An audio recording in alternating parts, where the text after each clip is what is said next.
Okay.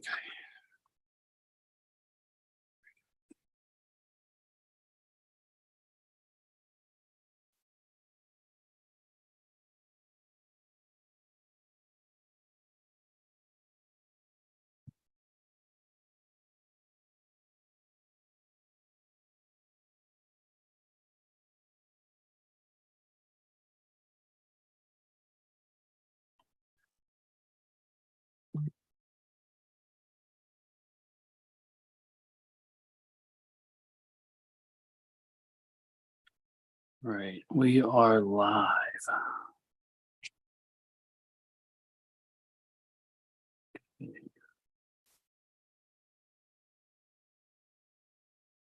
Right.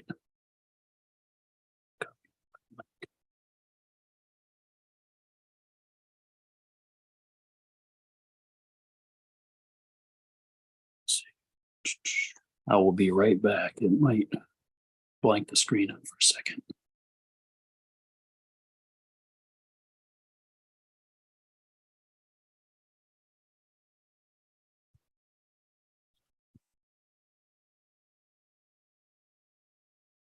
Okay.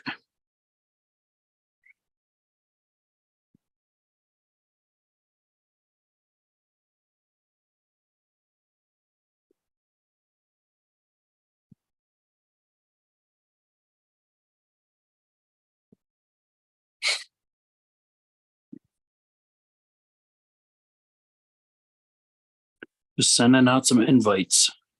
Just sending out some invites too.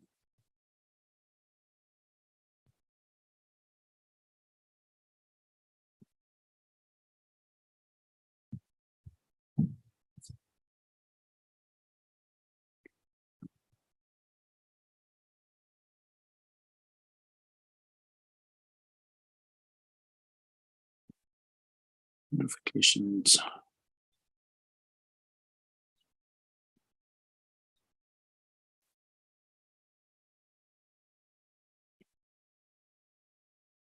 Copy link address. See if this works. Paste.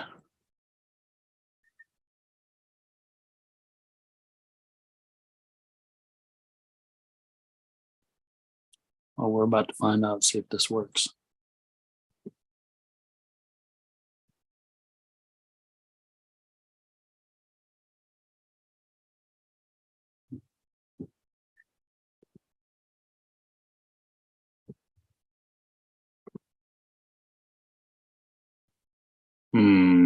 Common link. How do I do that, Scotty?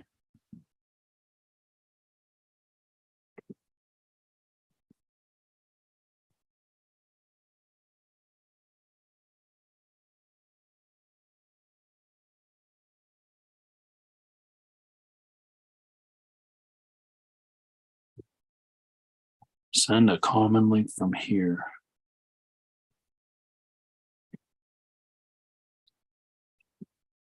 See if that works. Nope, that's not it. Move. Okay. Try this.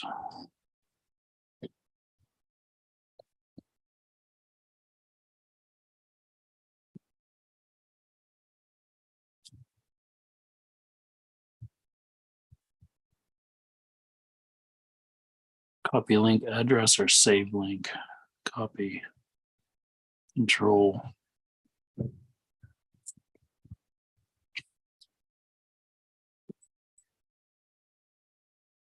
Oh, I ain't emailing it to everybody. I guarantee you that. Do it this way. Let's see if that works.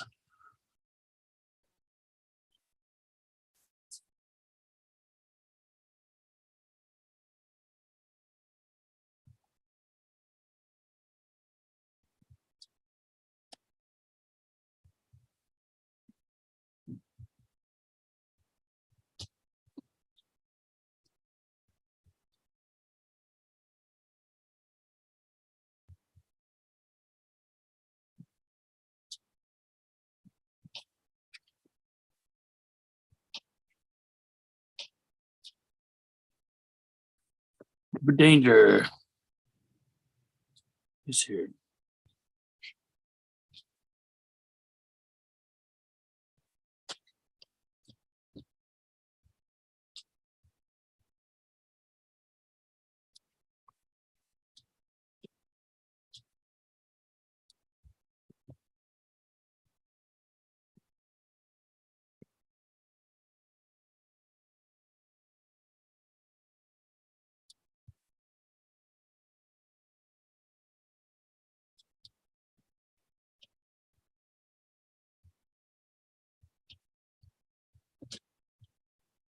We got somebody. Scotty.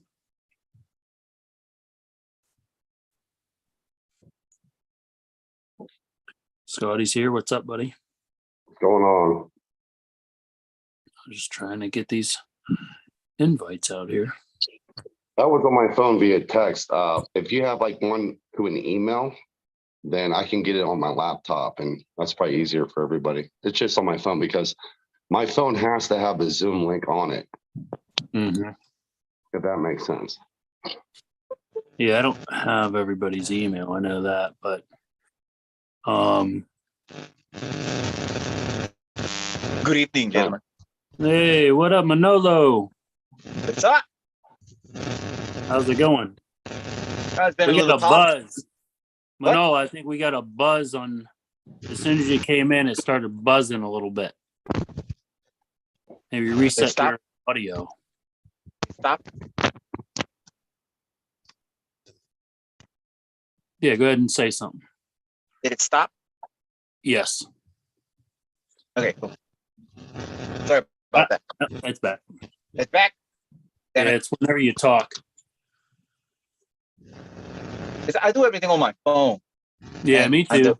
The plug that I use to plug the console to the phone, sometimes it starts, acting up. I think it's gone, right? I got you. Yeah.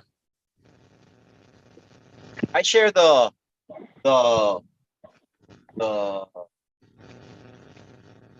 link on my social media so people can watch and comment on or whatever. Yeah. Let me see. See if I can send this again. Will they be able to join the meeting via the link in the chat? Yeah. All right, I sent it a couple times there. Hopefully everybody can I'm going to click try it. to go that route too. We'll see what happens. Okay. I'm going to go to Facebook and go to that specific post. And I do believe I did post it in that chat in the comment section of that post.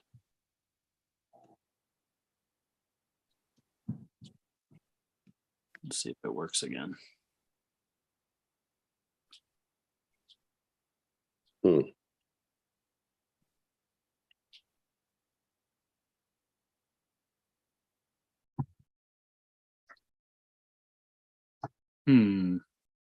Well, we'll find out. Toby's here. What up, Toby? Hey, Billy. What up? Battle of the Sanchez is here coming up. Let's go. Yeah. If I he's remember that. I remember Sanchez, that. he has to. Sorry If he about wants to be the number one Sanchez, he's gonna have to put his arm on the table for it, right? There's a lot of us. That would be awesome. That'd be sweet. Nice. There's a lot of Sanchez going around. Yeah. There's a lot of strong Sanchez. Toby, did you speak Spanish? No, I don't. My father's from Puerto Rico, but growing up here, we never really.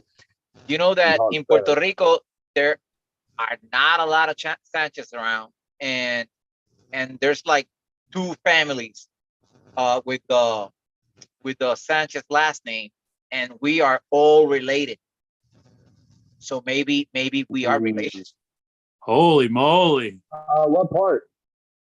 Well, my father and my grandfather lived in Maya West, which I live now. I live in Maya West, but there's They're from the Rincon Awesome. area Thank you. and the San Juan area.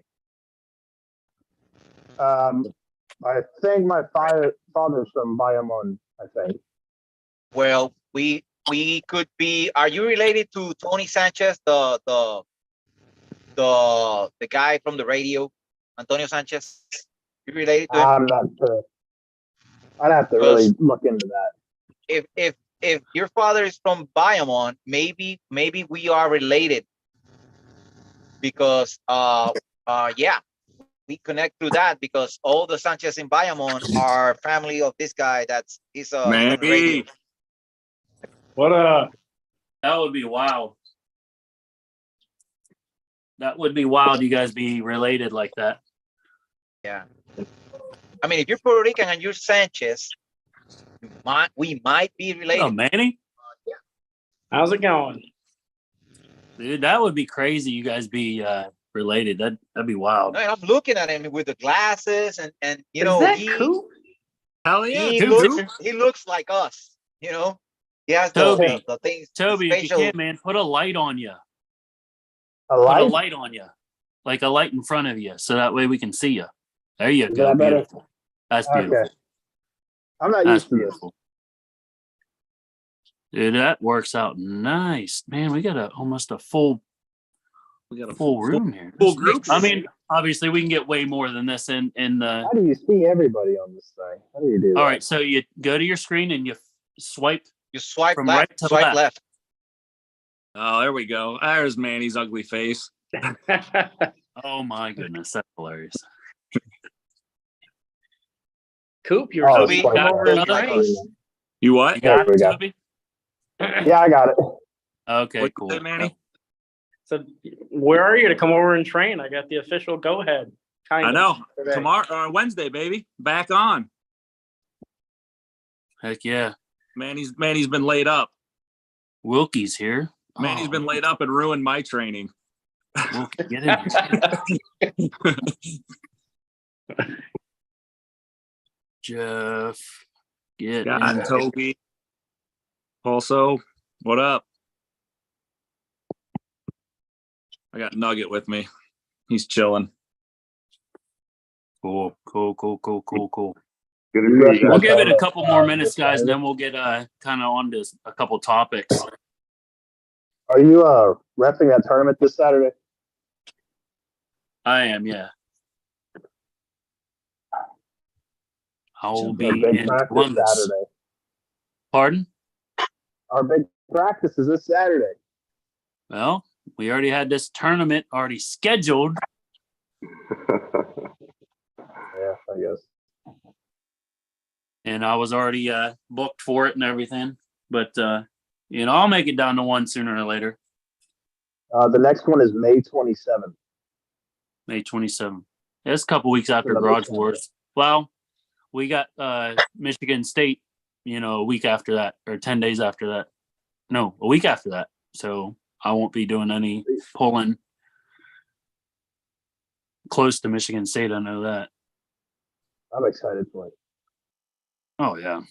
Dude, you need to go up to Michigan State, Toby. And, I am. I plan on it. Yeah, I do. yeah, you need to get up I there. really want that gorilla. Good Dude, man. I think you got a real good shot at getting a gorilla, too. I'd really like to pull Elcester again. That'd be cool. Oh, yeah. I He kind might. of pissed the bed the first time. I got really nervous.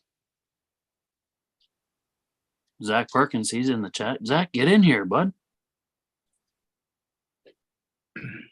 Zach, get in here. That's the spirit. That's what I was doing. I was lifting before I sat down. Yeah, dude, I just got out of the shower and I just got done with a 2-hour workout with one of my teammates. Oh, is that the thing? You get like a pump going before you get on camera? Is that what we're doing now? Yeah. All right. That's what we're doing now? Hey, you guys should have saw the size of my forearm. Oh, I wish it was that size all the time. It was just I used huge. to have And big then- forearms. 20 minutes later, it's just like, wow. Look at Manny. He's flexing How already. big Look at that. is it? No, it's just closer. Yeah, right. That's the trick. How you go? That's an Look out, at you that's go. an out I'm angling bigger than everybody. Lamont. Hey, ain't nobody Got it. ever going to All out angle. angle Dave Shea. Dave Shea will out angle any single person. Yeah, he does 100%. it all the Period. time. He'll go like, hmm. He's Scott like knows all 6'3" about that, too, don't you you, know? Scotty? Yeah, I got miniaturized by him on an out angle. I mean, I was already smaller than him anyways. God. I don't know. Down at a Cobra's event, I got out angled pretty good between Ron Bath and Pavlo. I look like a toddler. I mean, most guys our size are going to look like a toddler for sure. I'll tell you Yeah, what, that would though. hurt my Matt feelings. and Angie, oh my God, we partied our asses off down there. It was a riot. Glad you had a good time. We got in trouble. Hudick throwing Oh, yeah. balls Whoa. across the bar, hitting people. Where's Joel? Somebody hit up Joel. Have him come up on here. Yeah, I'd love to talk to Joe. I'll hit Yeah, him I up. know.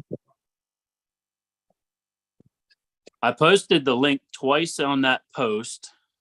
And It worked for me. Yeah, it worked for me. Toby. Oh, Toby, you got it. Okay.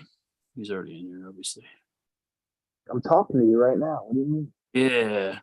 Toby, we got practice Thursday. This But you're Thursday. gonna be having your thing Saturday, so Oh, I'm gonna work out the day till that.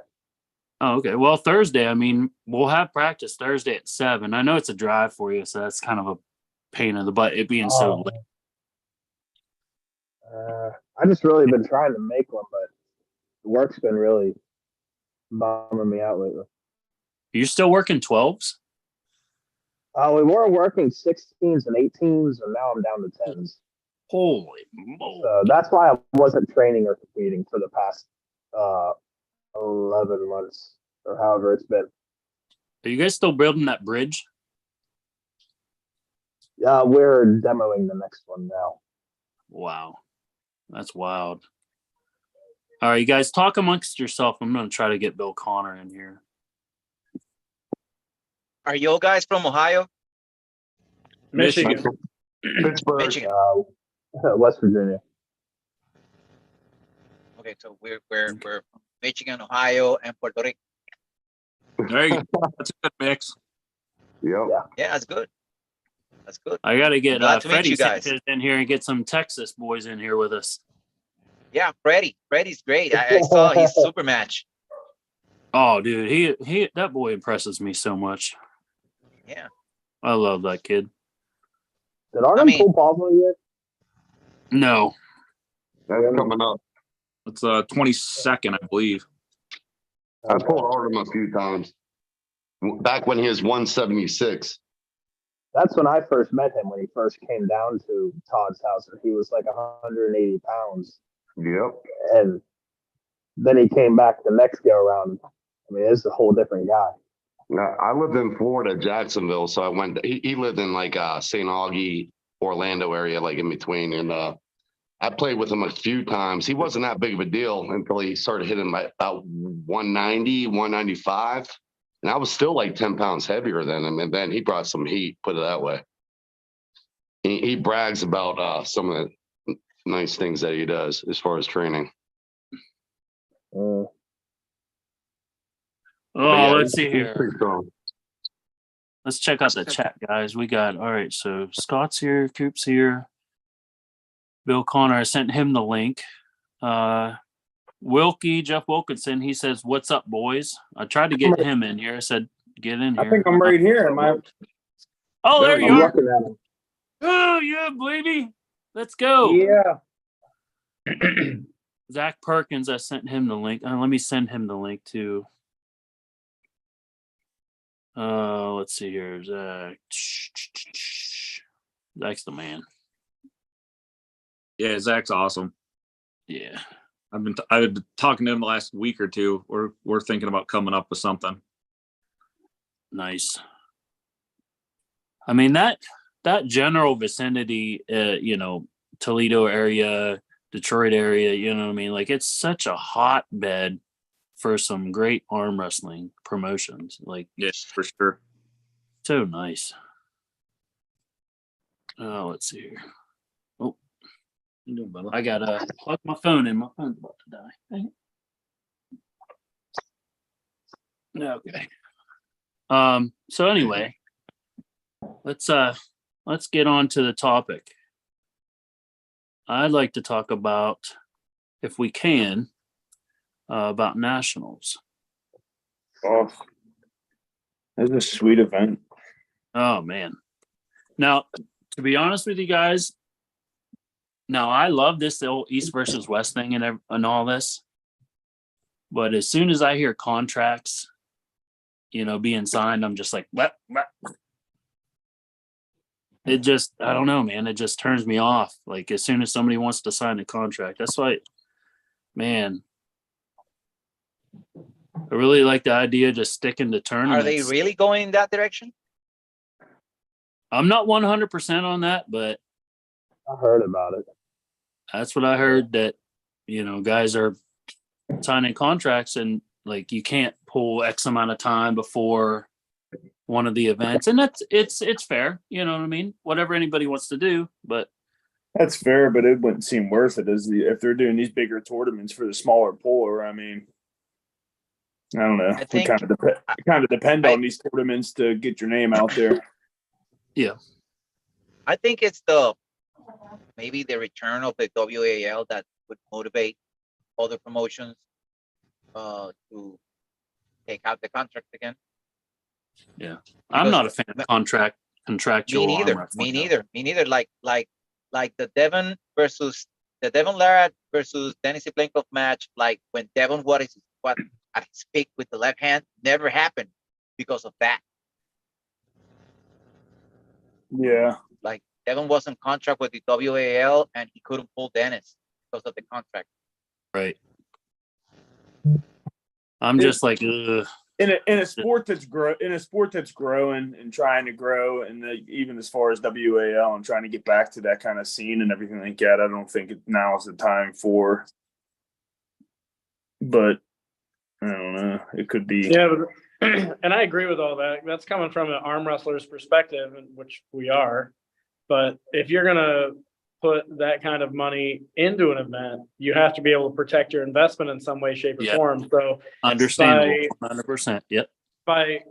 by making sure that they don't arm wrestle in a competition leading a certain amount before the match, that gives you enough time as a promoter to ensure that, well, not ensure, but help eliminate the fact of them getting injured and not being able to show up for the match that they promoted and spent all this money for. So it's kind of, there has to be a happy medium between all this stuff, from the pure sport side to the promotion side, and how do you get the promotion out there and protect your investment, so to speak. So it's a point that hasn't been figured out in the arm wrestling world yet. I kind of feel like I don't know if anybody has felt this. I mean, I've only been in the sport a couple years now. Being a great tournament puller leads you up to being invited to all this other stuff. You know what I mean? Like it's just part of it's what I'm seeing. It's seeing as soon as you become a high level tournament puller, you become a lower level invitee to Arm Wars, all the other big name events, and the bigger name super match cards. Like I don't know, that just my observation, but as soon as somebody goes into a tournament and is expected to win, their name comes up quite a bit on this East versus West, Arm Wars, all that stuff. I mean, the third place national champion going to Arm Wars, Kevin Palco is, so it's like. Yeah, exactly. Hugh he can't join. He's at the gym getting huge. Oh, yeah, right. He's lifting bush lights. He ain't going to the gym. That's what he said. Lawrence Bell's in the chat. He said Nationals was awesome. Was a great experience for a newbie like him. I like that guy. I wish we had tournaments like that near us, because we're an island and our community is so small, and it's very, very, very hard to put an event, any kind of event in Puerto Rico. But I would love to have that experience again. I did when I was younger, but like right now, it's like really, really hard. Why? Yeah, I Just can because imagine. there's not a lot of people? Excuse me? Is there not a lot of people or a lot of interest in it? The thing is that arm wrestling in Puerto Rico, there are like, let's say, up to from 50 pullers to 100, number like that. That's not just to say that's like, let's say 50, right? And we are divided, or they are divided in factions, you know, and they want to like control the sport in the island, and they won't support what other guys do, because they want to have all the attention to themselves, to their events and stuff. And that's what's killing the arm wrestling community in Puerto Rico. I mean, I'm trying to put up a national championship in Puerto Rico. That the last national championship in Puerto Rico was like 32 years ago. Oh. And I'm trying to do that. I've been trying to do that for a long, long time. And I was really close this time, because I decided I was gonna bring Devin Larrett over, to hang out with us and do the tournament, the national championship, while Devin is in Puerto Rico, which is gonna be in May. And I was working hard. Some friends were helping, and everything just crumbled, and the national championship idea died. And I'm still trying to pull it off, but like today, I was making some calls, seeing how many arm wrestlers would participate, because all that I do, like my platforms, social media, YouTube, everything, like I'm not monetized, and I don't want to be. Everything I do for arm wrestling in Puerto Rico is out of my own pocket. Even this Devin Lara thing, I'm paying for it myself. So I'm trying to know how many people would participate or come to Puerto Rico and everything like that, and or join or participate in the tournament, compete. And it's can I curse? They all acting like bitches, putting up excuses. And I don't want this. Is it left hand? Is it right hand? I mean, nobody cares about left anyway. But Big shout out to Damn. Shots big fired. shout out to Noel Nunez. That's all right. That's On right. his Noel West. is cool. Nobody Noel, cares about left. Remember- He's a good buddy of mine. Facts. Noel jumped. He moved to the bigger pond, and he's Yes, doing his thing. I And he's pulled him many competing, and he's times. facing everybody. You know what I'm saying? Absolutely. Noel's a Big beast. shout And out to even Noel Richard, Nunez. Richard Richard Calero Calero. up there in Ohio. They're Yeah. beasts. They're competing and facing whoever is in front of them. But down here in Puerto Rico, we work against each other, and that's why it's hard to put up events like that. Because It's people just the same I don't know. guys every time, Yeah. I don't know. It's Over hard. and It's over. hard. And sometimes, like today, I just want to stop to do what I'm doing. Like I don't think it's worth it. But then again, I saw Billy's post, and I'm here. I am, baby. Heck yeah. So Tony thank you. Stansbury's in the chat. What's up, Tony? Steve Pettis is in the chat too. What's up, Steve? Click the link. Get in here if you guys want to. Bill Connor, he joined the podcast. What's up, Bill? What's going on? What's up, bud? Can't see him, but I'm sure he's here. I know he's here. I can see him on the YouTube screen, but I can't see him on my phone. I don't know how to. Oh, there it is. Okay, I can see that. All right, so you just got to scroll up and down. Man, that is tough. I need to get a better setup than this. This is rough. It's Bill, you good. It's excited great. about It's great. Saturday, man? Sorry, what's that? You excited about Saturday? It's a big Oh day. yeah. Yep. I just had the final meeting with the owner today, and everything's set in place. So everybody's Awesome. just got to show up. I know Todd Hutchins is having this thing on the same day, but hopefully it doesn't mess up the turnout too much. Rich Calero said he's going to show up. Yeah, Rich is going to be there. Did Eric ever give you an answer back? Eric. Eric, what I texted you earlier? Oh no, he never responded, but he No, did. well. He did reach. It's no worries. I figured I'd just offer us help out the event. We'll see. He just hasn't responded to me yet, but possibility still. Yeah, it's no worries. Is that the Rumble this Saturday? Yeah, the Rumble. Yep. Yep, Yeah. it's going to be a good event, man. It's going to be fun. I'm looking forward to it.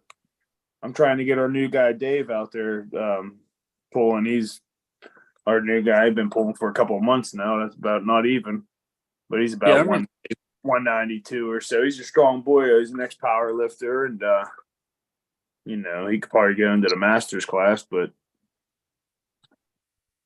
get people out pulling, man. That's the point. Right. Just didn't start yet. Okay.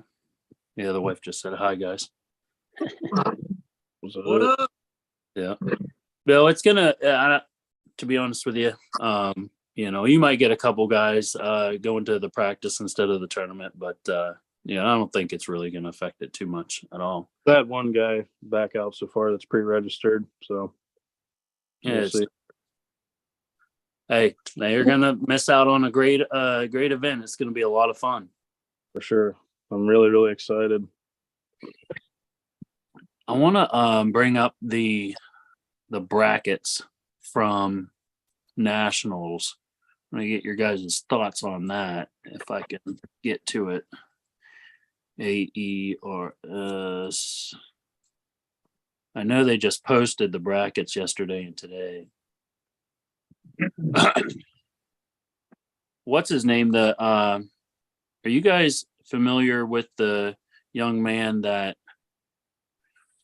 beat Kevin left hand Sam Taylor? No, but he looked like an absolute beast. Yeah, I know Kevin got him last year at nationals, but he caught Kevin in a nice press hook, and man, that boy, he looks freaking good, especially left. I mean, he looked like he just come from the Dungeons and Dragons game chat and started waxing people on the table. Where's he from, guys? You know what? I'm not sure. I would assume like Midwest, but I could be wrong. Sam Taylor, very impressive. Yeah.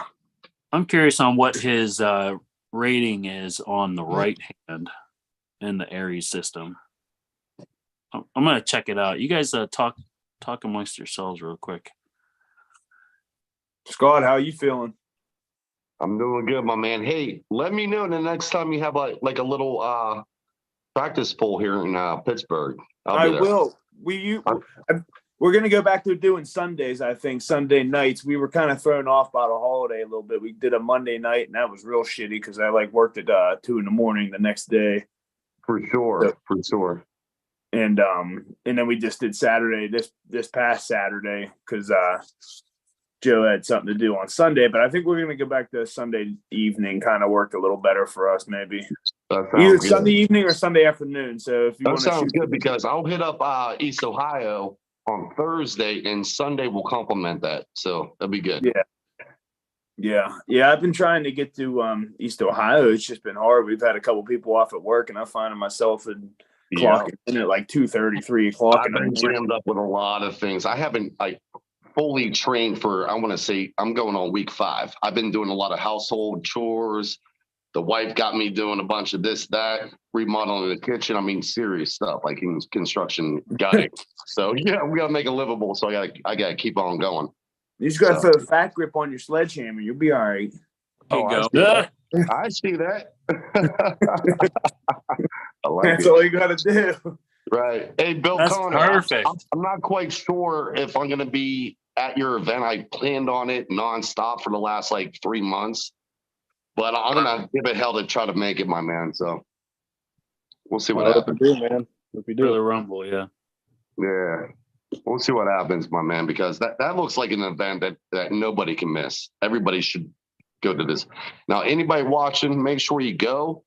Definitely represent, because this is going to be something else. So shout out to you. Great. I appreciate that. Yep. So I was looking, all right, so we got the rating system, Aries rating system, that Sam Taylor, number 5 in the rating system, open right. So he's rated 1723 on the right hand. And let's see, left hand, he was 1772. 22 points above Isaac Luna, left hand. And then Where's Kevin at? 1730. 42 points above Kevin. Wow. I'd have to, oh boy. Yeah. And It's that's lefty. Yeah, Left hand open 154. Left hand. Sam Taylor 1772.18. That's his rating. That's crazy. When he threw that press in on Kevin, there wasn't many people that could stop that. It looked like. I mean, he looked strong. Yeah, not at that weight. No, That weight. not in the next two weights. Yeah, Kevin's a beast, and there if he pressed hook pressed Kevin, that's saying something right there. Yeah, and Kevin's left has come a long way. Holy moly! Yeah, Kevin's right hand rating in the Aries system, 1821. makes sense. Holy smokes! Second to him is Dylan Burns with a rating of 1777. Mm. Then you got Mike Hitt at 1767, Isaac Luna 1765, Sam Taylor rounding out the top 5 at 1723. Kevin's way above these guys, 1821. Yeah, that I'm excited to see him pull Cody Wood down at that Tennessee. Oh, you got so many guys going to be at that. That's crazy. Yeah. Yeah, and he's pulling him second round, so he's going to pull him pretty fresh. And that's going to be a banger. That's going to be crazy. Because all I do is, you watch that Cody Wood doing one-arm pull-ups and stuff like that, and I don't know. I know it don't mean much, but it means he's strong. I know that. Well, Cody just went undefeated, I do believe, right and left down in Tennessee at his last tournament. Yeah, he did. Yeah, he's got some an animal too. Yeah. Let me look at his rating here. Open right. He's got to be top 20 at least, isn't he? Oh, On yeah. this rating. Yeah. Let me see here. I feel like I got to be like Manny and get closer to this camera. Get in there. Oh man, my angle's wrong. My angle's all messed up. There it is. There it is. I'm just chilling on with old dog. Got the puppy going on. The puppy's out angling you. Yeah. Got some cannons. Yep. He's like, leave me alone. I'm 15. Why am I not seeing? There's no pronation training like playing tug of war, which is the way to. I know. I got a puppy too, guys. I think we all do. Everybody on this one. CODYWOD. Oh, he's 117, rated 117th on the right hand. That's surprising. Yeah, that is surprising. 1504 is his rating on open left 154, open right 154. Oh, 59. 1543 is his rating right hand, Cody's. Wow, that's surprising. That's huge, yeah. When's Well, it's it still rated? really good. Don't get me wrong, but Oh yeah. It's also a relatively new scoring system. Right, Yes. that's what I'm trying to say too. So yes, Manny is 100% correct. Once the a couple years into this, it's going to be wild how much information It'll we're be going to gather. reliable. The longer it goes, the more reliable it becomes. The Oh more yeah. But to be on there, right? I don't even know if I'm on there. Well, let's find out. I'll look here momentarily. My guess is I'm probably not. I don't know. So I know who's Manny, not. Manny, what was your FFE? Right? FERR Aiuolo. First name's Manny, Manni, or Manuel, Manue. Well, they waxed your name on the right. They got it right on the open left. Open right, they got it FERRAICALO. He has a nice Irish last name. Yeah. Yeah, right. Like me and John Smith.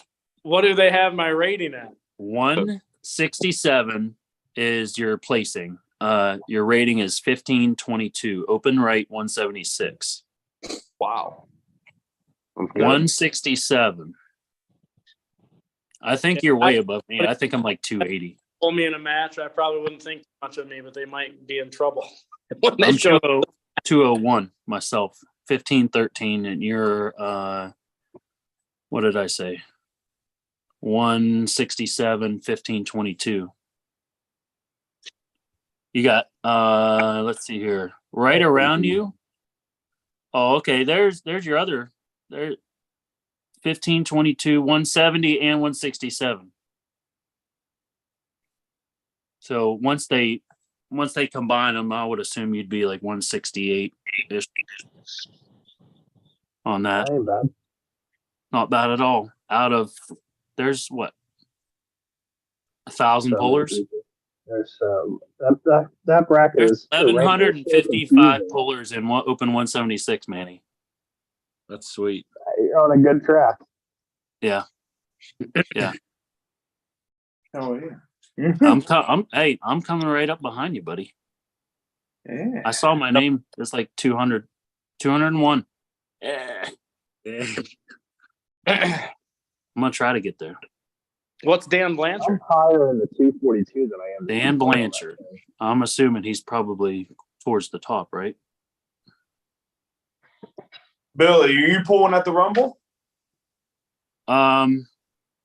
Not necessarily. I offered Bill my services in a best of 5 with someone, so we're just waiting on we're just waiting to hear back. Let me see. Blanchard. Dan Blanchard, 23. And see, the last win between me and Dan, me. So That guy takes a lot of updated too. Remember, these are ratings. These are not rankings. I know. These are ratings. What makes it So so if he confusing? has, 1,000 polls according to this rating system, it's going to carry more weight than your one poll against him. Correct. So the more times you beat him, the more you're going to just climb up that ratings list. But You my got- point of the system is just that. Like it depends on the input. It depends on the data on what goes in. Mhm. Yeah, it's gonna. Oh man, and I tell you what, a lot of promoters are jumping on board and helping each other out. Shout out to all of the sponsors for this podcast, real quick: Marshall Thompson Trucking, Grip Arm Sport, Morrow County Arm Wrestling League, Mr. Bill Connor himself, SCI Roofing Services, and Kiwanis Club of East Liverpool. Those are the podcast supporters and sponsors. I did want to give a shout out real quick, if I can. And then I just forgot what I was gonna shout out for. I don't know. We'll get to it. But yeah, Manny, I tell you what, man, that's gonna be a good match coming up, man. Hopefully you can get some training in. I just got clearance to do a couple lifts today. So today's my first, literally this evening is the first time I'm allowed to lift up anything really. I still can't do hand containment, supination. So I definitely need that in my match with Dan. But at least it's progress. I'm allowed to do a few things. So I Have can you been continuously just putting things on your wrist and going with your pronation? but then it gets boring and you're like, it's tough to force yourself to train. My arm's pretty strong right now, though. My hand is just in question. So hopefully I can eliminate that question mark. My plan this year was to probably the East versus West tournament. That was going to be my first testing ground, and then try in nationals this year. That was going to really set up where I was at with my match with Dan. And then obviously I had to cancel those matches. And now it's just going into the match with Dan at States cold. But we know each other well enough. What are you going to do? You know? Yeah, I just have to be ready and pull. If I lose, though, it's all Cooper's fault. No. I mean, can't be mine. So Hey. Right under the bus. Hey, I'll take. Good. I'm gonna try to take your arm off Wednesday. yeah, you better. Hey, shout out real quick, Mr. Toby Sanchez, number 39 on Open Rank 242. I weigh 1592. Look at that. I weigh 215. I don't know how I'm on there. So 220 open right, you're 76th That makes sense. That one on the area system. 220, 76. And then your left is 193 at 220 and 142 at 242, right. Or left. Sorry. Left. I like pulling the 242. I enjoy it. Well, you're definitely a lot faster, you know, at the lighter weight, and you're freaking strong as an ox. So That's my hands. yeah, it's just that the hand is just insane. Like, I'm playing with the gripper now this whole time. don't be doing that. Oh no, well, That's it. if This you were whole pulling podcast, me, that's yeah, it. I'd be like, don't do that. But I guess we're not pulling each other, so get right ahead, buddy. I felt that hand. There's no way. Mm-mm. Rich Calera wanted that match. So Rich wanted that. Yeah, but we have our thing this Saturday, so that really, you know, I can't miss our own event. Yeah. Right. Yeah, that's all right. We'll try to set it up. Didn't you and Rich pull at the Pottery Festival last summer? Yeah, me and Rich, and then I played around with Noel a little bit. I don't even know who else was there. I can't remember. I played around. with Manolo, Papa you for a little bit. remember those pulls, don't you? Yeah, I remember. Who won out of those ones? Was it out of Rich and Toby and Noel and Toby? Well, it was. Let me think. I know Noel won the right hand, and Tim Lewis won the left hand, and I'm just remembering the category, and Rich couldn't do much with Noel left hand, but he was overhand on right hand, and I think I don't know if I remember correctly, Rich ended up winning that division over Noel, and So Toby, you probably got third in that one. yeah, Toby got third in that one. Yeah. Okay. Yeah, I didn't even plan on pulling. I just came to hang out. And you guys, I know, right? I remember that. You were like, Oh, "Oh yeah, yeah, I guess I'll pull." He I had guess. I practice didn't like even know who 2 days Noel before was. that. I mean, and those matches between Rich and Noel, they had never faced before. That was the first time. Holy moly! That was the first time, like officially, when they are in their prime, that they faced each other, because Noel started arm wrestling, and shortly after he was starting to get like really strong, he moved to Florida, and he didn't have like a lot of time, like nothing officially. They would like practice and stuff like that when Noel was, beginning in the sport, but never had they pulled officially. And and that day that was their first matches, you know. Nice. Coop, what's going on with you, man? What do you got going on? Oh, a ton of work. I'll tell you that. We've been Training at my house on Wednesday. What's that?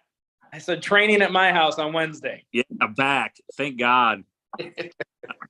He got injured and screwed up my training plan. Nothing again. I work a ton, like literally 6-7 days a week. I've been out of with all the storms up here. I was out of town for like 5 or 6 days, but training pretty consistently by the last 6 to 8 months. I kind of turned a leaf and really got hooked up with Manny, and me and him were going pretty full tilt, and had a grudge match. A guy called me out. Had to smash him. Oh, Harry Bell's house. Everyone was like, "Oh, this kid's gonna smash you," and I got with Manny, and I'm like, "This ain't."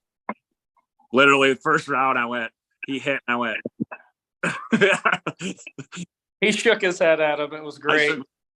I went in there. Yeah, I wanted to destroy him. So, and he's a good dude, great dude. So we're still buddies and everything. But I was like, sorry, man. I come from MMA. I fought my whole life. So once I get a hold of something, I go kind of a little crazy. But I've been training morning at 3:30, do arm wrestling specific in my basement. And then after work, I've gotten powerlifting pretty hardcore the last probably 6 to 8 months. Nice. Cool. That sounds good, man. Yeah. I've never got to grip up with you yet. I'd like to definitely grip up with you sometime. Yeah, for sure. That's what kind of talking to oh God, what's his name? Perkins, and trying to figure something out. Even I was like, let's get a collabo practice guy in Ohio.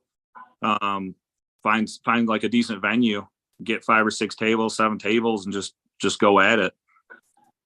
That sounds like fun. Yeah. If you can find an open weekend, shoot. Yeah. Oh, I'll block stuff out. You better schedule that out for 2024, because I tell you what, 23 is packed. It is packed. That's a true story. It is packed, boy. Holy moly. It's back to back. Let me go to my group here real quick, and I have the events list. Is there anything in October going on? The end of September is Ohio State Championships in Toledo. Yeah, and then because I'm looking to get something going here in the fall here, and I was thinking of having like a fall brawl, and I wanted to check the schedule to see what was going on. East Ohio, my actual tournament will be November 18th. Jeff, where are you out of? Pittsburgh. Oh, I'd love to shoot out that way. I'll bring a group. I'm here too, brother. I'm here. Oh yeah, I'd love to get out there. Oh hell yeah! Where you at? I'm up in Michigan. Manny, he got injured. He was supposed to go to the Cobra Classic with all of us. I ended up renting a house and brought a bunch of like 5 guys down. We had a freaking riot. Yeah, That'd be perfect. Yeah. Well, hit me up after this podcast if you could. Yeah, I will for sure. Yeah, I was talking to my buddy. He runs a boxing gym over in the north side of Pittsburgh here, right down in town. That's where I'm originally from, north side, East Ohio. Yeah, it's right up. Right up in Troy Hill. Yep. Jeff, listen, if you want to do anything in October, early October would be perfectly fine, because Saturday, September 30th is Ohio State Arm Wrestling Championships in Toledo. The following week or the week after that would be perfect. There is something October 7th, but it is on the other side of Ohio. It's the Southwest Arm Wrestling Pro-Am by Drew Alderson. Okay. So if you did something in Pittsburgh, I don't necessarily think that would hurt anything. If you did something October 14th, like second probably week. second week, you'd be, a little bit safer. Mm-hmm. Dude, I don't see any problem with that at all. Yeah. Yeah, that sounds good. Because that'll still be a month away from mine. Yeah, what? Because what's that? November 18th. 18th. Okay. And Yeah. dude, you should be fine. Yeah. The only 'cause thing that you necessarily have to be concerned with is like just on my side of the state and your side of the side of your state. You know, yeah. I don't necessarily think that anything on the western side of Ohio would really affect your. Any of Yeah, your- I know there's nothing going on in the fall for around here. I mean, the only thing we got our next big one is what, Keystones. And that's 4 hours away from you, isn't it? Oh yeah, yeah. It's easier for me to go to Ohio than it is to Keystone. Exactly. Yeah. Well, as long as you're gonna be putting some events together, ain't you? Yeah, trying. We're getting there. We're getting there. It's.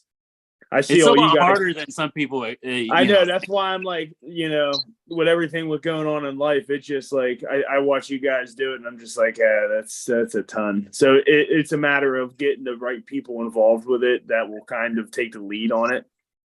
But with the BAL picking up steam and everything like that around here, I think Blaze is ready to throw on a tournament, and that'll be fun. And we found a perfect venue for it, a boxing club over in the north side here, and Nice. and they hold events there, amateur events, and a couple pro bouts, and it's like a perfect event. I'll send you a couple videos of the tour, but Tell them to do it October 14th. yeah, let's rock and roll. Then you got 6 months to plan it. Don't you guys in Ohio deer hunt at all? I mean, that's the off season. That's the off season. Manny, I was waiting for you to be like, October? Come on, Over. From an arm wrestler to a deer hunter around September. That means Matt be coming to Pittsburgh with me. Yeah. I think our gun season starts the week of Thanksgiving or the week before Thanksgiving in Ohio, I do believe. Yeah. So it's right around my tournament when gun season starts.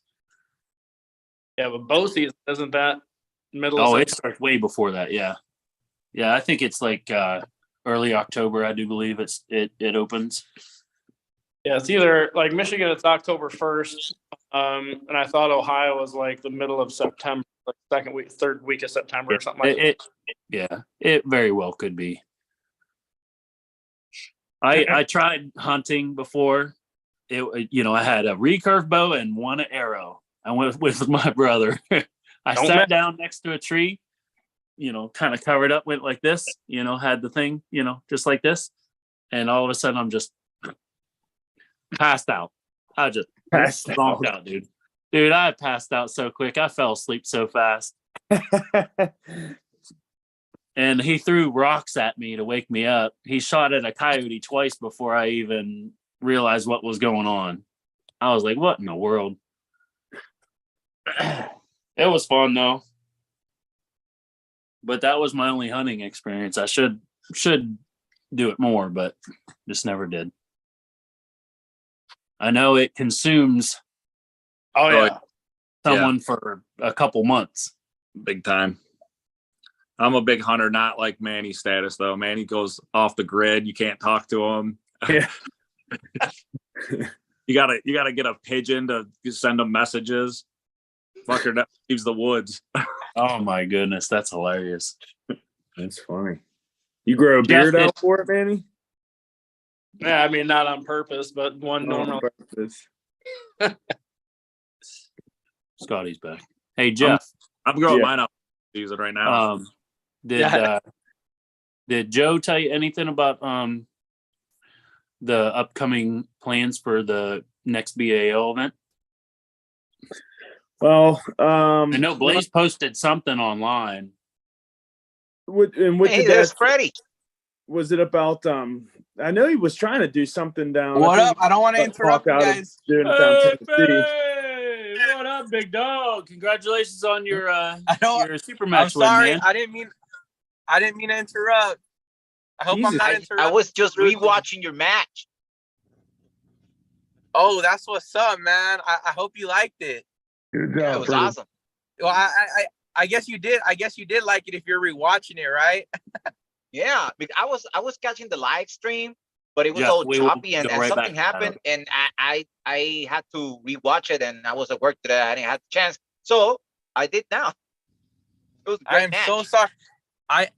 Awesome, man. I'm so sorry about the live feed, man. You already know how that shit goes, but Yeah. I was able to whip up the edit real quick on my way from Phoenix to Tucson because I was staying at Tucson and the super match was at Phoenix. So in those 2 hours, I was like a madman editing that shit so I could put it together for you guys. Dude, that was awesome. It was an awesome match, man. I bet you was just so proud of yourself, just even whether it win or lose, you know what I mean? Like the amount of effort that you guys put into it is just wow. Just great. Oh my gosh. Okay, I'm gonna tell you, I was so on top of the world. It was euphoric.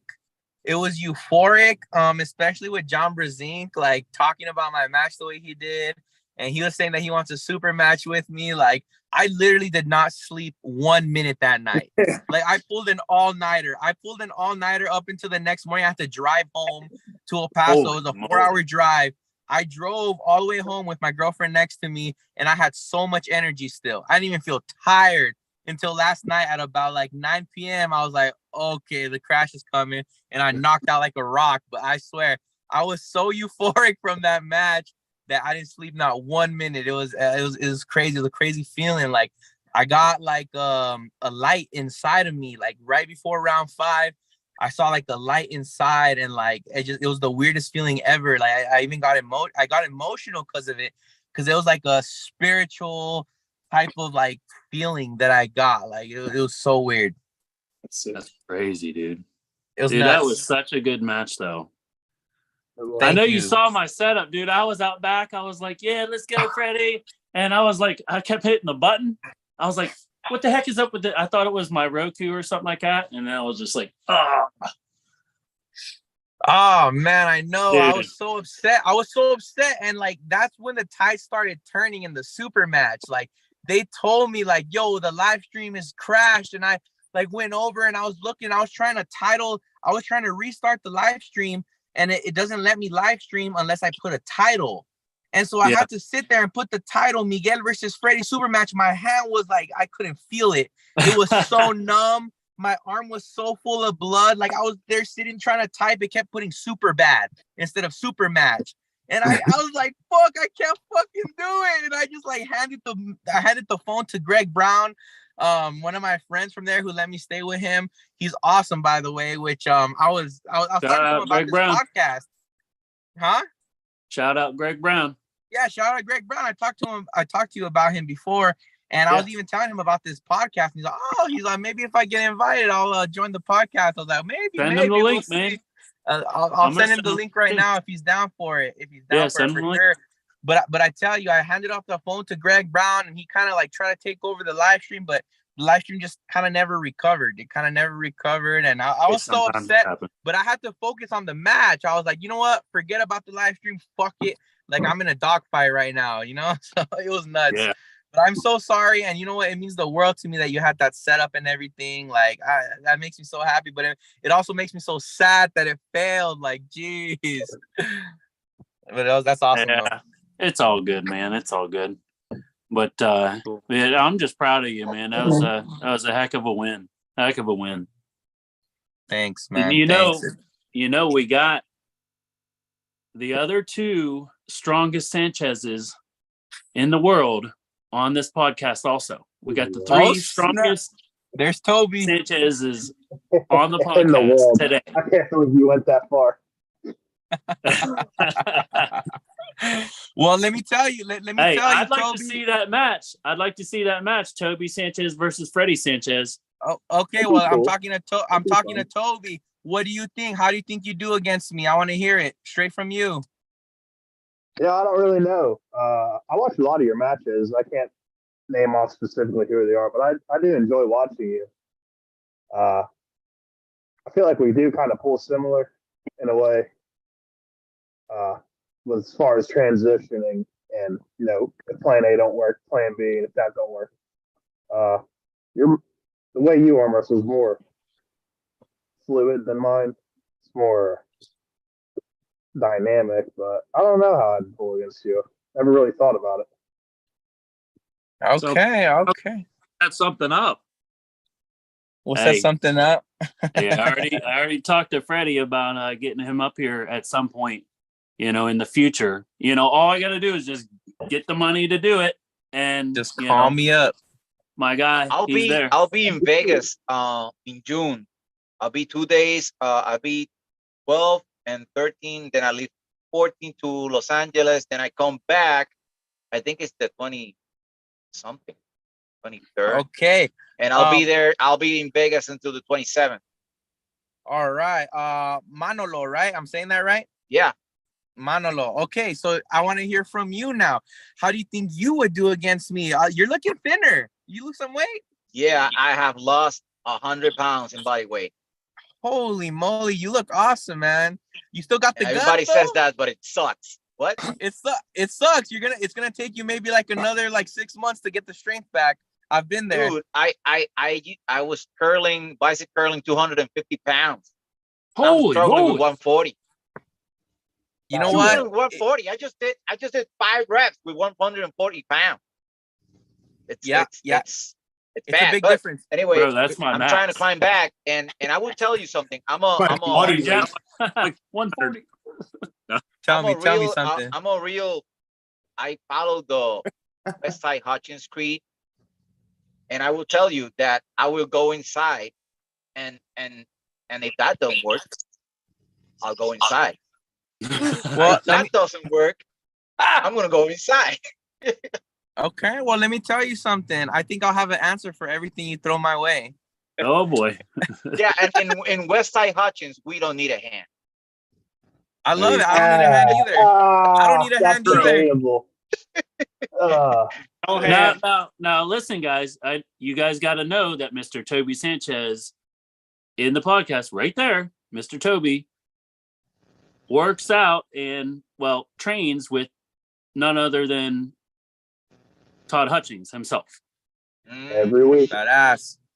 That's Every badass. week. Yeah. Every week. I really want to make the trip over there, and spend some time with Todd and Kevin and all you guys over there in Ohio.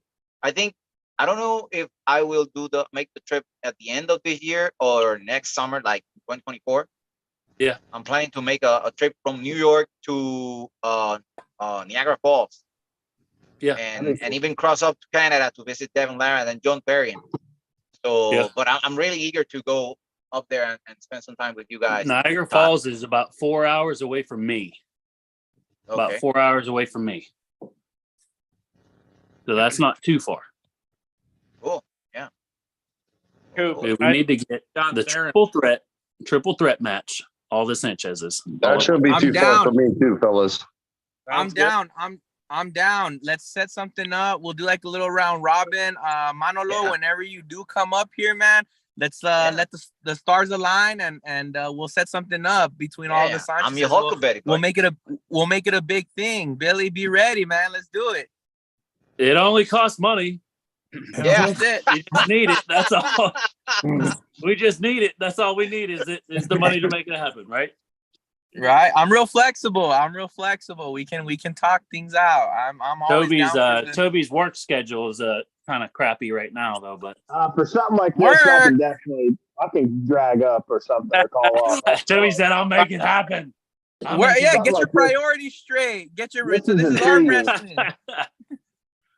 I've always wanted to I've been curious about Freddie and gripping up with him, watching all his matches. I've been very intrigued.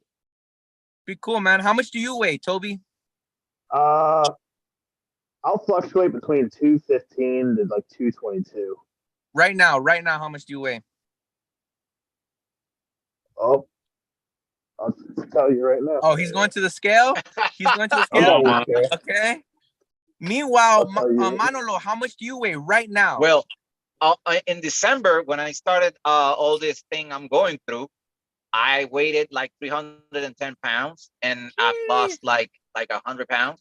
So So you're like I don't know, somewhere 220. between 210 and 230, something in between there. And you know in kilos? In kilos, 110. Ain't I'm nobody sure. nobody cares You go about based kilos. off kilos or what? If it's in kilos, is I think it's 90. Oh, I just thought you knew in kilos better. That's why.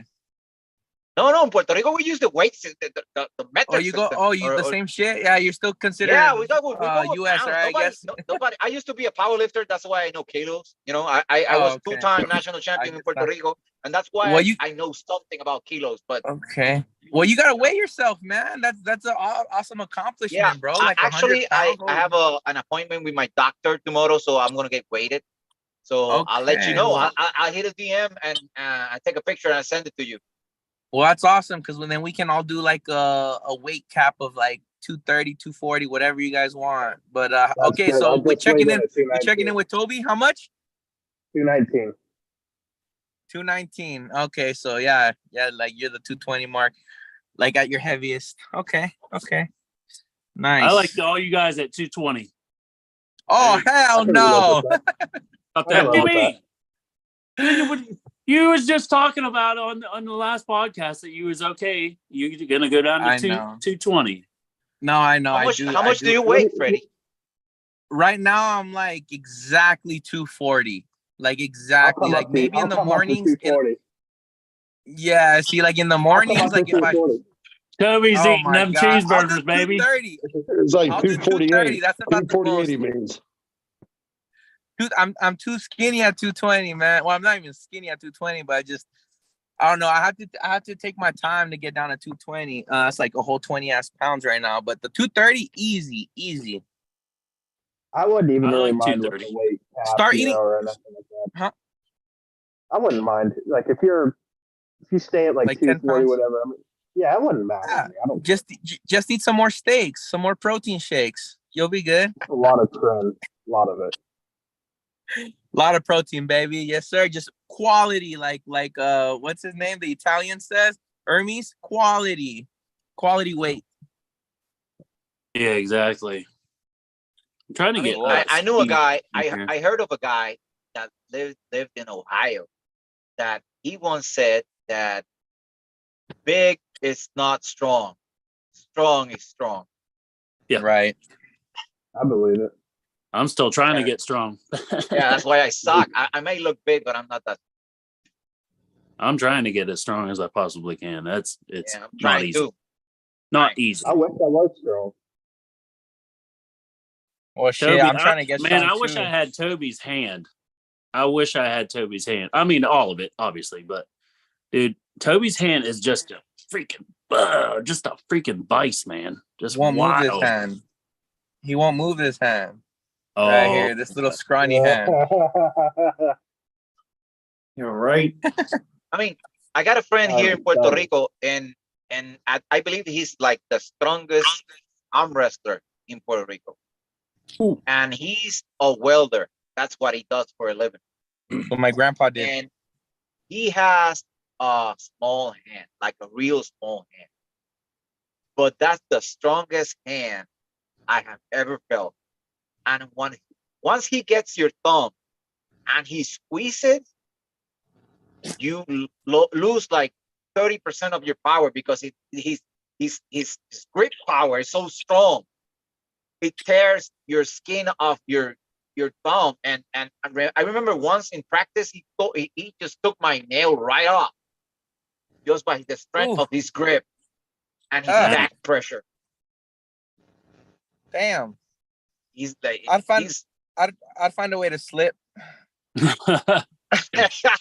said that thumb skin would come off, but hey, he'd be out. I mean, I last I saw him was April 8th in the event we had over here, and we pulled a little after the event. And on his first try, he ripped my skin off. Jesus. Hey, you guys. Cooper, we'll see you. He's gone, brother. Love you, man. Cooper. Steve's here. What up, Steve? What's going on, guys? The man himself, Morning, Steve Pettis. He's in the house. What up? We need to.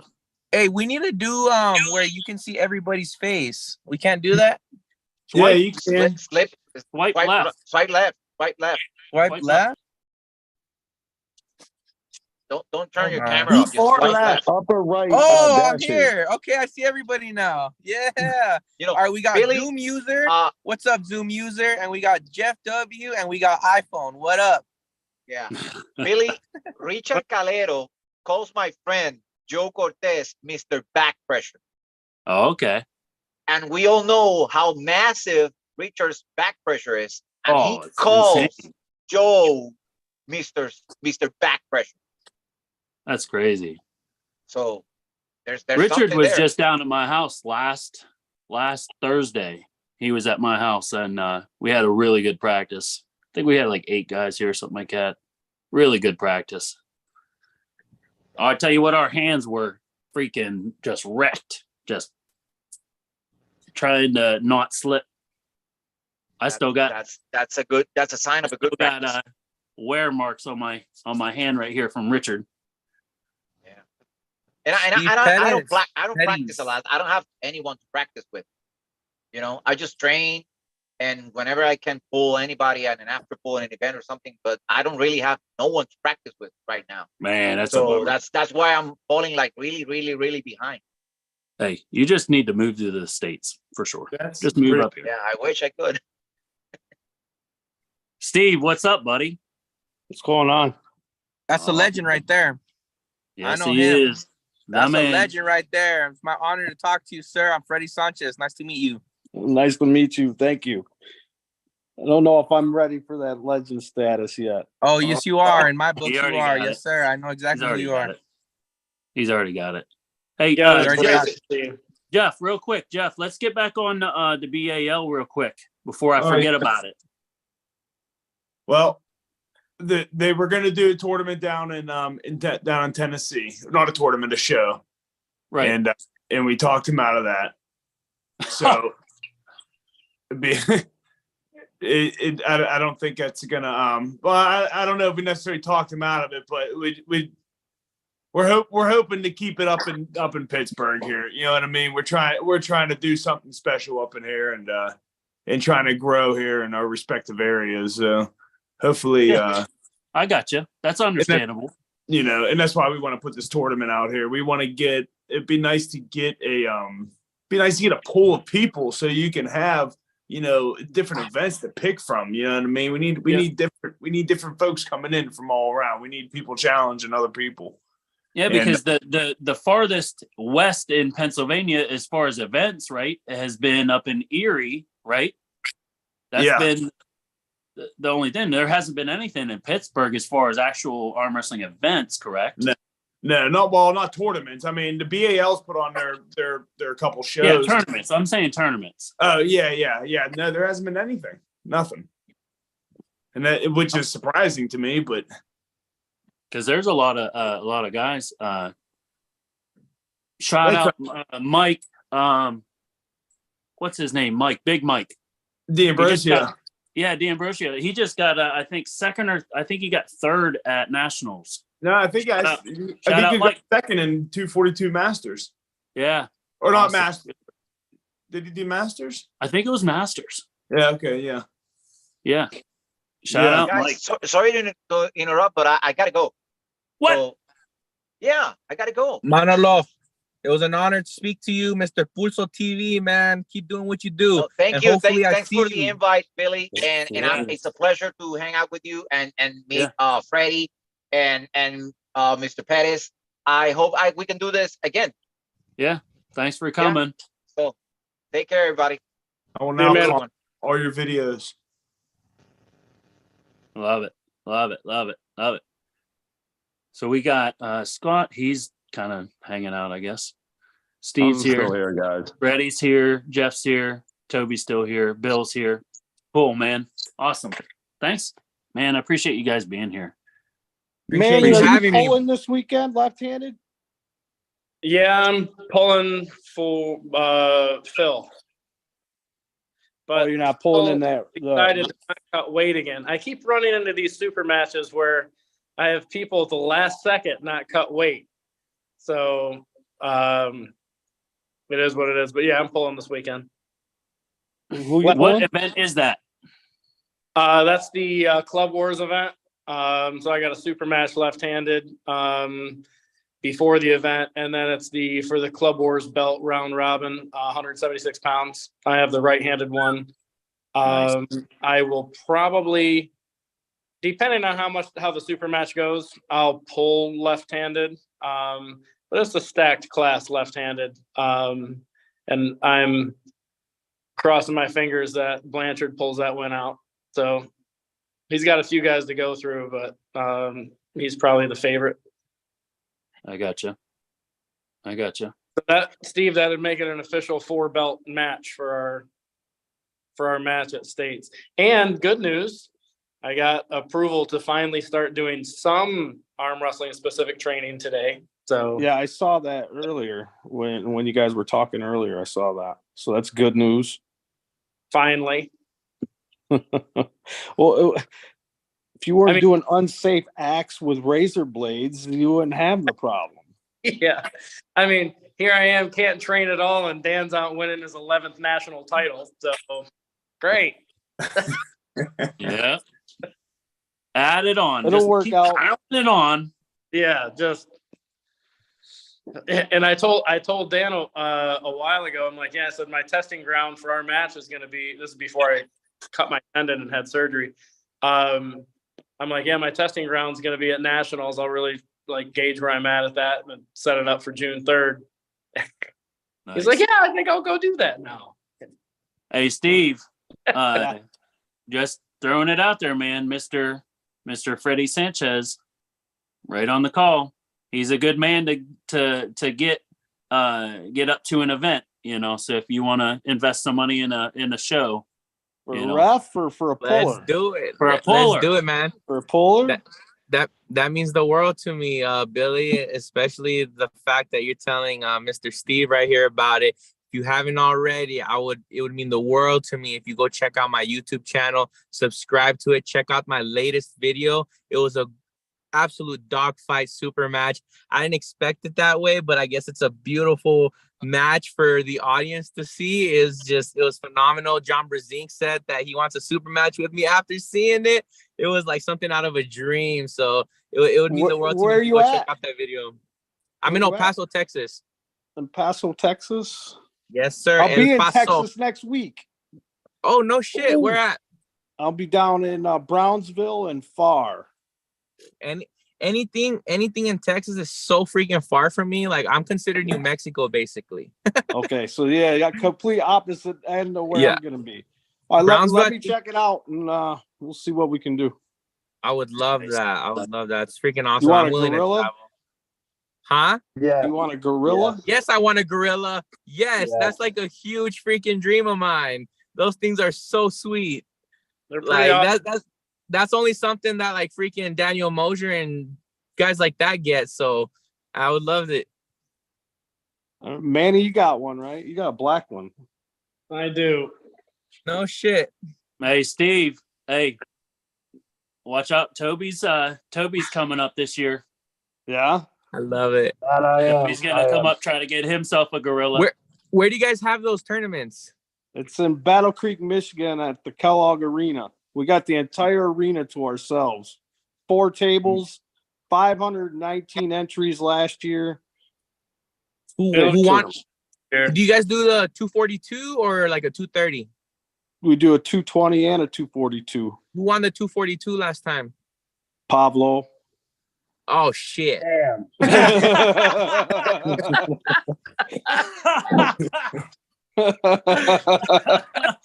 That's all I gotta say about that.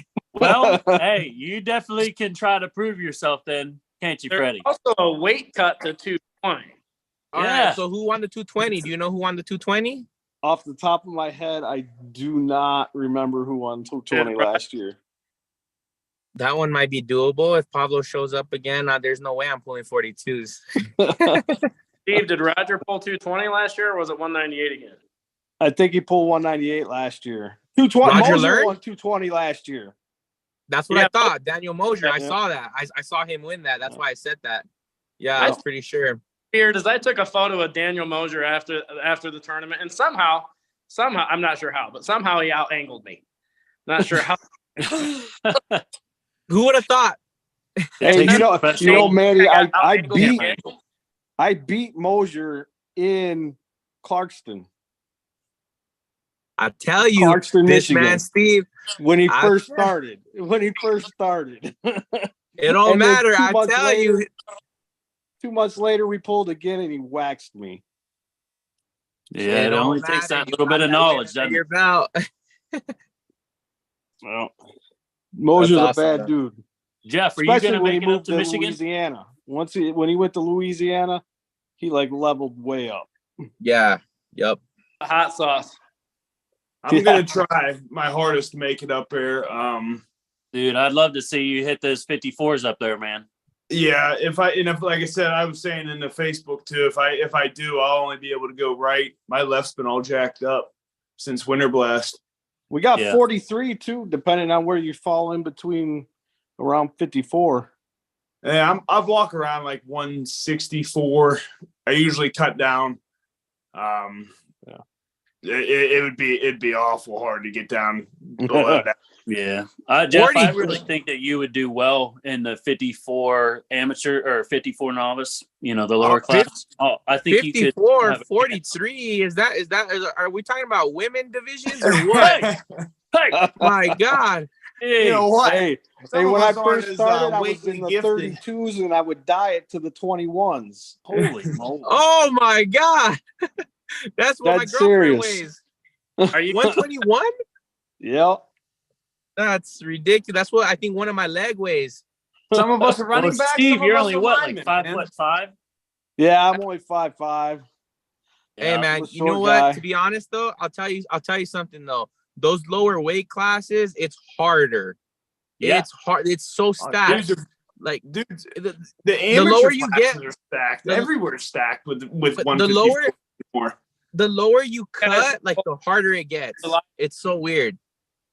And the angles and faster everything, they people get. don't realize like Yeah. the angles and everything on the table's different for shorter guys than it is for the taller guys, right? So some of the taller guys can squat into the table and utilize the table and different angles on the table than what us shorter guys can. And I'll tell you Shorter what, guys are all a out here like skinny this dude, most of the time, ain't they?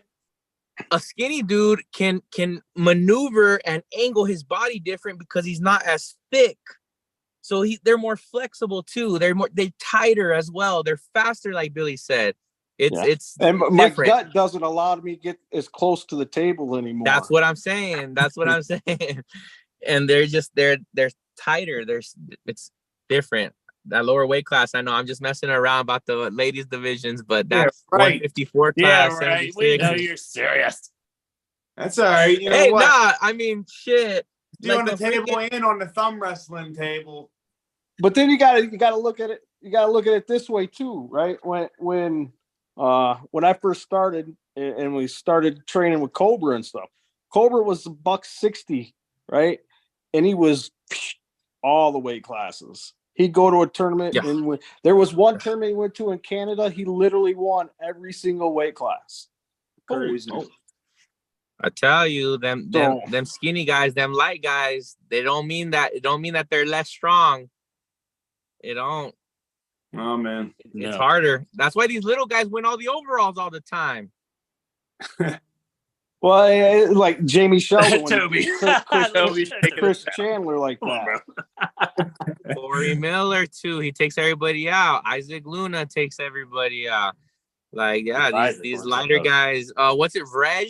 He's like 180. And he takes like anybody out. Like, it don't matter if you're 300 pounds. Yep. So Hey, Bill, crazy. Mr. Connor, what are you weighing nowadays, man? I know you was on your weight cut there for a while. I got back up to 230, but I got down to 205. Attaboy. Because you were at like 270, weren't you? Yeah. Yeah. Yeah, I was I- big. I was big. I bet you feel a whole lot more healthier, don't you? Very different. That's for Yeah. sure.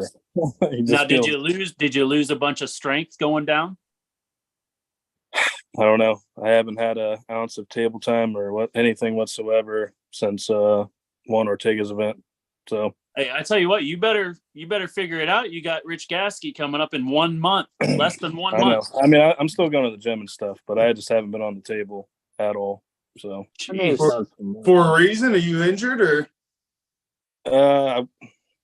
a little bit, like it's just like some oozing pains that come and go, but I'm good. Like everything's That fine. That's is life arm- of an arm wrestler. That's life That of an arm is life wrestler of an right armor. there. Exactly. You'll always you be better get injured. used to it, pal. Always. See, I run an event a week long at my county fair, and I do like a king of the table every single day. You know what I mean? And just pulling anybody and everybody. And that I had one big guy, big super heavyweight, and just dropped it on me. And ever since then, it's never been the same. So we'll see. You got to learn how to work around it. That's life of an arm wrestler. You get an Life of injury an arm here, an wrestler. injury there, shoulder, wrist, hand, elbow. So you just gotta Travis learn how to work Pickering. around it. It's you don't know, because a lot of guys, they're like, oh, I'm not ready, I'm injured, hold on, and then 2 years pass by just like that. You know what I'm saying? So it's like I do. you gotta live with it.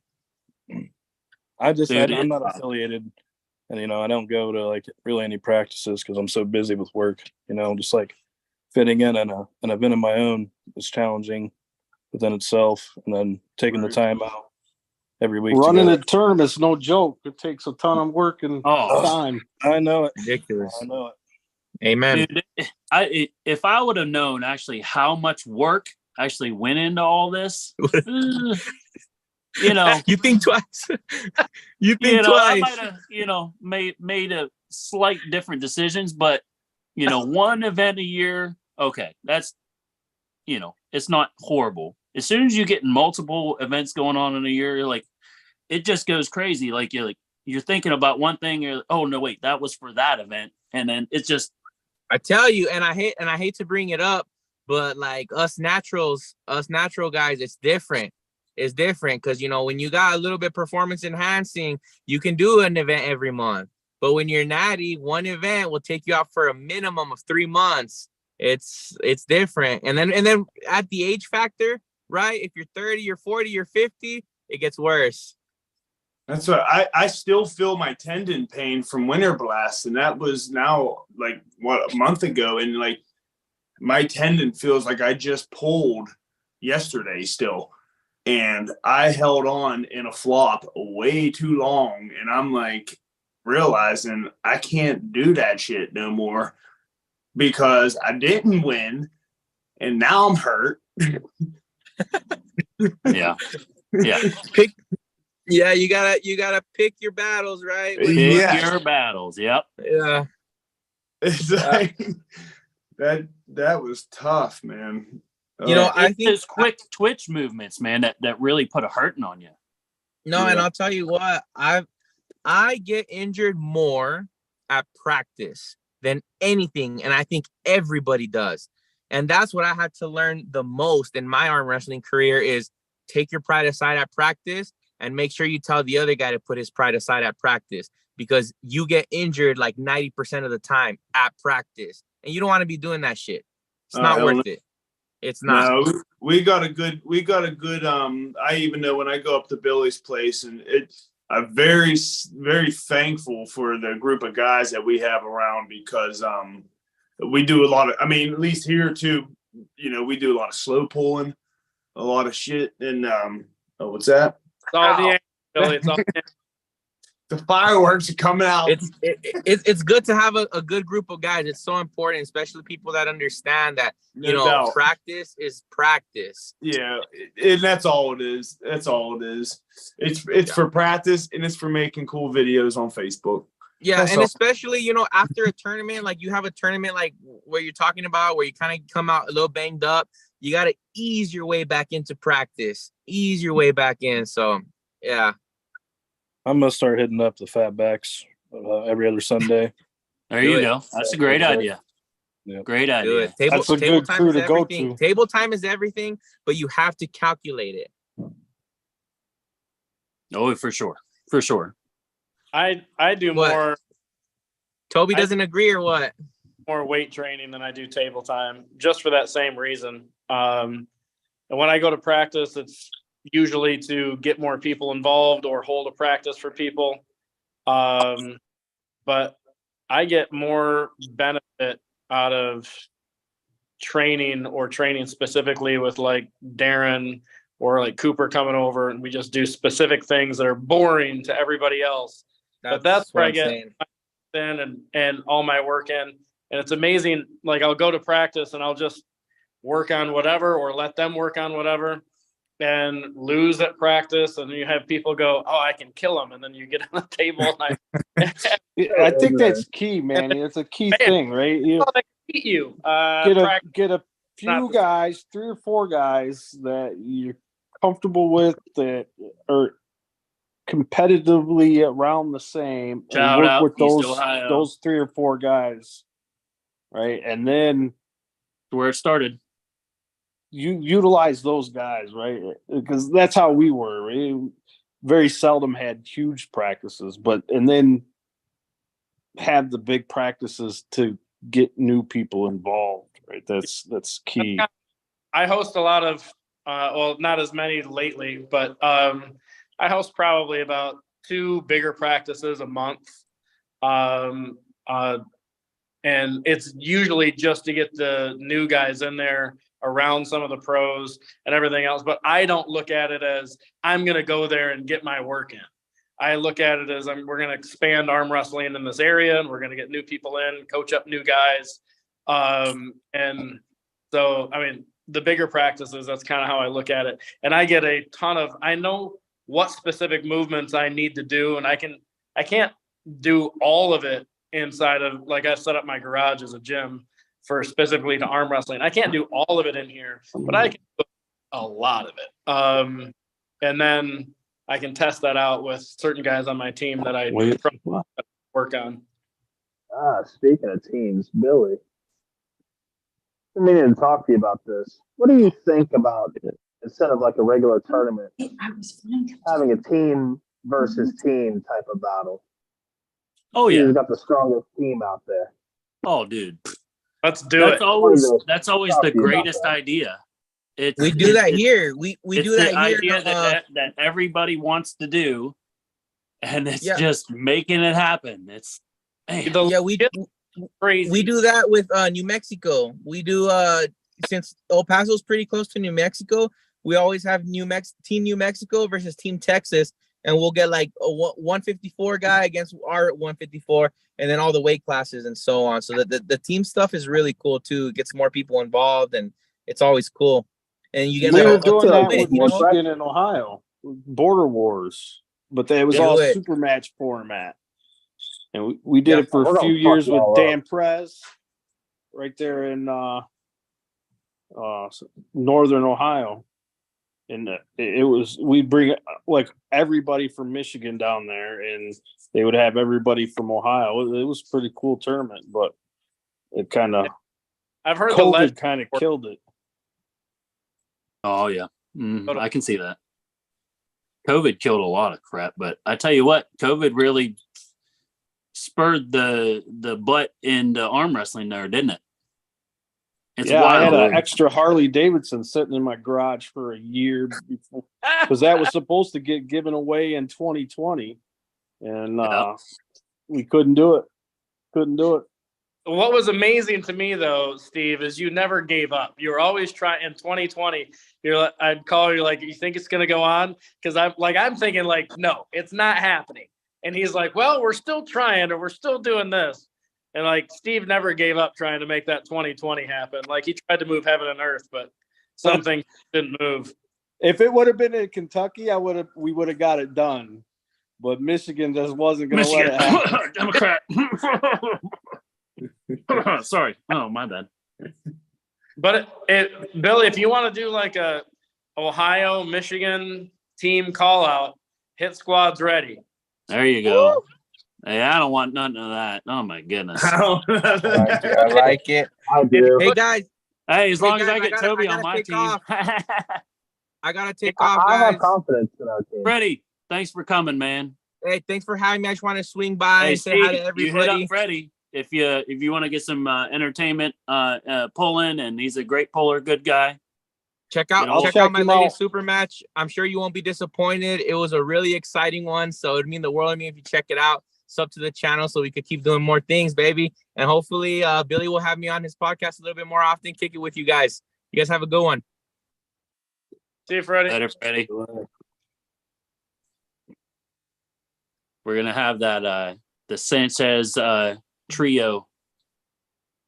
Hopefully we get that going in the next who knows how long. It only takes money, right, Toby? I just don't understand why.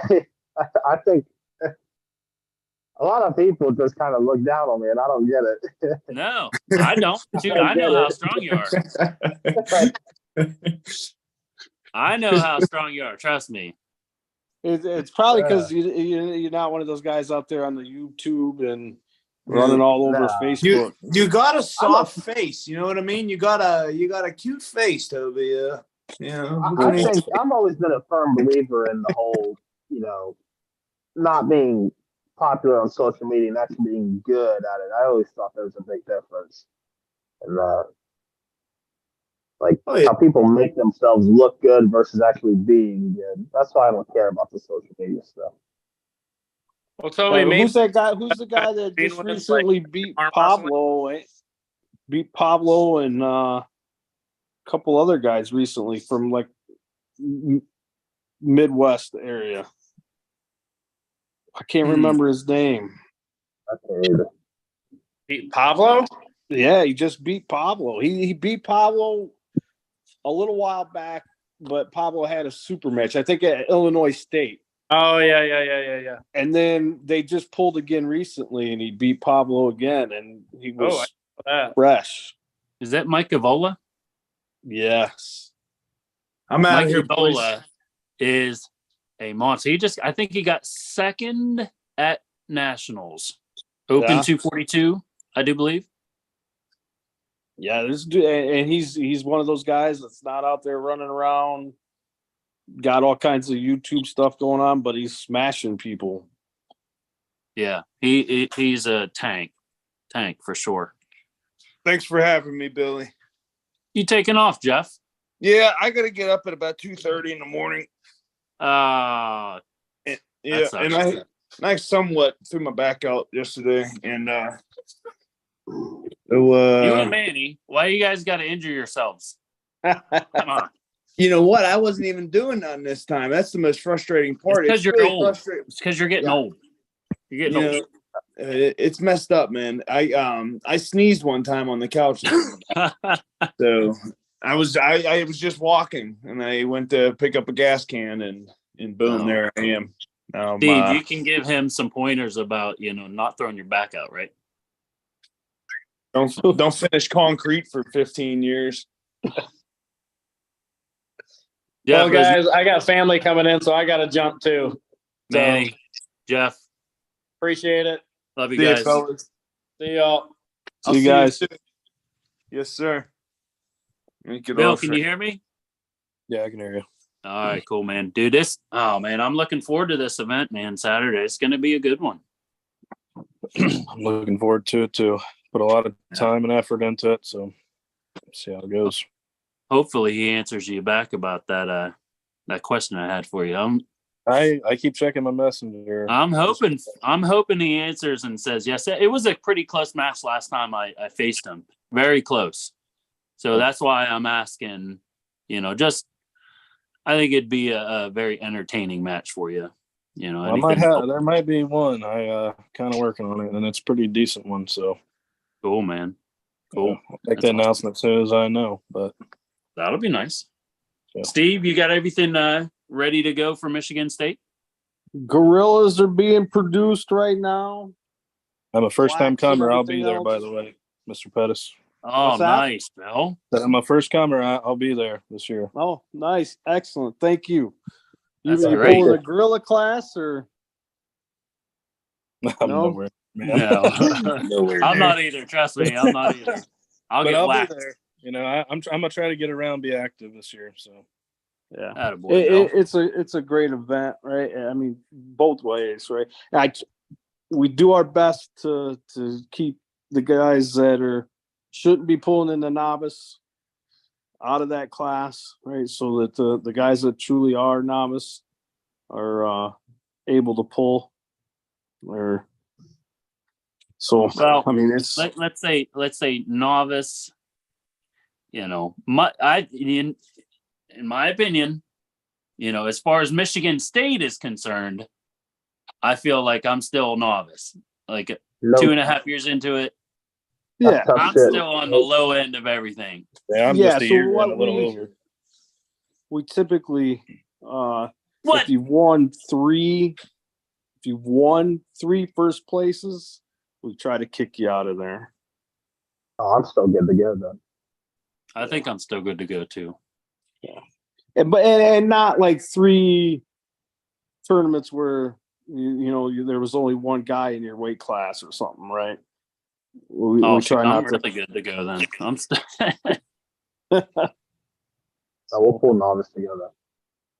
Oh, Toby, dude. Oh man, I'm telling you, dude. I think you have a really good shot of getting a gorilla in the pro for sure, or in the open division, 100%.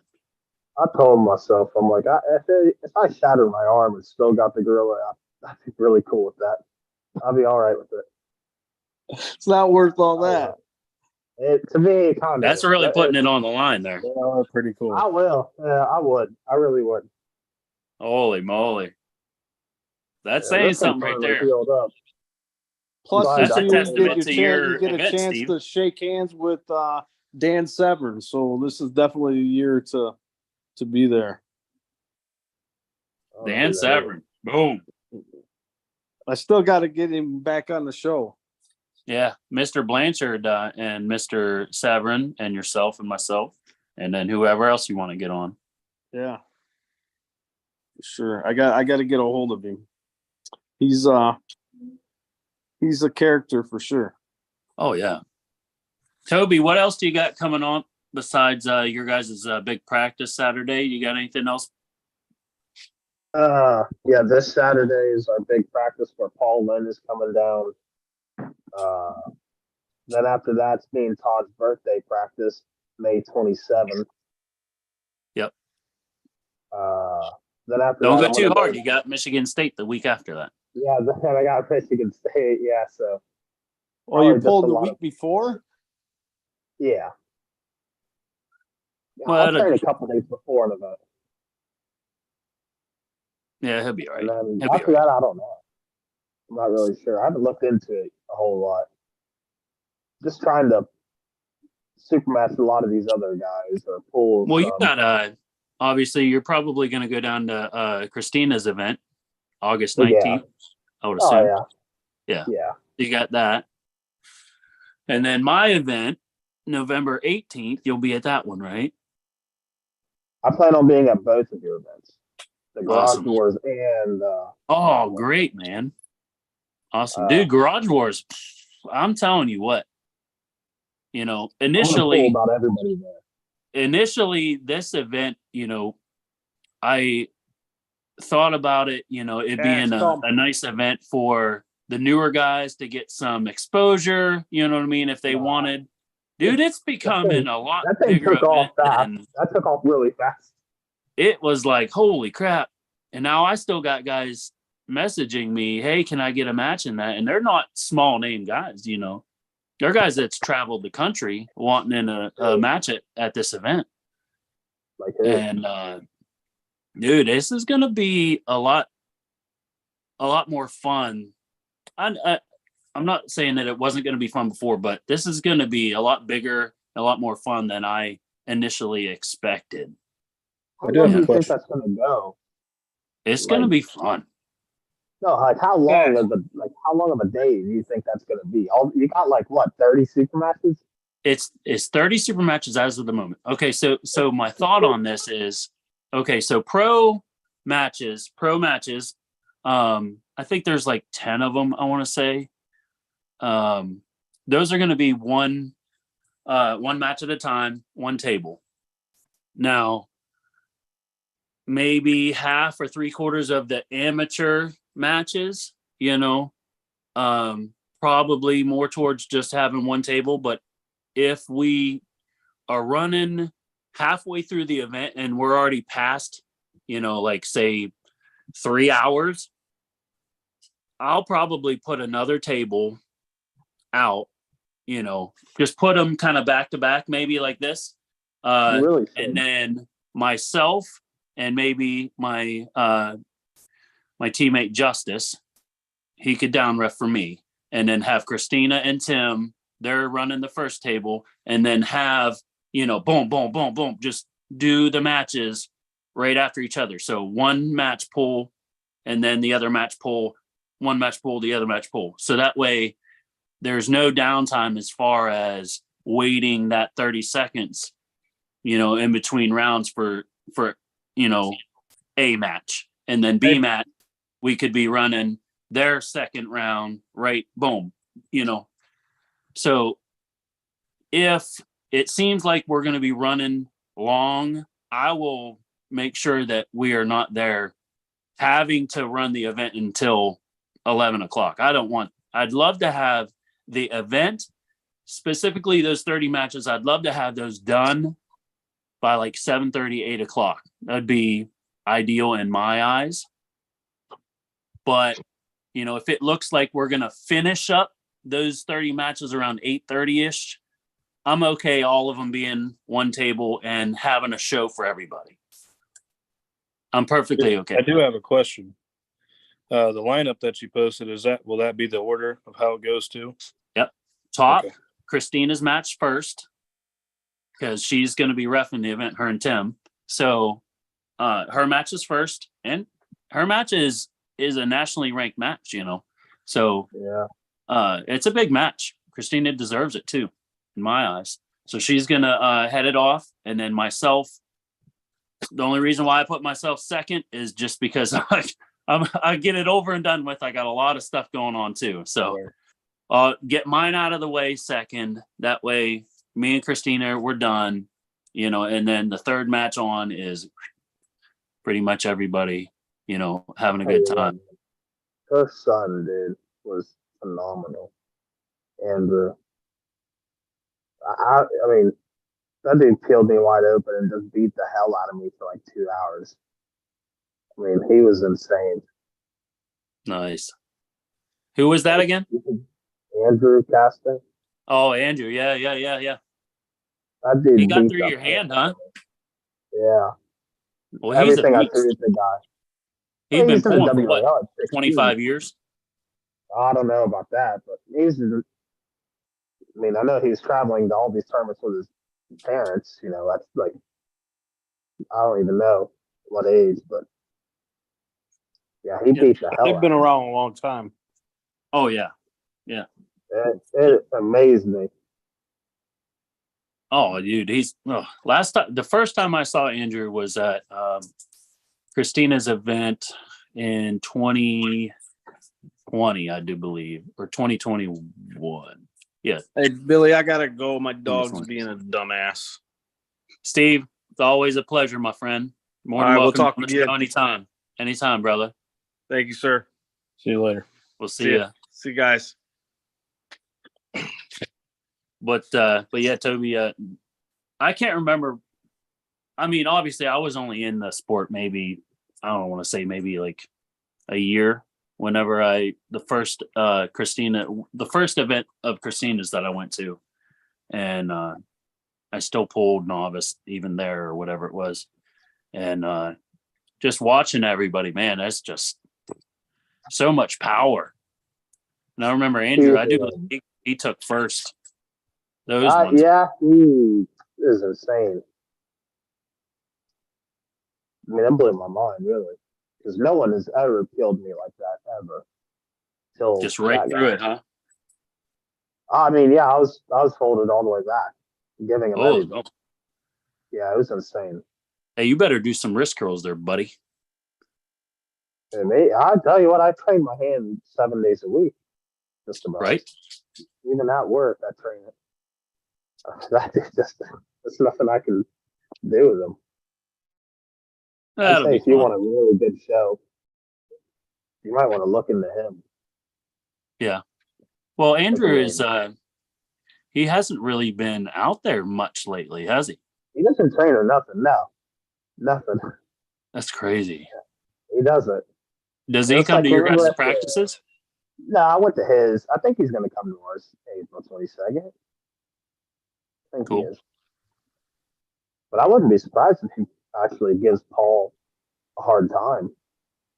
I wouldn't be surprised. Well, hell, like at the Moose Showdown when he held Pablo in that hook and they were sitting there grinding it out, that was pretty impressive. Heck yeah. And then he smashed Paul Hughes. That was Hey, interesting bring to Andrew watch. up to Garage Wars with you. You know, his mom's pulling. I'm going to be honest. I don't know if anyone there would even have anything for him. I don't I know. mean, you need to contact a really high-ranking guy. You'd have Hey, to. that's why we have a king of the table in the after pools. I think that'd be the guy. I think that would. Oh, dude, I'd love to see that. Just every single person there go up against Andrew and then just wax everybody. Not that I want him to wax everybody, but that would be impressive. I mean, there's a I lot don't think of anyone would have pullers. a choice. The guy is just an absolute brute. I mean, That'd be nice. I'd love to see it. I'd love to see it. You're gonna talk to him next Saturday, so talk to him, see what he thinks. Todd said that. I mean, even Todd said his hook is just incredible, and his press and stuff is just stupid. And I watched him peel Dave Shea open like it was nothing. Too. That was impressive. Wow. I mean, he's ridiculous. Well, that's definitely a guy you want to look into.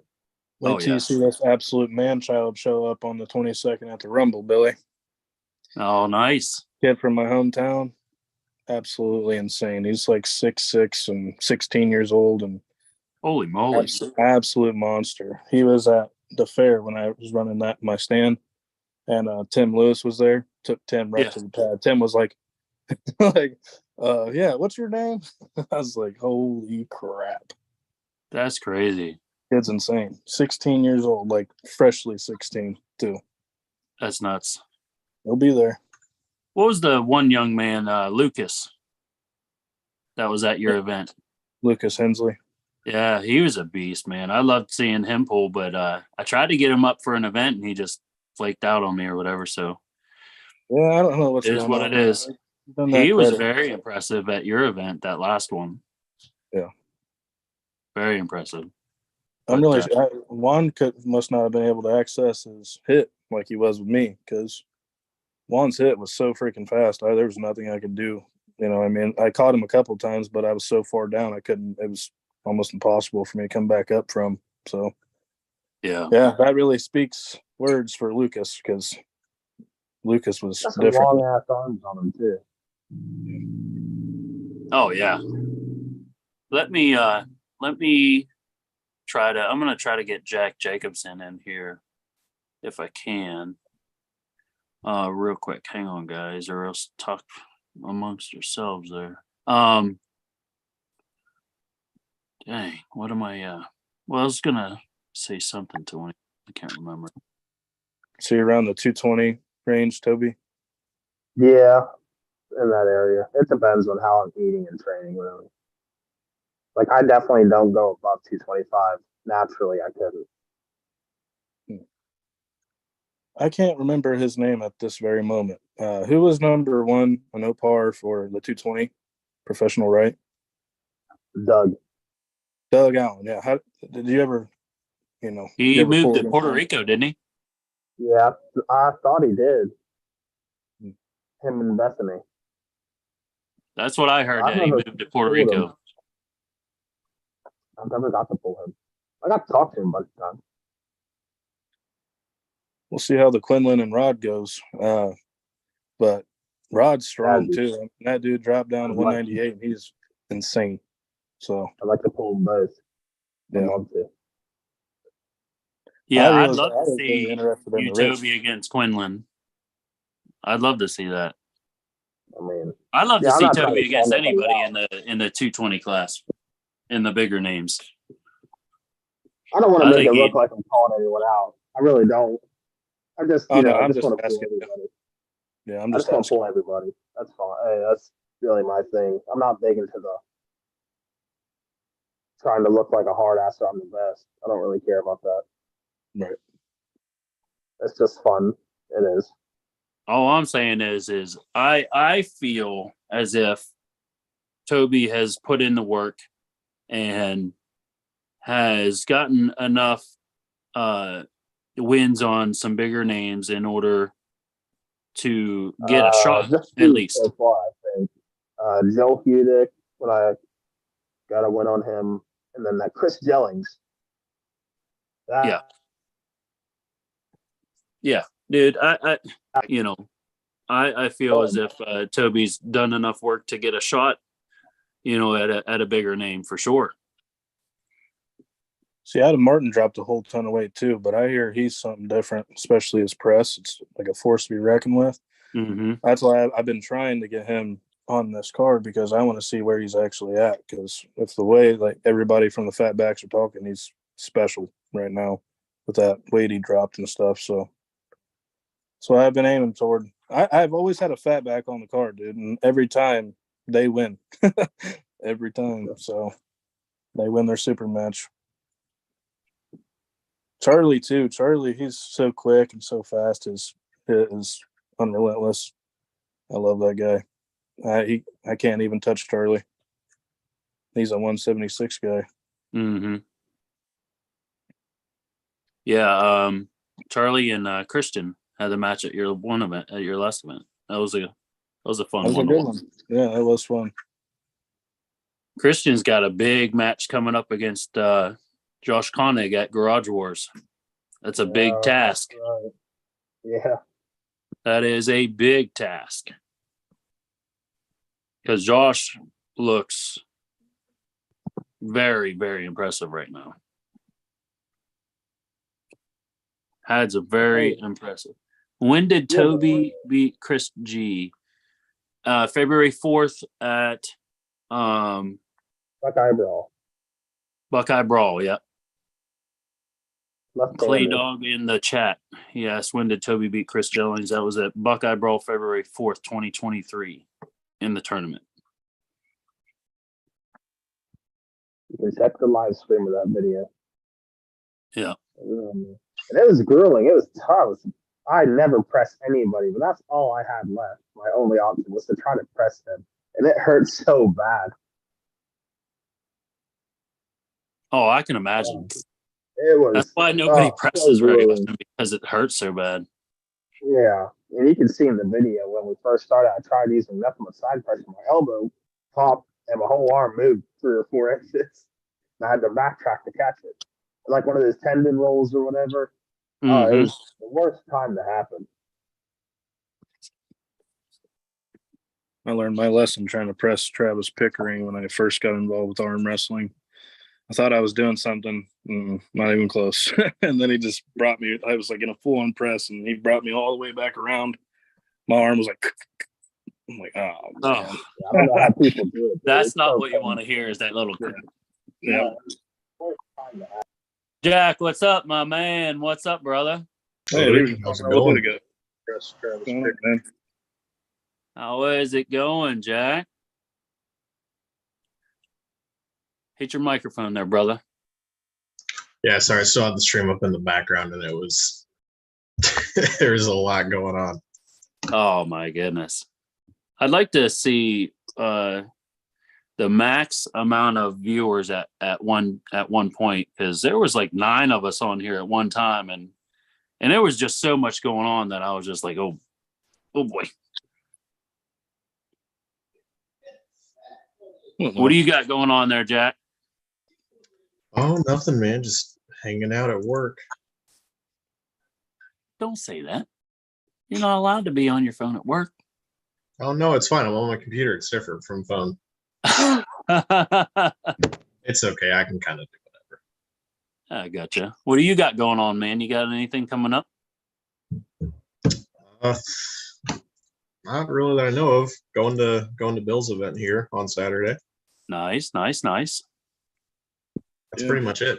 It's been basically since the Arnold, I was so beat up. I just took like an entire month of doing nothing, and I'm still doing nothing. It's great. Jeez. You better start doing something. You want to climb that list. We'll get there. You're going to have to get through this. Hey, I just got done training earlier, and I was telling my teammate, I'm telling you, old Mike Brown's got something coming. He's got something coming for him here at Garage Wars. Oh, man. I'm not saying that I'm going to wax him, but I'm feeling really strong right now. He's Mike Brown is very hard to get a gauge on because I feel like almost any time I've pulled him in recent memory at practice has been towards like the middle of end of practice, and it's very hard for me to figure out exactly where he's at in like a competition sense, because like an hour into practice, that's when I'm finally hitting my stride and I actually feel good and warmed up, and he dies off fast. So it's I've seen him put out some serious power and surprise people, but it's very hard for me to gauge like where he's at on a like fresh, ready to go. Right. I know that I was able to get through his hand at the Kiwanis, but I didn't go anywhere near his arm. And I know he's primarily a hook puller. Yeah. And I'm primarily a top roller.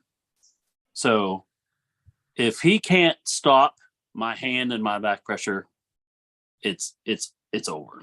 Oh yeah, I 100% agree. But that doesn't mean that he hasn't been putting in the work on his hand and wrist and his cupping ability. But The most important thing. I don't know. I haven't been not training my hand and wrist. Like I've continually stepped up the weight on my hand and wrist, on my cupping ability and my pronation. I've consistently attempted to go more and more weight. So How do you train your hand? my hand is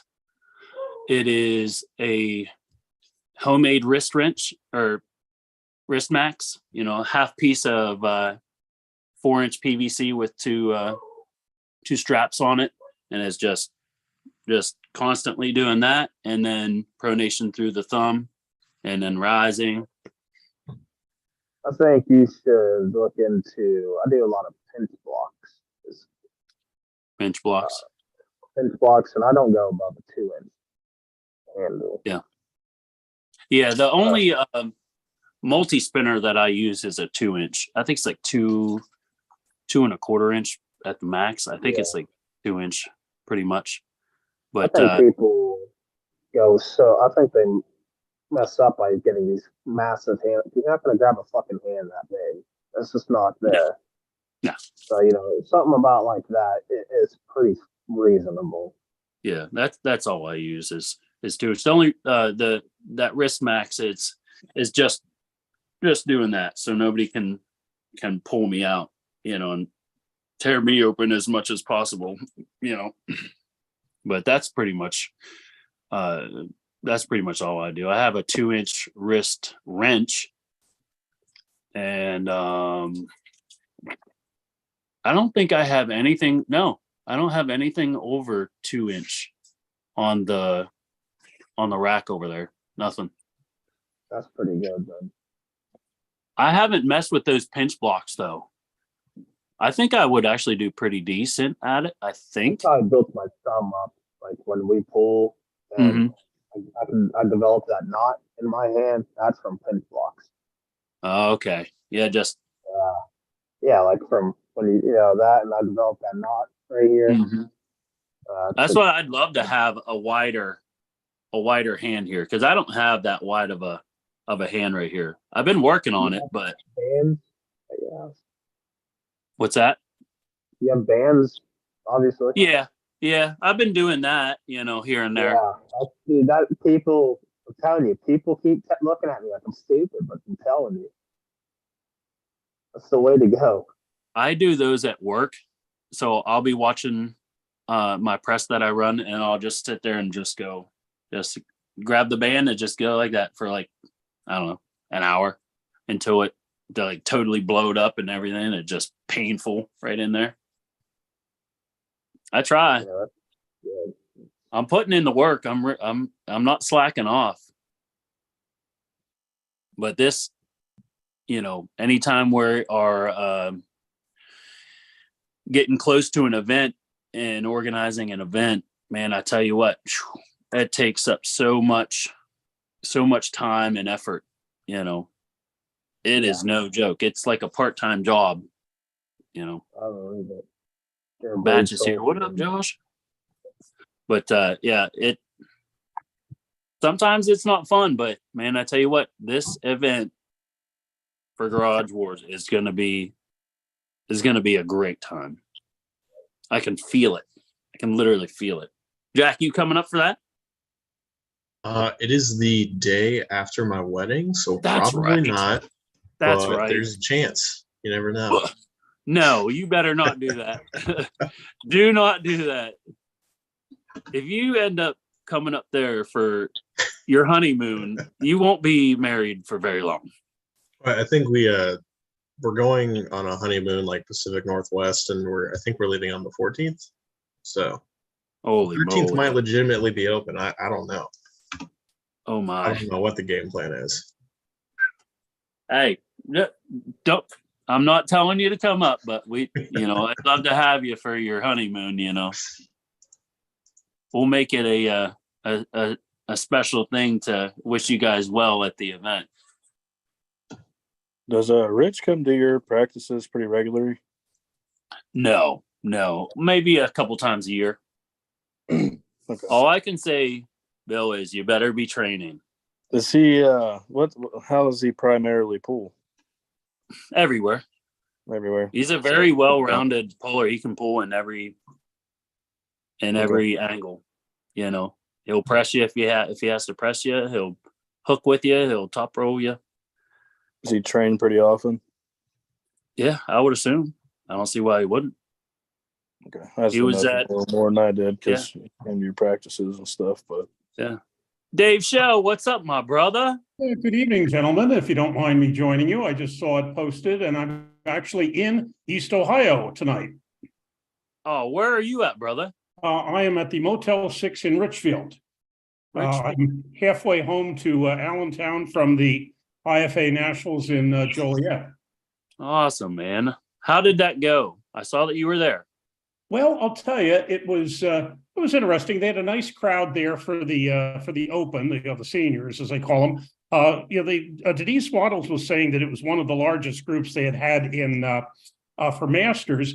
Although I really don't know. It was the first time I had been to one, and there was the Masters started fairly promptly at 11, and we were done by 2:30 or so. So I'm really it wasn't the biggest crowd. I mean, some of the younger like the 40 plus and 50 plus had a decent number in. The 60 plus and 70 plus did not. There were 4 of us total in both arms or each arm, I should say, in 70 plus.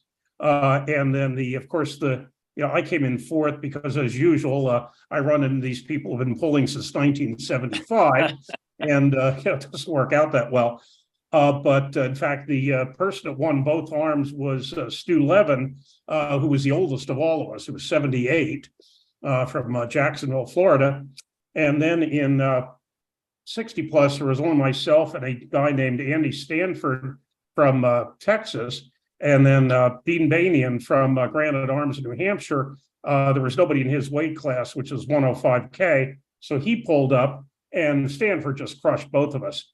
And so, whatever. But still, was nice to see people that I only know on Facebook, Kalen Gilstrap and Bill Schumer from St. Louis, and whatever. And what was especially kind of bizarre is that anybody in the top 4 right arm qualifies for the Arnolds. And as I previously noted, the 60 plus and 70 plus did not have that many people in. And so technically, although I think the idea of me at the Arnolds has a certain ludicrous quality to it, technically I'm qualified to go to the Arnolds next year. Awesome. Yeah, which might, and of course the Arnolds, they were, qualifying even though if you're in the Masters, although as you probably know, Arnold's does not have Masters. They just have basically open, right arm only. So the whole notion of me pulling super heavy in the Arnolds has a certain weirdness to it. But I always feel like I have to apologize to people who really had to work hard to qualify, to get to go there. So I basically just showed up, went 0-2 in both right arm is the only one that counts, and basically qualified to go. So I think I'm going to also everybody that showed up was qualified to go to the Worlds, which I think I'm going to pass on that. I'm not really up to Kuala Lumpur, but I might actually show up at the Arnolds just really for the just the extravaganza of it all. I've never been to one, and so I think it's a lot of fun. Yeah, so I think I'll show up for that and just soak it all in, even though I fully expect to get crushed. But no, Popeye's Team Popeye won the team trophy.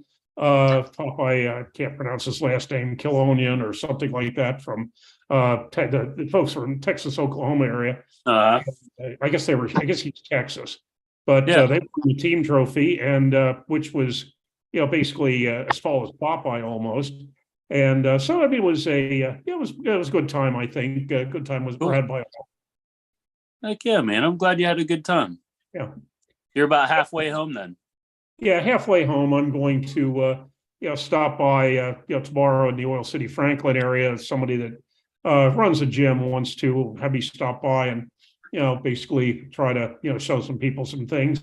And then of course actually I have I'm going to see you in a month, of course, at your event. Hey, I had your opponent here at the house today. He's okay. looking strong. Okay, which one? Justice. Justice, yeah. He's looking real strong. Yeah, well, hey, always like a challenger, as I've said before. I'm willing to lose to anybody. But so well, your other opponent, Brian, was here last Thursday for practice, and he's trying, and he's coming along. No, he's definitely getting better. Hey, I'll tell you, the story of my life. I get these people start out, they show up for the first practice, and I'm a great motivator because their first practice they don't know what they're doing, and they're like, "Holy hell, I cannot move the 70-year-old off center." And so they either give up or they start practicing a lot harder. Usually figure out what they're doing. And I know you got that sticky spot. You got that sticky spot. Oh yeah, right. Yeah, the right arm sticky spot. Yeah. So a lot of them get a lot better, and a month later when they figure out what they're doing, they're crushing me. But I mean, actually, that will be my fourth. Let's see. Let me think a minute. I have four tournaments in 5 weeks. Because this week, I'm nuts. This week, of course, was Illinois. Next week, I'm going to this coming weekend to sit downs, and then the week after that, nothing. I'll probably go up to Outlaws and have a practice with them in New York, and then the week after that, we're as you may have seen, 98 is running a tournament called the Battle at Antietam in at the Antietam Brewery in Hagerstown on the 6th, and then you folks on the 13th. Dude, we're looking forward to it. Yeah. It's going to be. This event is going to be a lot of fun. Oh, absolutely. Yeah, it's going to be a great time. And Dave, we are blessed to have you be part of it. We thank you so much for being a great sport and willing to travel and be part of the event. Well, I had somebody, and I thank you. As you know, I was just going to. Show up and, watch and do the after poll and, whatever. And then you decided to round somebody up for me. And so, which I'm, very glad you did.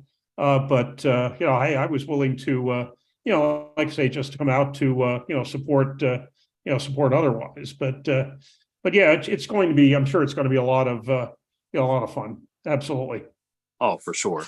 For sure. 30 matches. Yeah. Like I was telling the guys earlier, we're going to attempt to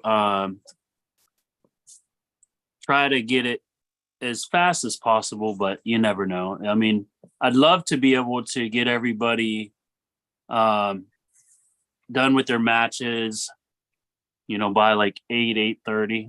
I'd really like to wrap it up right around that time. So that way, we are, got plenty of time for the after pool. Nobody has to, be out until 2:00 in the morning or nothing like that, because I would assume, 3-4 hour after pool is quite possible.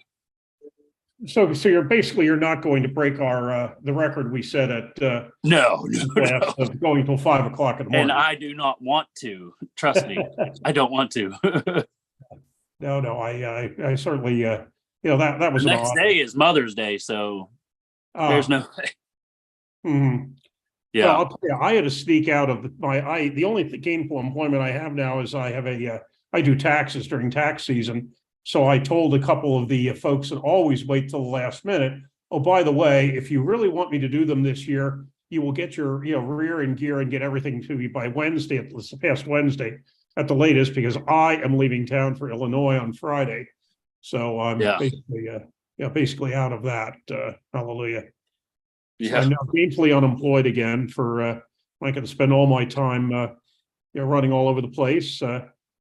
Got the current car with about 38.6 on it back in November, and I just passed 50,000 a couple of miles ago. So 6 months and the thing's already got 50,000 miles. Not even that. Yeah, last year I put 30,408, and I think I'll probably break that this year. Yeah. Mm-hmm. Yeah, I don't see why. Why you wouldn't. Mm-hmm. Hey, Jack, I wanted to ask you, man, how's your training going personally? How's your personal training going there? You getting any work in? I'm definitely in a lot less pain than I have been for basically the last like 3 to 4 years. So that's a pretty big improvement just within itself. I definitely have not been like pushing crazy numbers or making any like substantial strength gain. Staying healthy though, yeah. Yeah, no, and I think it's mostly due to not pulling a lot for the past month or two. Mostly just like focusing on just doing gym time most of the time when I'm at work and everything. And I feel like my overall power has probably gone down a few percent, but my options have expanded significantly. Like previously it was basically only like run outside and get hand and then like reposition from there. But over the past month or two, like I've actually started to develop a little bit of like a press for the first time in 5 years. Cool. Yeah, just like transition. Like I feel less powerful, but way more like snappy, I guess. That's cool. Well, it's definitely good to have the options readily available instead 100%. of using them as last ditch movements, Yeah. And like I said, I'm just excited that I am not in pain because I had a good probably 3-year stretch there where like I would pull all the time.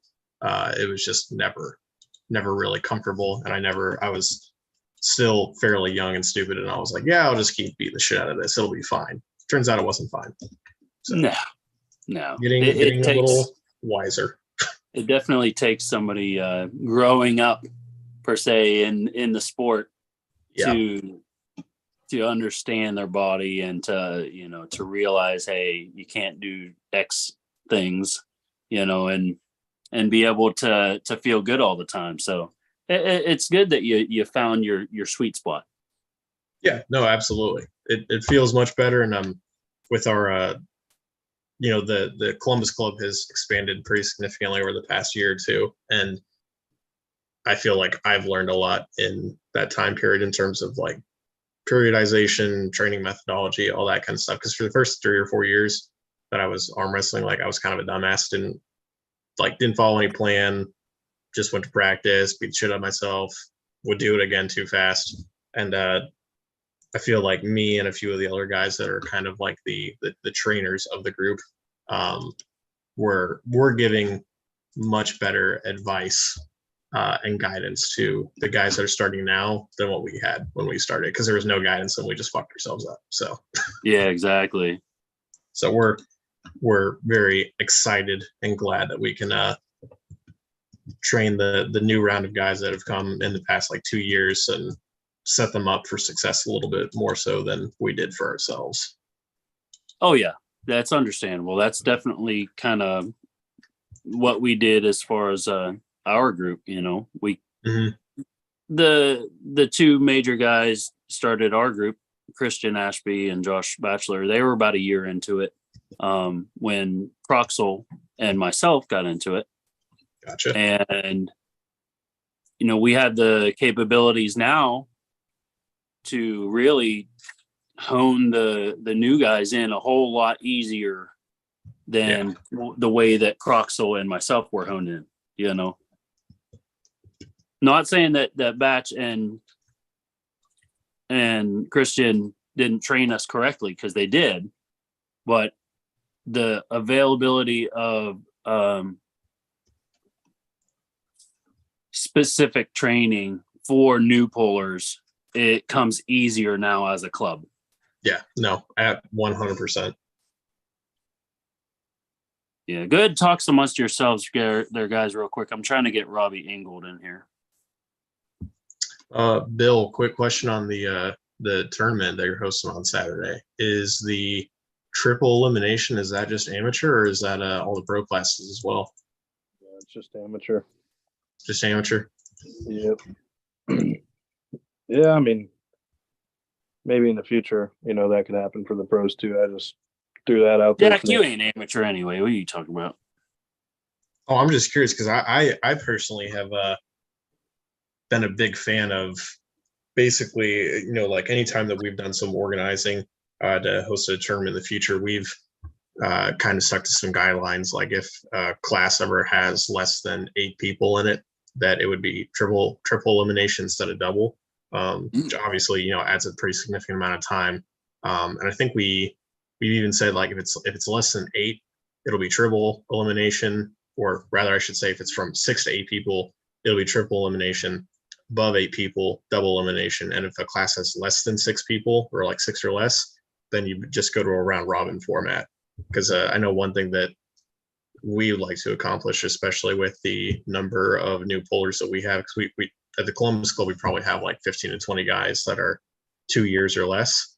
And with those guys, it's we obviously want to get them to tournaments. And, you know, like I'm encouraging everyone to go to Bill's tournament here this Saturday.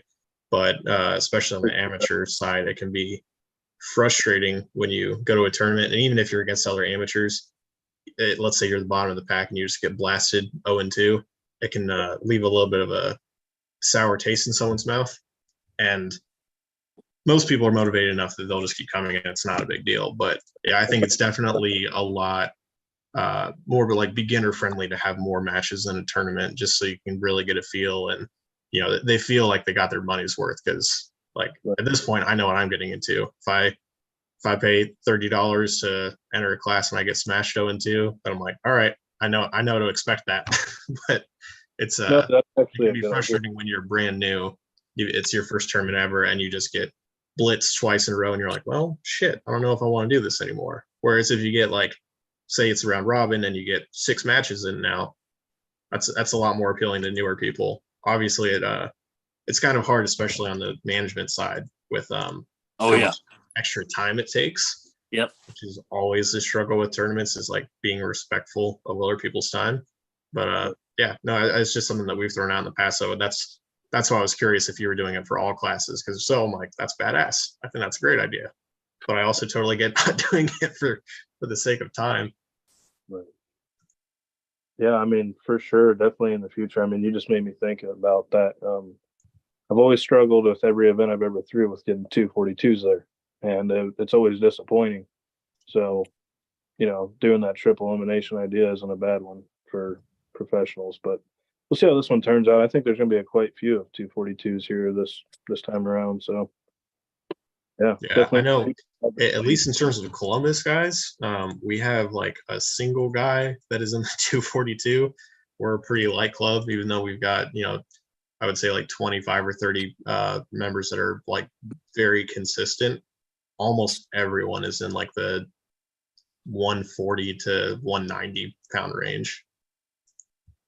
Sucks. Yeah, that's a light group.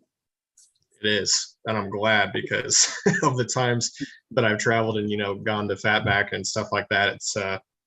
It's kind of hard because I'm like half the time it feels like the specific training that you're doing or table time isn't even applicable to what you actually have to do in tournaments. Yeah, I'm it's like, not well, geared towards those every big boys, hand I yeah. grab is twice as big as normal, so this kind of sucks. That's what I've been kind of hitting up a few other practices besides our own, and trying to get a couple different practices with guys that are way bigger than myself. Yeah. That are weighing 270, 280, attempting to get that real hard work in on somebody that can really handle it easily. Yeah. Now, trust me, I know my guys can handle it, but it's just a little easier for a 300-pound guy to whack into his arm a lot easier than my guys, Well, and what Jack doesn't mention is that a third to a half of the team seem to be stonemasons. So all those 170 pounders are pulling like 220 pounders.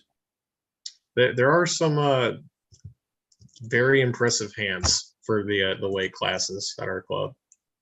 Mm-hmm. Yeah, I just remember when I came to your practice, it seemed like the one I was at, you had quite a few of the guys from that bricklaying or stonemason company, and all strong as hell.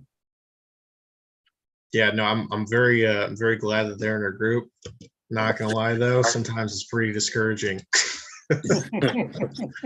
Getting slapped around by guys that weigh 140 pounds after I've been doing this for 5 years. I'm just like, God damn it. Hey, you better step up your game then. Oh, I'm working on it. We're getting there. I want to get your guys' thoughts on a couple of the matches from Garage Wars, if I can. Absolutely. First match I want to get your guys' thoughts on is Christina and Martha. Christina Casto, Martha Swick. Anybody want to give an idea of how that match is going to go? Toby, I know you trained with Christina. What do you think? Who is it again? Her match? It's Christina Casto versus Martha Swick. I don't even know who that is. But just, training with her and all that. I mean, she does have a solid frame. She really does. And her grip, when she does her actual grip to me, like old boy said earlier, I mean, the nerves in my thumb are just shot. Like, it hurts so bad. And her top was getting, it's always been insane, but I have to root for Christine on it, especially from an experience standpoint too, with her. And you know how that whole family is. Oh yeah. Yeah. Not even just because we train together or on the same team, just I think she has more of I think she'll go the extra mile to grind it out and win than most women in her class. Yeah. Yeah. Anybody else got any thoughts on that? I know Dave, have you I know Martha's from PA, isn't she? Yeah, I don't know. I must admit that I really don't have an opinion to offer here because I really I'm not familiar with either. I would agree. I know Christina has tons of experience, but to be perfectly honest with you, I know very little about Martha, so I really don't even know how that would balance out. What's up, Robbie? Robbie's here. Robbie. Oh, and then we lost him. Oh, yeah, it's going There we go. He All was right, here, back. and then Yep. he's gone. He'll be back here in a second. Second match, I wanted to get your guys' thoughts on. You guys probably don't. Same thing. Probably don't have a real good idea. But myself versus Mike Brown. How do you guys think that one's gonna go? There we go. Billy. I hope he fucking steamrolls you. Oh, dang, bro! I hope he don't know who that tries. is. I don't know I who hope he that tries. is. To be honest. I don't know who Matt Brown is. Mike Brown, yeah. He's at Mike 76. Brown. He's right behind me in the rankings. Robbie, how was it, man? Oh, it's Welcome to going. the show. Thanks for Yeah, joining thanks. us. No, thanks for having me. Yeah. You got I'm just- an opinion on that match, Billy Collins versus Mike Brown, right hand? How do you think that would feel? I haven't gotten to pull Mike Brown, so I don't know him as much. It could be. I think it'd be close. I don't think it's I hope just it like is close. I want it to be um, as entertaining as possible, for sure. Yeah, I think so. I think most of the matches are all very close that I've seen listed. At least at this Garage Wars, it's like what is that, 30 matches or something? Oh yeah, 30. Yeah, On the dot. Crazy. yeah, 30 on the dot. Jack, what do you think, man? Who's got the Rounds is edge? it? What's that? 5. All of them are 5 unless the pullers want to pull for less. Right. Okay. And are you doing as soon as like one person gets a majority, is that it? Moving on to the next match, or are you playing it out all the way? No, we don't have time to let them play out. They can play Gotcha. out after the event. So if it's 3-0, that's it. Yeah, in that case, I'm gonna confidently say that it's gonna be 3-0. Oh, One way or the other, right? Yep. I don't know which, but it's gonna be 3-0. There you go. There you go. Next match, Rich Calero and Randy Duff. Rich. Anybody For sure. got- You know what? I don't know. I'm going Rich. I think Rich definitely is the one that has he's expected more so to win. Because Randy, personally, I know that he's had some health issues and whatnot, and he's had some trouble gaining some weight. So I think he's like 187-ish, 189. And the match, I do believe, is at 205, I do believe, because because Rich is leading up to Michigan State's at 198. So I do believe that they are meeting at 205 max. But Randy is no slouch at all. Now, at the risk of sticking my foot in my mouth here, since once again I just know that Rich is extremely strong. I have the impression, and here once again I could be incorrect, but just what I believe is that Randy has a lot more time and experience, does he not? Yeah. What struck me when I read that is I thought, are they even the same weight? Because I would have thought Rich was a lot heavier than Randy. But Right next to each other on the rankings for Ohio. It's number 5 and 6, I do believe. Okay. I mean, it just, like I say, it struck me that it surprised me because I would have thought they would have been different weight classes, and I would have said, okay, it's going to be, power on the one hand versus experience on the other hand. But beyond that, how that will play out, I don't know.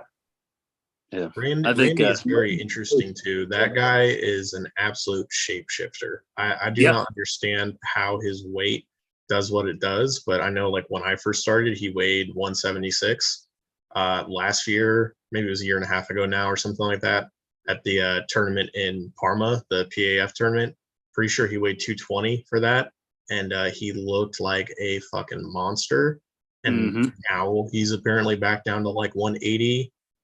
That he competed at the Memorial tournament that Bill Arnold hosted and Gary. So yeah, he is.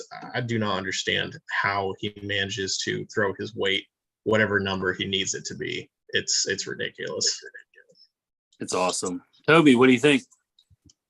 Last time I pulled Randy, it was real bad. Oh, it was real bad. It's like me. I'm the sure, last podcast. I'm sure we'll get him back. He'll be back.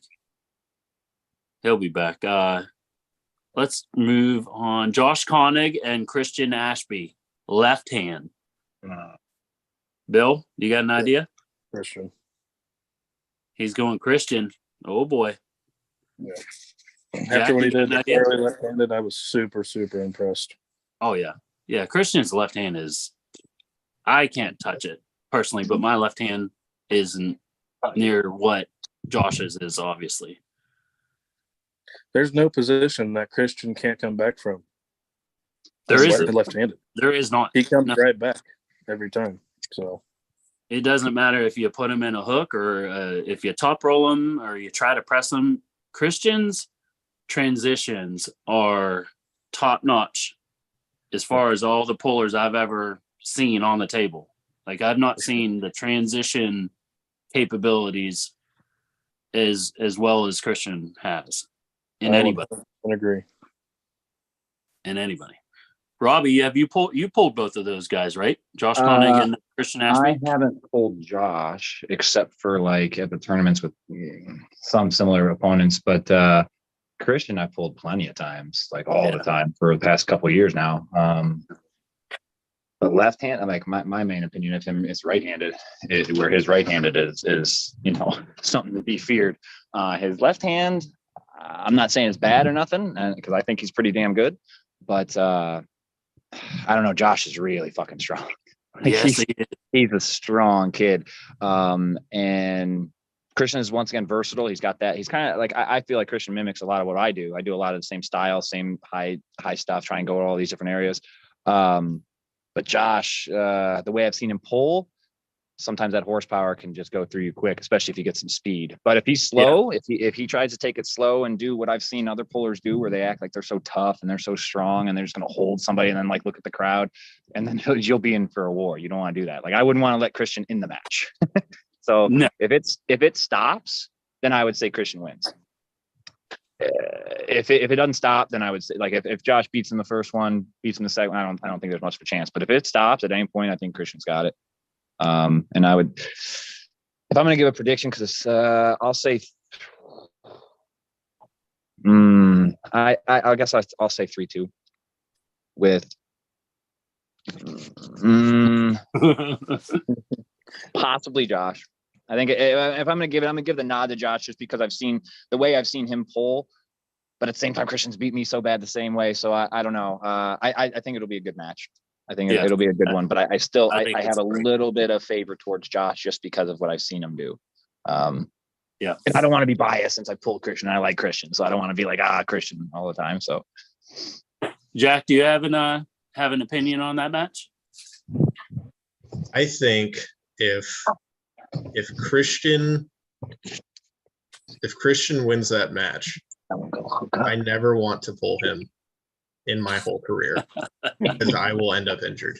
As much as I love Christian and he's a super nice guy, the last maybe year or so, Josh's left has developed the most like unnatural pressure I've ever felt. Yeah. And I just don't think there's a way around it. He's on an absolute freak status right now. Tall task. Christian knows it is a very tall task in Mr. Koenig right now. 100%. He knows. Yeah.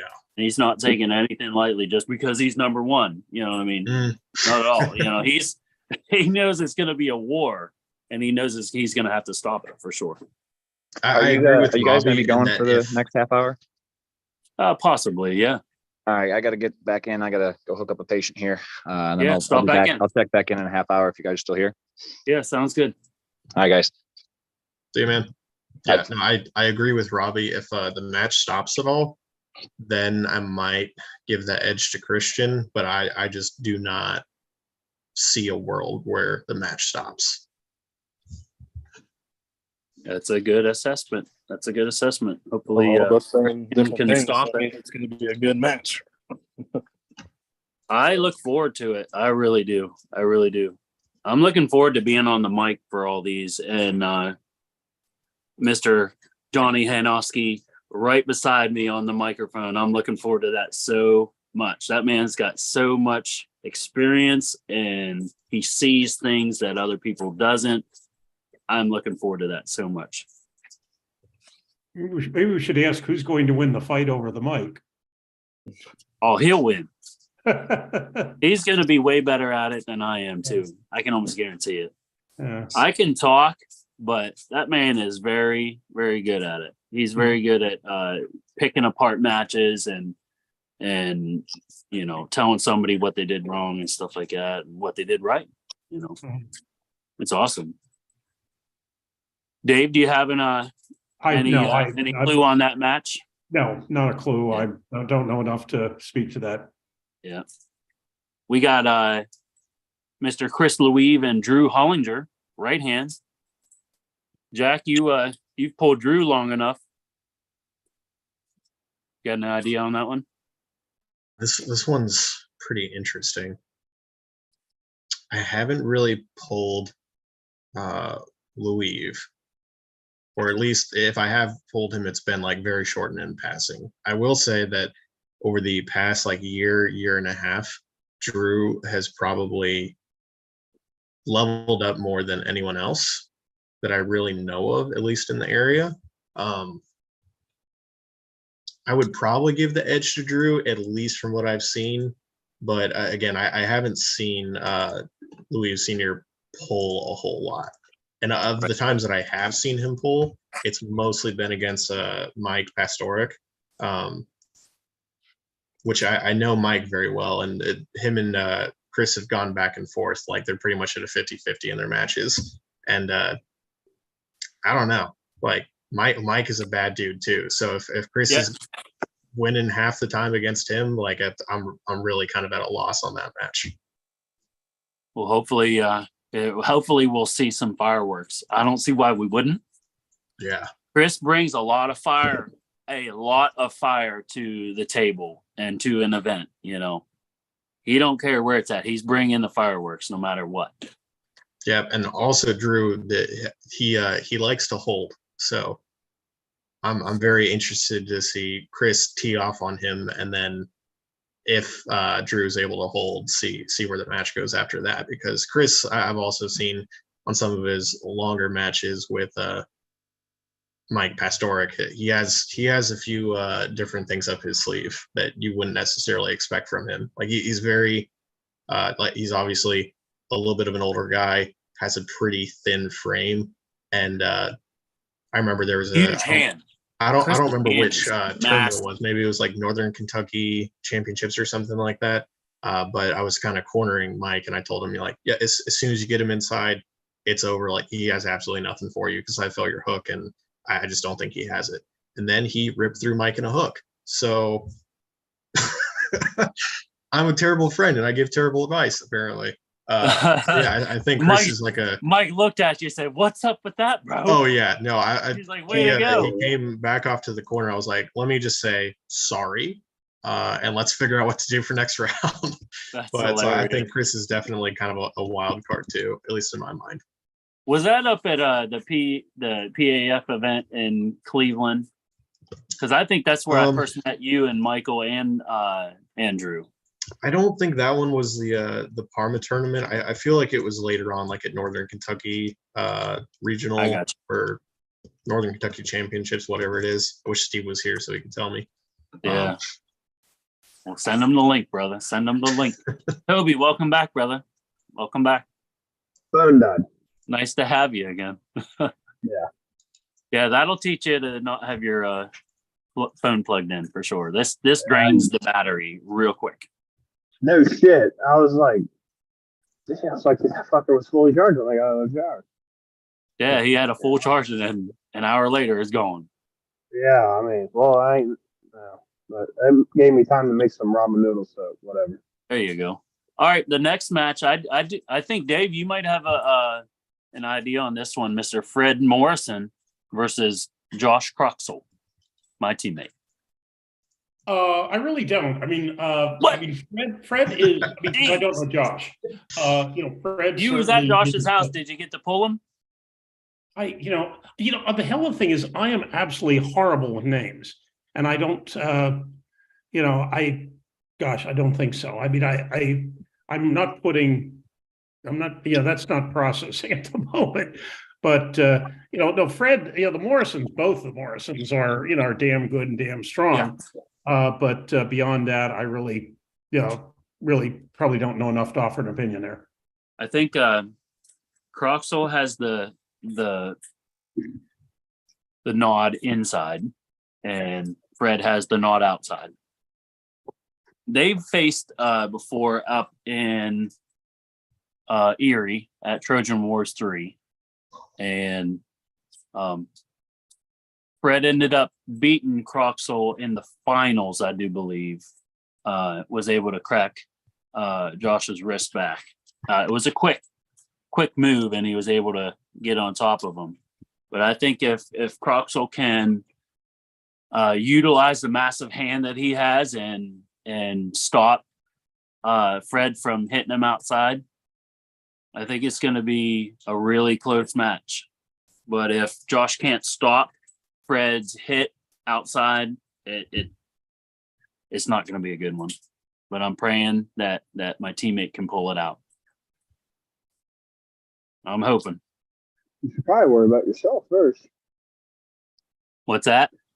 You should probably worry about yourself first. Oh, dude, trust me. Oh, I've been training. I've been training a lot. Oh, the wife said too much. Justin Schaffner and Kurt Hood, left hand. You guys got an idea? Right. Yeah, he's got a crazy hand on him too, that guy. He does. Who's that? Kurt. Yeah. I pulled him a handful. Yeah, we've pulled him at Logan's house a handful of times, I think. Yeah. Now, Justin's more towards the western side of Ohio, I do believe, isn't he, Jack? Who was it? Justin Schaffner. I Super heavy. Recognize that name. Super heavy against Kurt Hood. Hold on, it's time to Facebook stalk. There you go.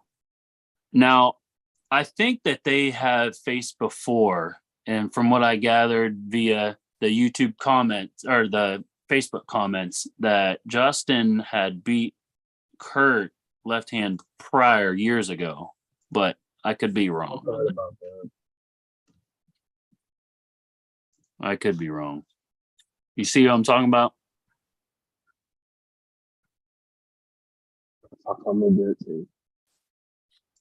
Yeah, I don't know. Bill, do you got an idea on that one? I know Schaffner's got a real fast hit, and he's pretty strong too once he gets going. I don't know a lot about Hood, but I've pulled Schaffner before, and he's pretty fast. So yeah, I know Kurt's been putting in the work, trying to hit the gym and really trying to work on his strength levels, just from at least on his right for sure. Yeah, like I pulled him over the winter. And then it was like maybe a month or a month and a half ago, he come over to Croxall's for a practice, and it was like 2 months later, and I couldn't get through his hand. Like his hand it really got really good. His right hand, at least. Wasn't able to. My left sucks, so I couldn't. Without the strap, me and Justin, we were stalemate till we put the strap on and took me. So yeah, in the strap, he's very strong, very fast. Hopefully we see a good match. This next match is, everybody wants to say that this next match is lopsided, but I really hope that this younger competitor can really come out with something. It's Mike Ennis versus Jacob Robinson. Right hand. Now, everybody's, I don't know, I didn't see very many people that were thinking Jacob can pull it off. And he has a tall task ahead of him for sure, because Mike Ennis is a monster. He is a beast. Crazy. But Jacob, man, he is no slouch himself. No slouch himself. But he hasn't been around long enough, Like he's only got maybe, I think, 2 years in the sport, I want to say.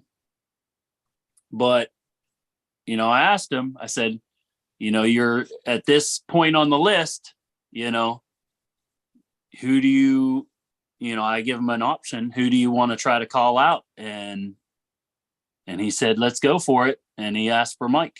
And Mike is a huge, huge task for Jacob.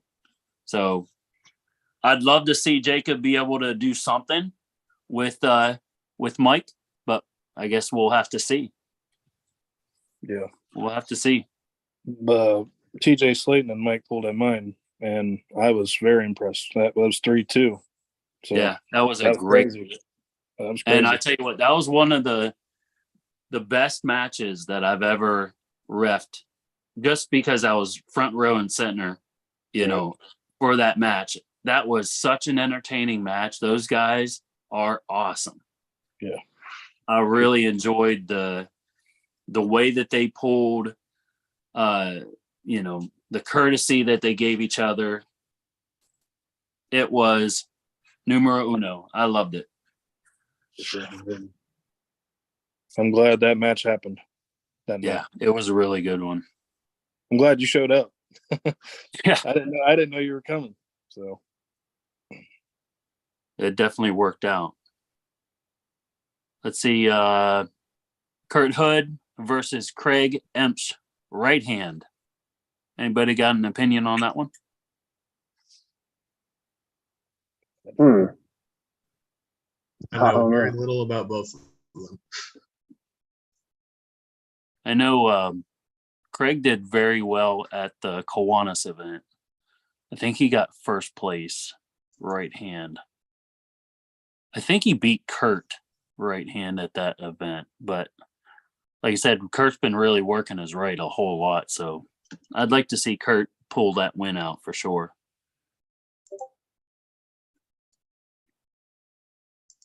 Jacob Robinson again versus Marshall Tiny Burns, left hand. Marshall. Marshall's got a massive hand.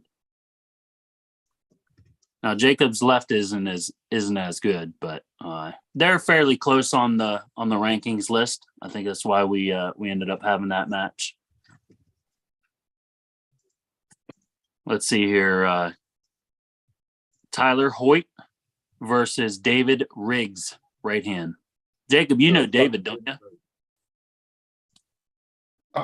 I've been in practices with Tyler, but you know, he's certainly you know, strong and enthusiastic, and I think you know, basically you know, knows what he's doing. But beyond that, you know, once again, like I say, you know, I'm sorry to I feel like I'm being the silent type here, but a lot of these folks, you know, there's two issues. Number one, a lot of these folks, I don't know both of them, and not only that, but it's like when, you know, when somebody says, well, you pulled them.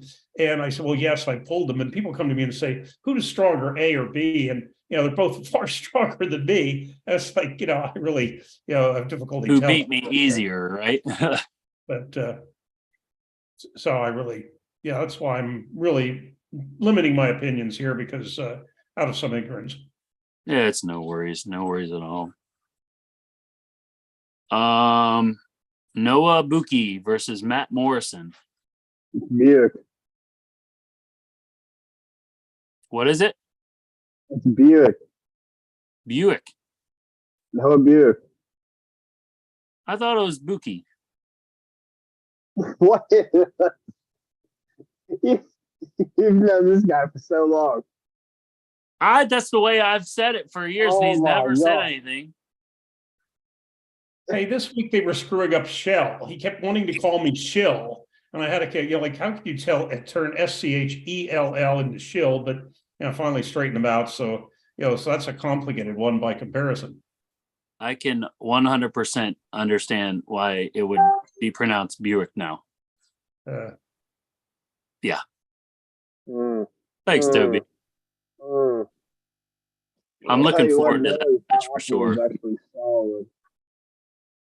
It is. I actually had to try a little bit. Yeah. Has Noah been able to get any training in lately? I think he does train with Logan and all them, and Paul Talbot and all those guys. I haven't been able to get down that way lately, but I haven't either. I was hoping that he's still getting his practice in and everything. Tracy, what's up, buddy? What's going on, man? Last time I was there, when you were there. What was that, Toby? Last time I was there is when you were there. When we were Dude, both that there. was That was the last. last. I think it was last summer. Yeah, that's the last time I was there. Dang, man, that's But been Logan's too been long going a ago. lot. Logan's been traveling and stuff. I think a little bit out of his ways for work. Yeah. Hopefully that match is good. Next match, the man right there, Bill Connor versus Rich Gasky, right hand. Rich Gasky. We'll see. I'd be worried if it was left. They're going left hand too. Oh, well, fuck. Sorry. I didn't know. I've never got to pull Bill, but I've got to pull Rich, and Rich is freaking strong. Very As long as strong. he doesn't have too fast of a hit, I think I'll be okay. He showed a tremendous amount of grit at the last Pottery Festival against Josh Gerritsen. It was an awesome match. Rich ended up coming out on the losing end of that one, but it was a great match. And but yeah, unless Bill, if the only bad part is you haven't had the time to do a bunch of training, on the table. You got your lifting. Strength wise, I should be a completely different person than my last showing, but just no table time. So we'll see how much that affects the outcome. We all know table time is king. It correct? is. It is. We all just live, like, from all you guys, I just live too far away. I mean, I think you're like 2.5 hours away, Billy. And so the closest one is the Fatbacks, to me. So it's just crazy. How far are you away from Parma, Bill? I'd probably say about an hour and 45. Yeah, you ought to hit that one up. I'm an hour and a half, hour and 35 from that. And well, for me now, closest to me now is the Filthy Animal. So here soon I'll be going up there for quite some time. So where are you located at, man? I'm in Marion, around there, Morrow County. We sometimes have practice in Tiffin on Tuesdays. It's a small practice, but it's not too far away. Anything would help. I was running my own practices, but the partners that I was, like the venue and the partners that I had, just kind of stopped doing that business. So just have nowhere to do it at anymore. Yeah, Zach Perkins, he runs a practice in Tiffin that I go to, and it's usually every Tuesday. So yeah, I'll just link up with him sometime then. Yeah, that's cool. Tracy, are you guys getting your work in on your angles like we worked on? Oh yeah, man. Attaboy.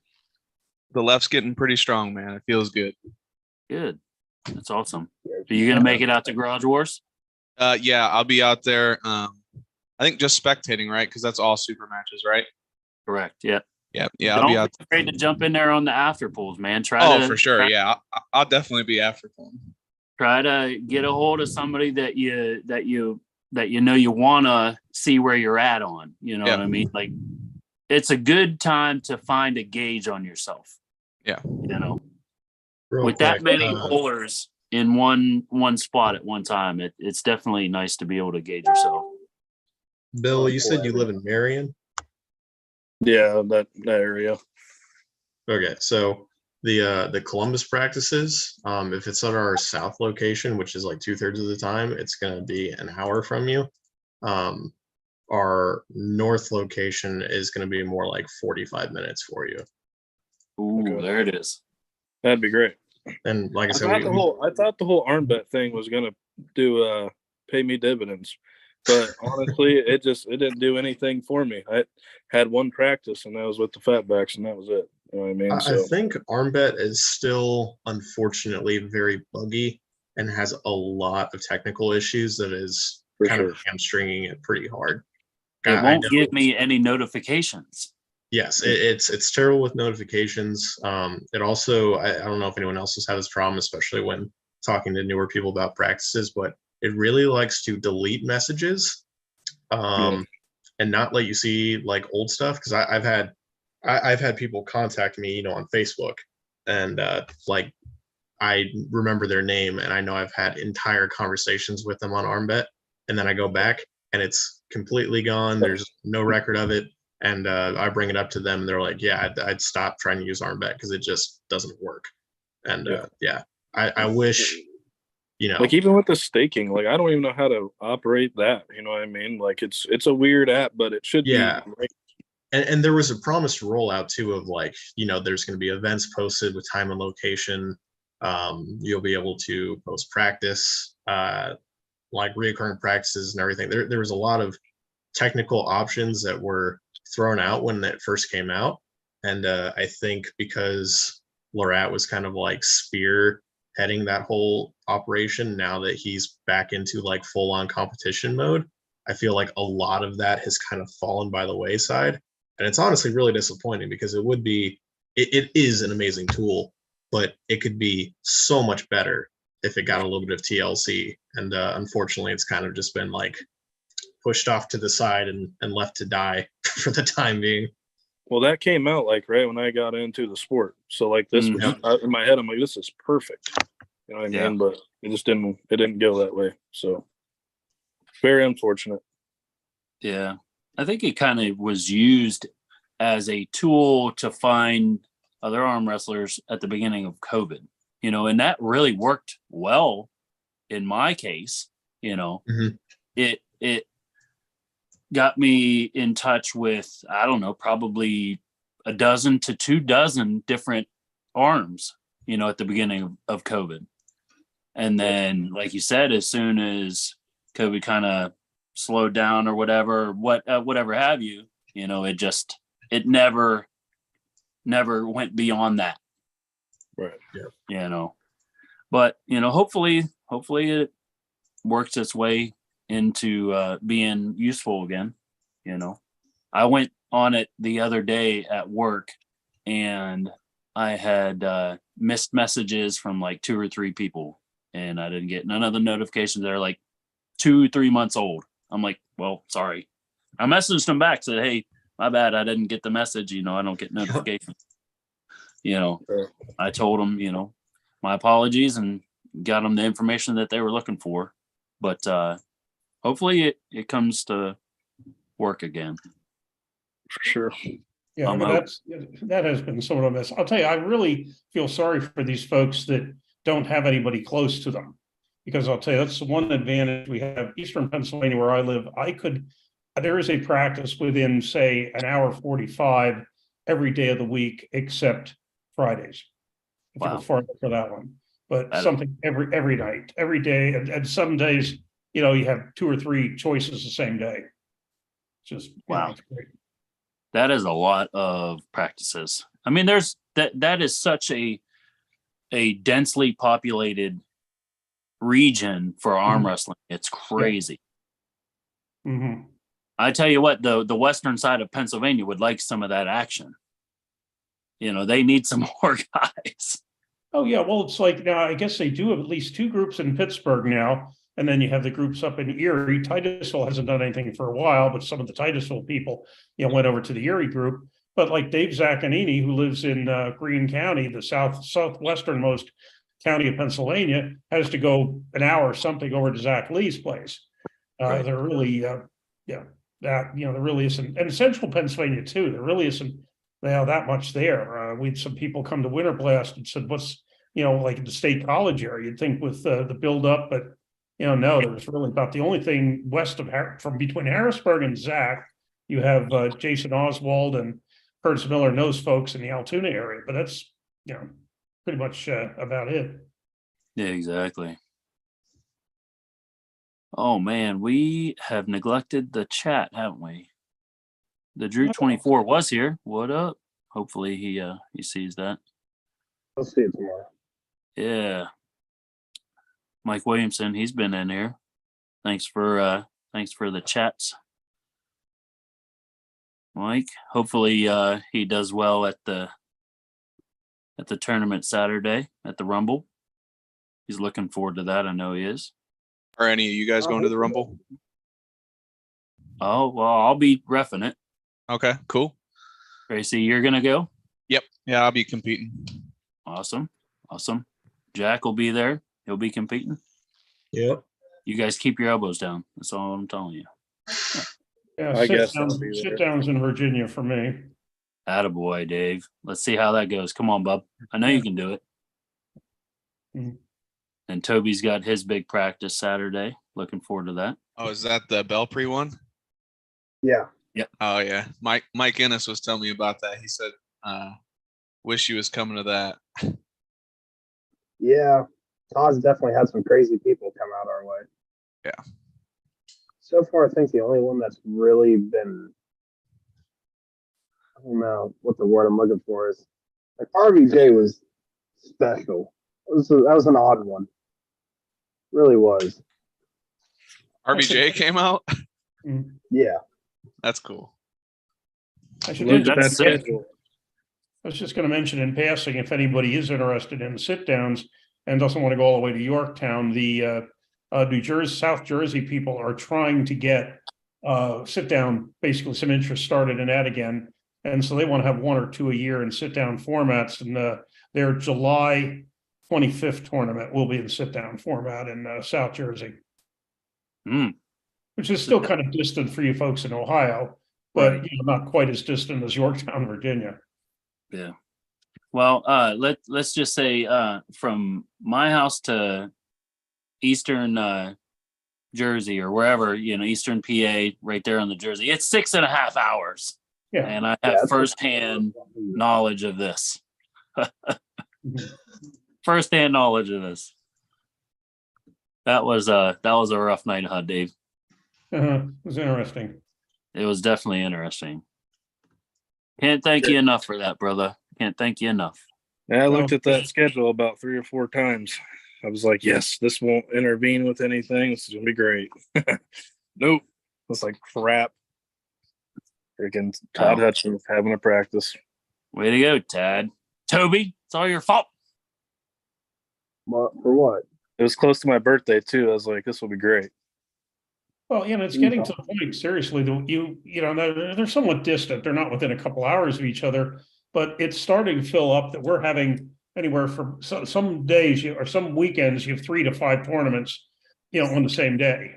And, in the quote, Northeast. Now, Northeast is being defined as everything from Cincinnati to the Atlantic Ocean, but still it is it's difficult to avoid, Yeah, I see Michigan is having some kind of tournament or something too, right? Well, in fact, isn't the Michigan State's on the same day as the East versus West finals? I think. And then, of course, here you had the East versus West qualifier in New York was on the same day as, the IFA. But, of course, once again, it was, very distant. But, yeah, like you said, there's so many events coming along, man. It's so tough. Yeah, and then you listen to Jody Williams, who comes on our thing on Friday nights occasionally, bemoaning the fact that they just can't get anything going out there. He has that annual tournament in Bend, Oregon, and maybe Washington has one, Oregon has one, but unless outside of California on the West Coast, you basically have nada, and people are just amazed at what we have here compared to, and you folks as well. I mean, let's face it. I mean, I would say Ohio, probably as far as tournaments, I think you folks are in contention with Florida for the number of tournaments a year. Really, Yeah. Ohio has a ton of them. Yeah. Yeah, See, I hopefully. had knowledge of it when I first started. I really didn't. That's why I was like, oh shit, this is gonna be great. I can start something new, get people interested in arm wrestling. Yeah, right. There's so many guys like I had no idea about. So just trying to fit in this world pretty much. Oh, you're doing just fine. You're doing just fine, Bill.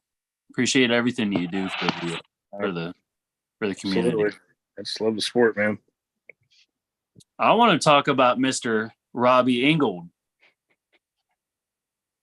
I want to talk about his match this Saturday. Oh yeah, he's gonna be in trouble. Terrence Allen.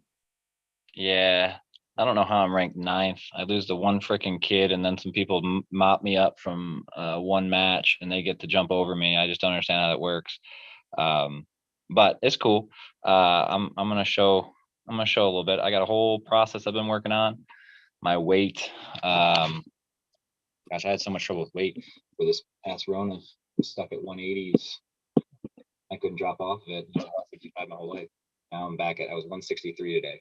So was that 4 pounds by Friday? That's not 4 or 5 pounds. It's not that bad.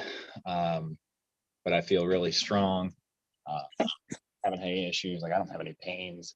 All my pain is all from like what's it called? Other shit. Has nothing to do with arm wrestling. But like my arm wrestling stuff is, I feel like I'm there, but still it's tweaks. You know, I still haven't put my speed game in at all. I haven't used speed at all in 11 years. And I'm really fast. Like I'm really fast. I just don't use it. And I don't hear anybody. I can't hear goes. So I'll see what you guys say when we go there, because I'm planning on wearing my music and just not caring about your goes, because I haven't heard a go in 10 years. I react to everybody else. So I feel like if that's what's going to happen to me, then I might as well just listen to music, jam out, and be okay with it. Because I just can't. I don't hear you guys. I don't hear you guys when you say go. I haven't heard a ref say go yet. I didn't hear him at Worlds yet either. Jeez. I asked him to repeat it to me, and I haven't heard go yet. I can hear people in the crowds. I can hear them say stuff, but then when they're talking to me, I have no idea that they're talking to me, and I can't hear them. And they're right next to me. So you're getting so zoned in. I don't. I think it's a little bit of both. I have really bad tinnitus, and I have some hearing loss. And then some of it would just be that I'm just concentrated so much on just being in my spot that I'm just not. I don't listen to anybody else. I can hear my dad in the crowd. I can hear other people, but I can't hear go. Like I every time I come back, I'm like, man, I didn't even go. Like I'm not going. I'm watching my videos. I'm like, well, I didn't go there either. So I just react to the puller. So I'm kind of impressed with that I don't ever go and I still get wins. So I'm okay with that. Cool. But Terrence, I've never pulled Terrence. I haven't pulled Terrence or Drew on this top 10 rankings that we have, or whatever we got, top rank, all this BS. So I don't know how Drew or Terrence feel. And David, when he beat me, I was in an interesting place, but he exposed some things that I've been staying away from, and he forced me into spots that I was staying away from pain, because I had injured myself off the table, right here, like right on this part of the wrist is where I hurt myself. So I stayed away from hook arm wrestling and certain pressures. David kind of made me go there, and he numbed my hand.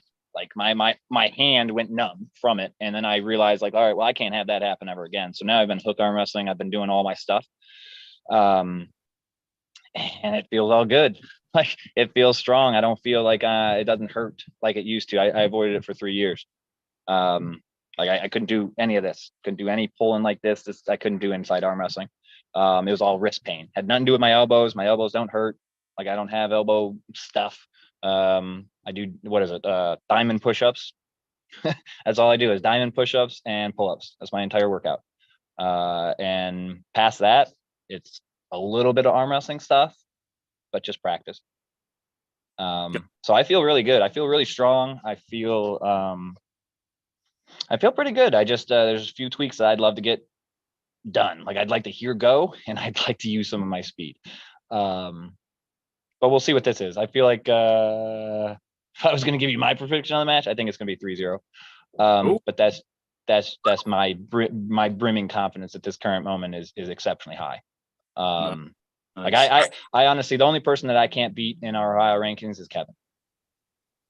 That's the only person I can't beat in the 154s. I Drew, he bothers me with the way he arm wrestles, and I can't wait to school his ass.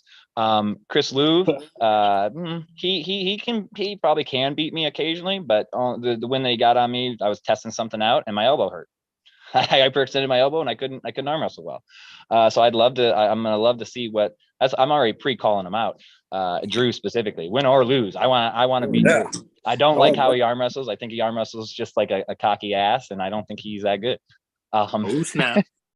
But Robbie, make sure you come up to Garage Wars, and you I'm coming now. Oh yeah, I'm coming. I'm coming to Garage Wars. I'm gonna have a very good enjoyment watching people, and I'll selectively pull some people. But that's just like going against Kevin and stuff. I've been arm wrestling Kevin now for 3 years. And he keeps getting better. And I'm not catching him per se, right? Like I'm just feeling more comfortable. and he's a far above all of us. Like I've arm wrestled Chris, I've arm wrestled the Michael, one kid, I don't remember his last name. All these people, they're not even close to what Kevin's at. And so we're all just fighting for second place anyway. Right. I just want to go back to my second place. Like that's all I want. I'm gonna go You're back. I'm pulling- running back for second, not first. You're To be honest pulling with you, left. I think Kevin's going to be on the same wavelength as Todd Hutchings. You know, Todd Hutchings is number one in the state, 242 right hand. Okay, but everybody knows nobody in the state's going to touch him. I mean, possibly one other person, but we don't know. But Kevin's right on that same wavelength. Like, it's going to take somebody totally freaking special that nobody's ever heard of that just comes in as just some sort of lightweight monster. But I don't see it happening. I just don't. I don't see it happening with Kevin just because of all the crew that we have training. Oh yeah.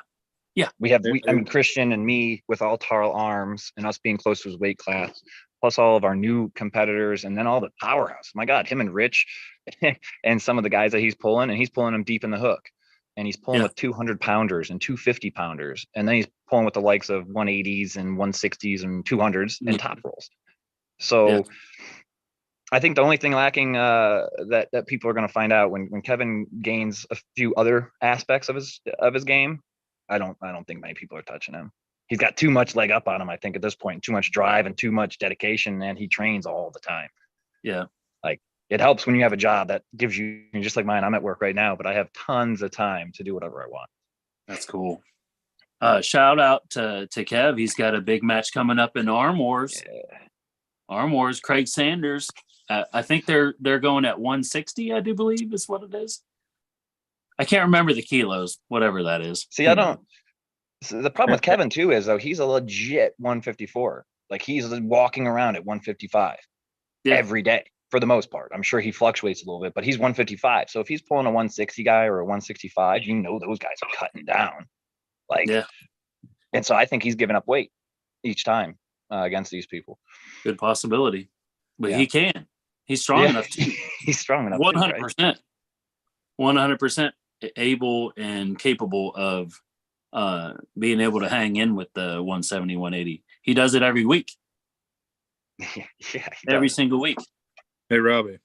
What's up? You're pulling left-handed, correct, at the Rumble after your I'm going to pull Superman? left-handed at the, well, no. Yeah, at the Rumble. Sorry. Yeah. At the Rumble next week, I'm going to pull left-handed in the tournament and I'll do right-handed for the, Well, Drew will be there. So, all right. Well, I'll yeah. see what he does left-handed then. There you go. Guess he ain't got a chance left-handed either. Oh, I'm left-handed, guys. So like I'm not right-handed and I'm competing the best with my right hand. I placed higher in worlds with my right hand. I place better at tournaments right-handed. And that's because my right hand has more seat time because most right-handed dudes are pussies with their left hand. So when you arm wrestle for well over a decade plus 20 years. I feel fucking attacked. Like what the fuck? So what I'm saying is that like most right-handed people, when I've arm wrestled people, right, like it's always a right-handed challenge. I've done this since the 7th grade. It's always been a challenge from guys right-handed. It's the first arm that goes up every time. I've always answered that challenge, and then I've usually won. Now this was not professional. This was just whatever. And then I'd throw up my left, and they'd be like, "Why would we do left? I'm left-handed, dude." Like, so regardless to me, if I lose, which I lost to David left and right, which really bothers me because then the next time I arm wrestled David, the last 2 times I arm wrestled David, it was a joke. I could let him go all the way down to the pin pad and pull him right back up. It was a joke. Right-handed, no. I see he's still very, very strong. I think David would beat me right now, right-handed. Because I think David's better than Terrence, better than Drew, and I think he's got just strength. And as far as strength, not better. That's the wrong word. He's stronger. But left-handed, no, I feel real confident left-handed. Left-handed, I feel it's kind of funny because it's like my party arm, right? But it's my main arm. It's my protected arm. I have no injuries with my left. I don't have thumb issues. I don't have shoulder issues. I have that wrist. I injured the same wrist, same way I injured my right. I fell while rollerblading with some kids. But now that stuff's gone. Like it took 3 years of healing and a divorce and some anger, and now I'm back. And then plus that one little bastard on Facebook that started talking shit saying it was my fault for not calling my own elbow fall. Or not mine, the opponent's elbow fall. and that kind of pissed me off. So now I'm kind of like, you know what? Fuck you, arm wrestling people. Like, and not you guys. I just mean in general that someone's gonna view a match and then start talking shit to the competitor. That bothered me. I know I'm quite outspoken. I'm quite a talker. But so the whole reason of what I'm saying here is I am very well prepared for all of these competitors, especially in my weight class. Cool. You know, especially Good. here in Ohio. I don't That's give a good to crap hear. about the rest.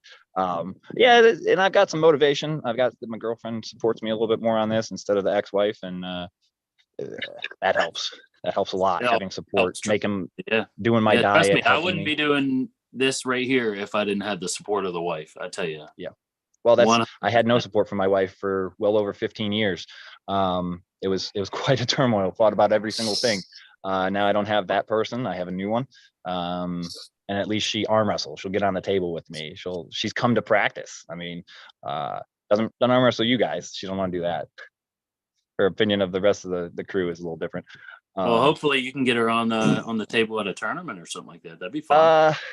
She does want to arm wrestle girls, and that's the problem. She doesn't want to arm wrestle more guys because she's arm wrestled me, and she knows where I'm at with the rest of the club. So what does that matter? She wants to see like, hey, another girl. What can she do against a woman like in competition? They don't, and I think that's the biggest barrier. I was so surprised when Cleveland we had girls at our practice, and I was like, dude, that's pretty amazing. Yes. But then we only have them going against us. We don't have other girls for them to go against. So for them, they even when we're gifting them so much, they feel weak. Like in the sense of like they can tell that they're like, hey, they have no chance even in the best positions. So we need other people around their strength level. Yeah. But yeah, so if she comes, she might pull. We'll see what happens. My dad said he might pull at this tournament here in the Rumble. Cool. But he's 75, and I don't know if I really want. He'll probably just lay down just to do it. But we'll see. Yeah. Well, Grandma- listen, if Grandma you Rose, want, I'll- let's try to set up an after pool super match. Robbie Ingold versus Drew Hollinger, left hand, in the after pools. This tournament will never fucking end if you keep this. No. After pools. Tournament will never. It don't matter. You're adding Hey, on. Root Dog's open until 2:30 a.m. It's all good. Yeah, Grandma Rose put a comment up today that should we just for discussion, should we start a co-ed arm wrestling league so that the women who are basically crushing whatever have the opportunity to pull men? That'd be stupid. Yeah. Women have They can kind of already do that. I haven't. Yeah, I I don't just think saw I've it. ever heard of a. I saw her put it up, but I didn't see any comments because I, just was up. It's just gone up. But yeah, it's interesting what you say about the right-handers and left-handed suck because I'll tell you, I'm right-handed, but and I don't win that often. But I honestly, over time, have won 4 times as often with my left as with my right, despite the fact that I have a arthritic left wrist, a very arthritic left shoulder. And so I'm not sure if I'm all that great or maybe it's just that everybody else's left sucks. Or it's the fact that I scare the shit out of them when we put on some side pressure and my left shoulder starts making all sorts of weird noises. But yes, it's terrible. I remember it. Yeah. I hate that. It's like, Yeah. First time Dave was like, don't worry, it's normal. I'm like, oh. Yeah, bullshit. Yeah. Well, and especially the people that know that I broke that one early on think, oh, I'm breaking your arm again. It's like, no, I have stainless steel in that arm. That arm's not going anywhere. Thank you. It's the shoulder. Okay. But the shoulder can go. Yeah, but see, but you're also really like I actually like your strength. Like your strength is the staying power. Most people don't have that type of staying power. Like I think the only thing like my dad could do to you would beat your hand. I think he could take your hand, but then past that, his oldness and he's got metal everywhere in his neck and his back and his whatever. But he doesn't have a drive to the arm. He's too old for that. But it would be great. I'd like to see it because you don't what's the word? You're not like an aggressive. That's it. I mean, my problem is I do not have enough power, but I can go on forever. And so I've said very openly, my tournament record sucks. But I am a much better training partner because if even somebody stronger than me wants to try something 3 different ways, they know they're going to get the same steady pressure, at length. So, stamina is definitely the only thing I really bring to the, to the sport. It really isn't, I mean, well, that, and of course, my cheerful enthusiasm, but as far as power or whatever, no, not really. Yeah, but I would say your strength is adequate. Like, I mean, I know you don't say you don't feel like you have the strength power part, but I feel like you do have some strength and power. It's just consistent strength and power. It doesn't go up, it doesn't go down, it just stays. Oh, yeah.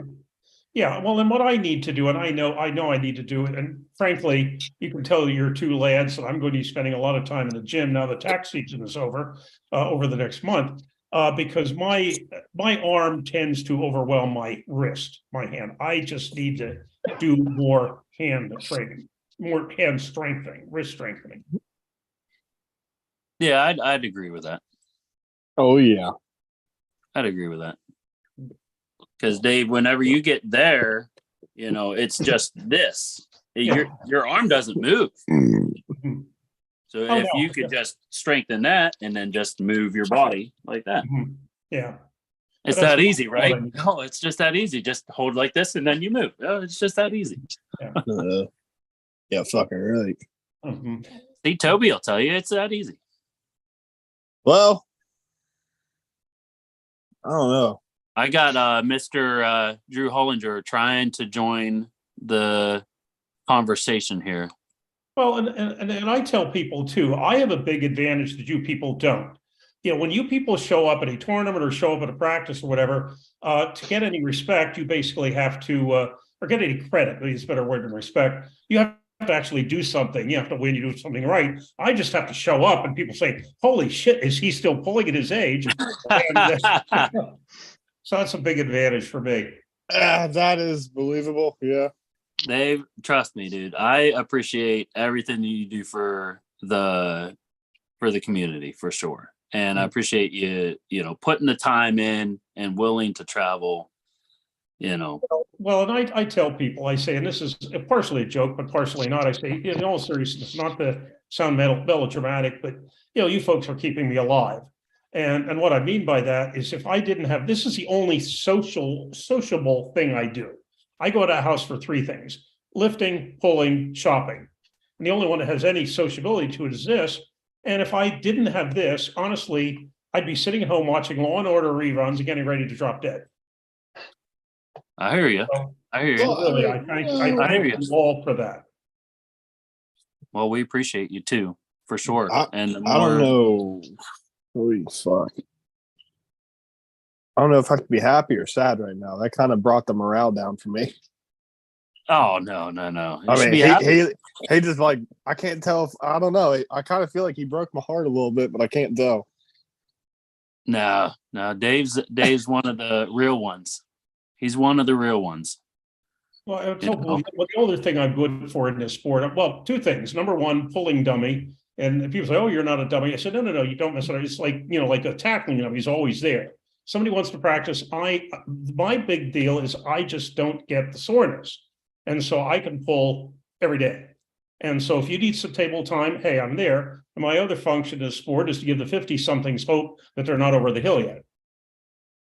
Yeah, I gotcha.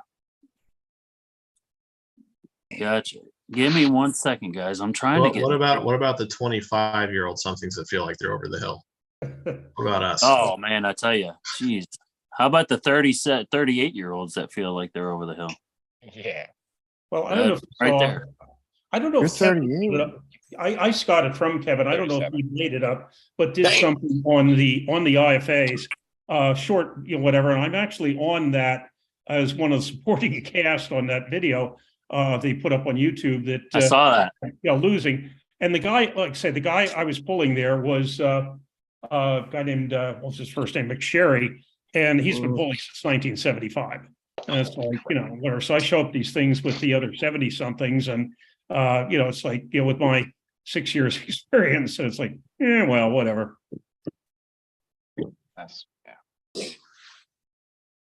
Oh, the Drew 24. Let me see if I can get him in here. Let's see if we can get him in here. Is that the guy Robbie was just motherfucking? No. No, that one I said I'm trying to get him in too. But the Drew 24 is my only moderator that I've had since episode 1. I was like, why are you going to bring down this whole thing? Oh no, it'll be fine. We're gonna be bringing it down. It's gonna make it more interesting. Oh, it's gonna Way be funny more. as shit. I mean, yeah. The Drew 24. Hey, the Send me 2020. your email. Email, brother. Oh goddamn. There he is. I need to get your email somehow. Yeah, back in Because the I day, don't I had to think I deal have with him the on light. Facebook. Hollinger's here. What up, dog? What's up, Drew? What's up? What up? What up? How's it going, man? Man, my dog is totally snoring. What the heck? So what's going on? Somebody told me Robbie Engel thinks he can beat me. This is I the think fucking it's guy. more of a no. This is is the the guy. guy. Yeah, This is the fucking guy. This is the guy. I just fucking told you, and you told me no. You lying? No. Where It's a Robbie different- go? We're good. I don't know. I don't know. Robbie's where right he there. is. Just a second. Just a second. He's here. Robbie's here. There he is. What's up, Dave, dude? we're missing Dave, and then Tracy's connection finally gave out.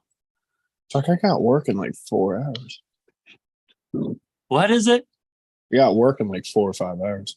Dude, I'm surprised you're still on here then. Dude, Yeah, I it's gotta be to crazy, work dude. at, I go to bed at like 5:30. 8 o'clock. I gotta go to work in six and a half hours. I'm at work right now, guys. Got 8 hours until I can leave. Nice. Nice. Oh, well, damn. No wonder we're all on this motherfucker, dude. Oh boy. The Drew24@gmail.com. Let's see if we can get him in here. Nice. I comped this whole week so I can get my preparations ready. Dude, that's smart. Dude, Yeah, that's smart. I did. I That's tried smart. to take I took, 2 weeks. I but took they only 3 gave days me off this before week. mine too. I just don't go. They just lay you Yep. off and you go to the next job. Hollinger, hey, Yes. Robbie says he's got something for you. I'm waiting. Where'd he go? He was here for a second. Where'd he go? He's there. There he Yeah, I'm is. still here. Had to work. So what for did a he say? second. Swipe left, Drew, if you can't see everybody Oh wait. on your screen, Okay. swipe left, and then you should be able to see everybody. See, mine was different. I had to swipe right. Yeah, me Oh, too. So I had to swipe. okay. Yeah, mine's I left on. left. Yeah, mine's left All right, on. before we get this shit started, I want to throw in a rubber snuff. Oh boy. Because Start at what? you guys got my blood boiling. I'm all nervous. I'm shaking right now. I already Uh, just got back from the gym. I'm still cracked out on pre-workout right now. I'm like sitting here jittery.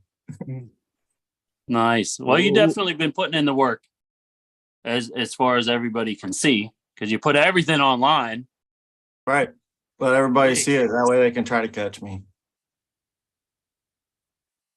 I like it that What do way. you think? What do you think? Who do you think's got it? You or Engel, left hand? Definitely me. Damn. It would be a good match, I think, though. I think his long lever, I think, gives me a little bit of an obstacle. Lever. Whatever. Lever. It's lever, goddammit.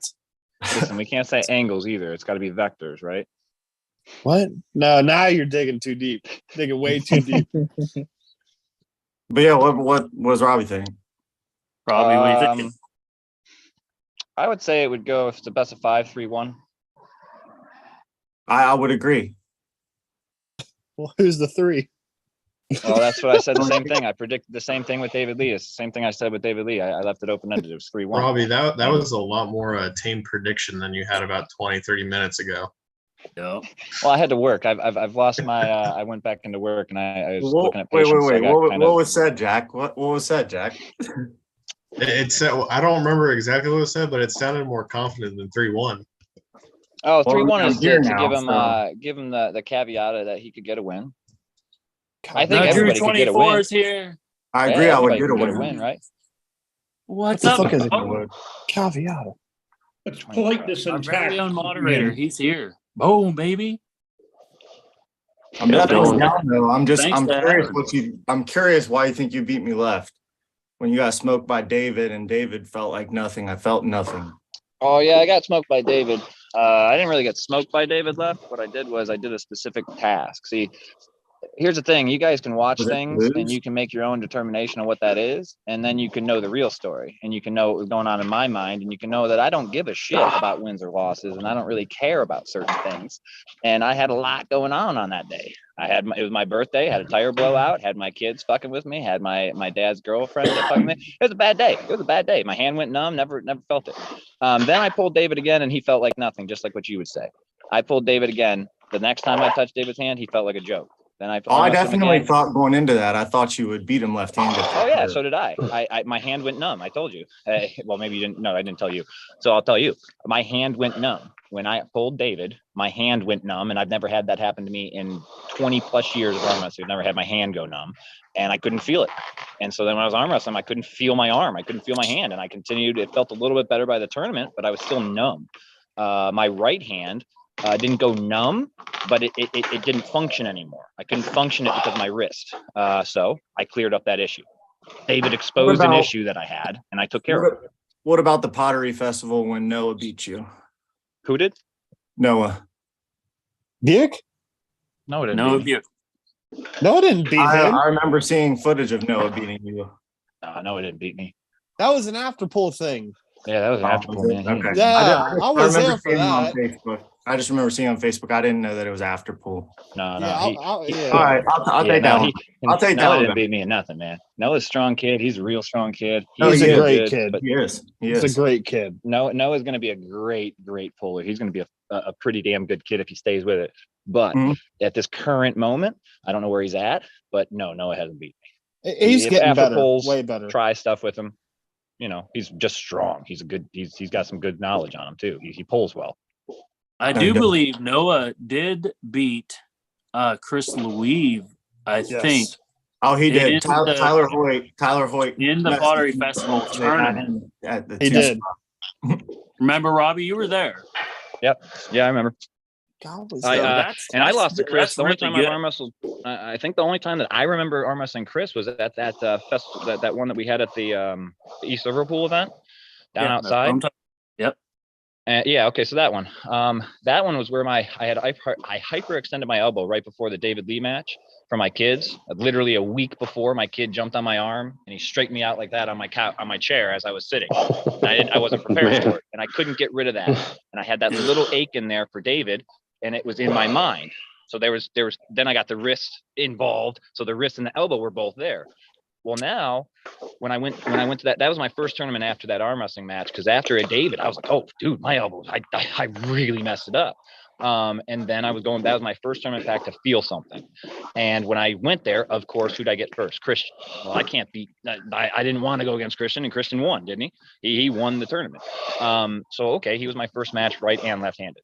But then when I went against Chris, I could feel it. I could feel my elbow not wanting to let me. I could not top roll. I couldn't feel my top. Like I couldn't feel it right. And then when I went inside, I tried to go inside with him for a little bit just to see how that felt, and he went right through me. We had a pretty good war, but the good war wasn't really the video that was shown. Mostly, it was just our strap match, which looked really bad. So I've only gotten to pull him once. Michael beat me after David Lee beat me, so I wasn't really concerned with that. Michael can't beat me fresh for fresh. Randall, I'd like to arm wrestle Randall. No, yeah, I know you don't think that. I don't really care. I know Michael can't beat me fresh for fresh left-handed. Right-handed, sure, maybe, but left-handed. I'd be interested to see that match.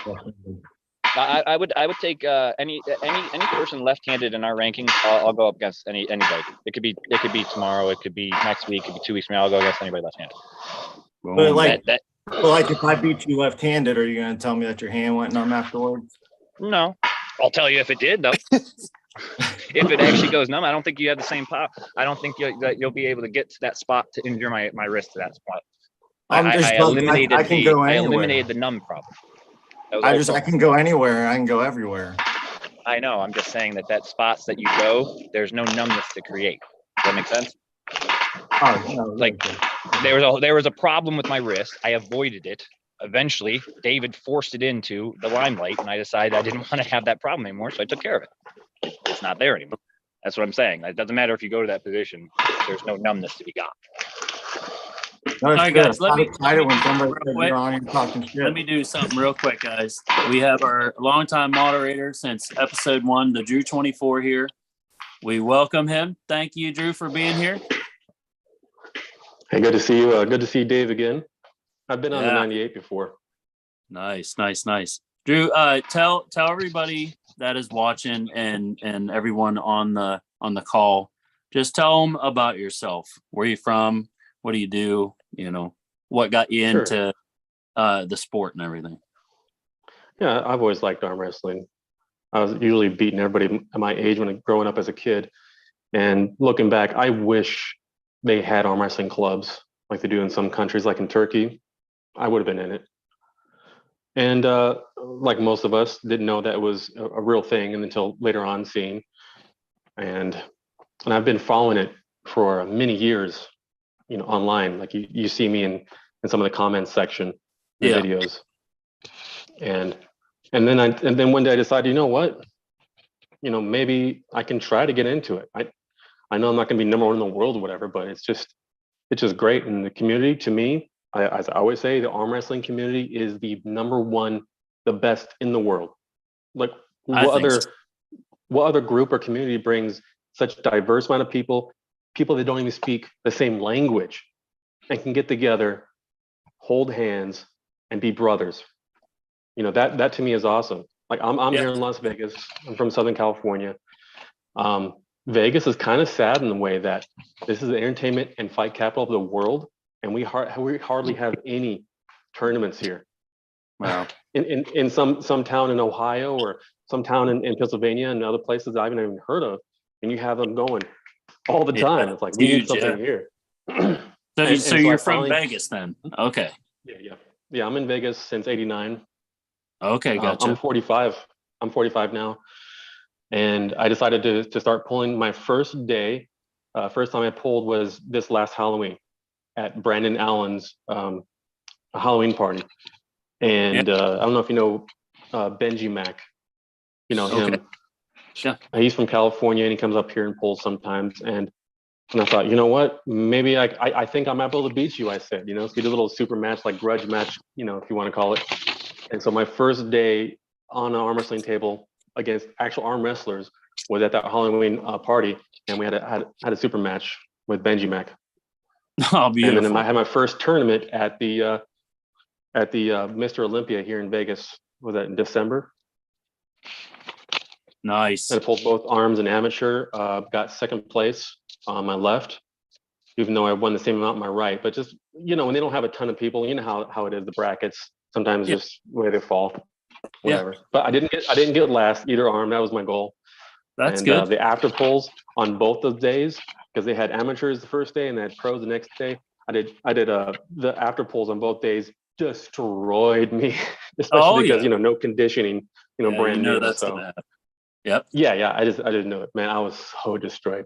You know, got to meet a bunch of cool people there, people that, you know, you see online, and you know, even Leonidas, he showed up there and all that kind of stuff. It was really cool.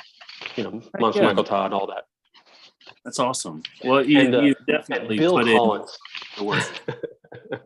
The real Bill Collins, right? Yeah, the real one. Yeah, and I'll tell Billy, you should be, you know, honored here. I mean, well, of course, you said he's been with you since the beginning. He is one of our biggest supporters in the chat Friday nights. There every Friday, lots of comments, very, you know, cogent to the point, whatever. But this is the first time I've ever actually seen him. But because he, you know, he's certainly welcome to join us, you know, face as well. But you know, one of the and Benji's also you know, joins us most Fridays. So we're always glad. Benji's a real good guy. He's a real good guy. And I was also happy to have him for Super Match first time, because I know he wasn't going to be an asshole to me. You know, he wasn't going to try to break my arm or whatever, you know. So that was good too. I was looking forward to that. And then everybody at Brandon Allen's practice, they're all killers. So I don't have to worry about ever, you know, hitting the limit of being too strong. It's more like I'm you know, on the bottom there, which is cool. I'm okay with that. I gotta take off. Be able to get stronger and stronger and stronger for sure. Yeah. That's my awesome. wrist though has been giving me some weird little issue. I don't know. Oh, it will for the next 20 years. Well, no, it's like something in here is like burning a little bit, and it actually kind of started up even before I started arm wrestling. I work my own cars, and I was doing something. I think it was that, where you have to reach under and around something and then twisting in a weird way. Something like that, I think, is what did it about a month before I even started arm wrestling, and just hasn't gone away. I mean, the usual fun stuff that, everyone gets or whatever, but I'm doing better than I thought I would. That's awesome, man. That's cool that you are willing to jump into it at 45. A lot of guys think that they're just too old to start, and like even Mr. Dave Shell, right? Dave, you started what, 3 years ago? 6 years ago. I started at age 66. There you go. 6 years ago, boom. Yeah, 66 years old, jumping in there. When I go to a practice and it's like in a gym and they're trying to recruit people, or at an after poll, and somebody does the old, I'm too old to start this. It's like, allow me to introduce you to somebody, and whatever. But yeah, actually, the first time I ever stepped to a table was at a tournament, which is absolutely idiotic. I was going to go to a tournament and watch, and no, you can't just show up and watch. And so I stepped up. I could show. I had the video from it. It's absolutely wretched. I mean, I have no idea. I'd never looked at videos. I had never paid any attention to it. I was just looking for a physical activity because I lost a good bit of weight, and I was looking for the person to help me lose the weight. Said you should have an athletic goal too, and I don't move around that well. And so I stumbled upon this. People say, "How did you find this sport?" My honest answer is, I haven't the foggiest idea. But I'm very glad I did. I have no idea, what put it in my head the first time. But I lost 188 pounds just by diet and exercise. As I tell people, no surgery and no stinking cardio, which I hate. That is awesome. 188 pounds. Mm-hmm. Wow. Yeah, I spent most of my adult life well over 350, and a lot of it over 400, and peaked at. You lost an entire weight class. Mm-hmm. Yeah. Oh yeah. That's fucked up when you say it like that. Dude, arm wrestling will create somebody totally different within yourself. Mm-hmm. It will create somebody that you had no idea even existed, the capabilities of yourself. Oh yeah, it is wild. My Facebook posts are constantly blowing the minds of people that knew the old me. Like people I knew from college or fraternity or whatever. Yeah, exactly. Dude, it's so crazy. The changes that can happen in somebody's life just via this small group of people in arm wrestling. Because in reality, it's not actually the arm wrestling that changes people. It is the help of their teammates, the camaraderie of the community. It is the betterment of oneself with the help of the community that makes the changes in someone's life. Yeah, there's a gent from North Jersey, probably shouldn't mention names, that runs a podcast, and his background is bodybuilding and powerlifting. And he said, and we just basically got him interested in arm wrestling within the last, I'd say, 3 years. And he has made the comment that of those three groups, he wished he had found it much earlier, because he said that of those three groups, bodybuilders are the most self-centered, selfish, narcissistic, sport in the history of the world, and powerlifters are somewhat better. But as far as people who are willing to help each other get better, there is nobody like us. Only in arm wrestling will they have where you'll teach your opponent how to beat you. Oh yeah, absolutely. It's wild. It's wild. Yeah, Drew, me and Drew, right? Drew, remember? Yeah. Dude, like talk. I mean, going back to what Rob was saying, going through stuff during the match. Mine always runs the opposite way. That drives me. But yeah, I mean, you know what was going on, Billy. Yeah. And you saw what the output was from it. Yeah. Dude, that's the same thing. Robbie's gonna get left-handed. Oh snap! Watch out. We're still talking about this.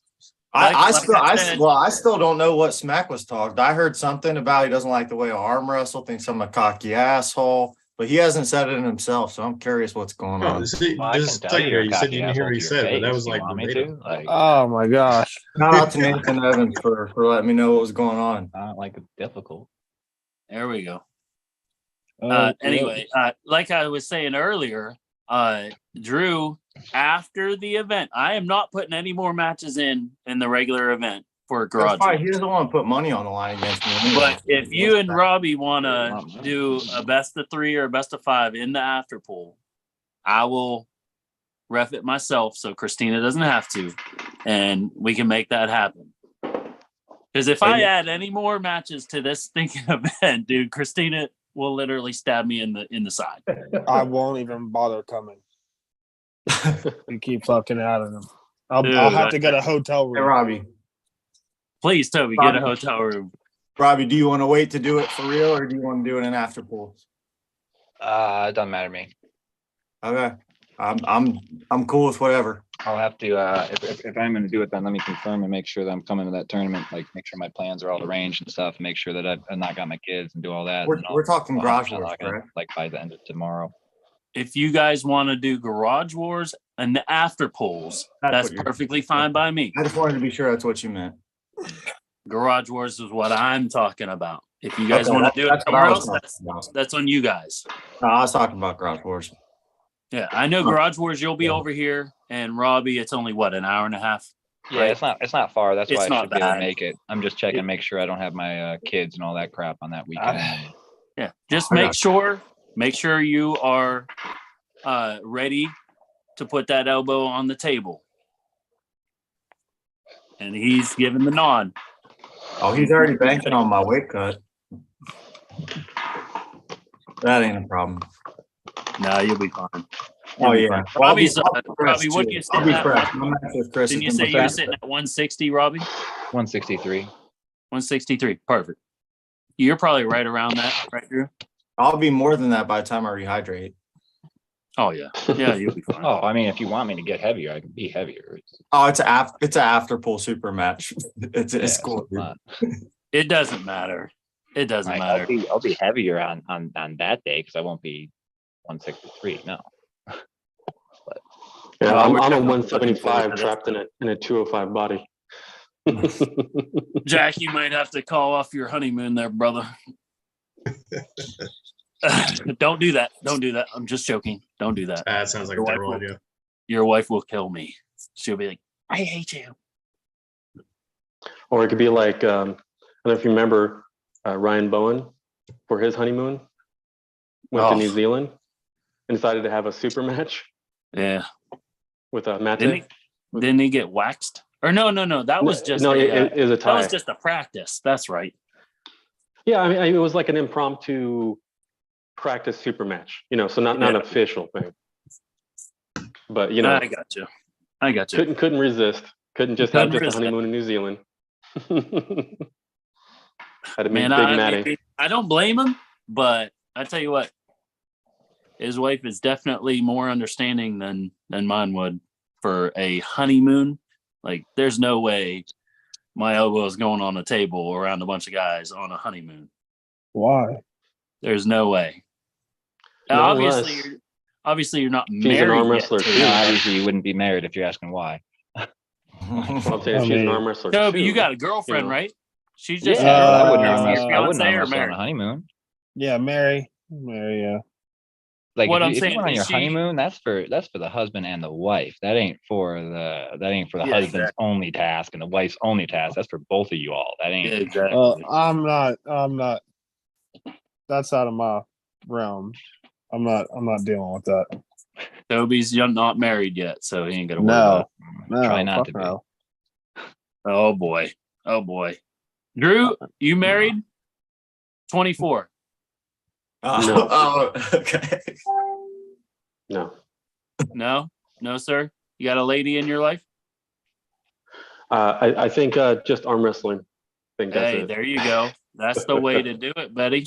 Hey, gains faster. You're gonna get them gains a lot quicker. Yeah, not unless you while arm wrestling, you meet someone, meet your own like an Angie Rose kind. There you go. Hey, that's 100% possible. You're set. 100% possible.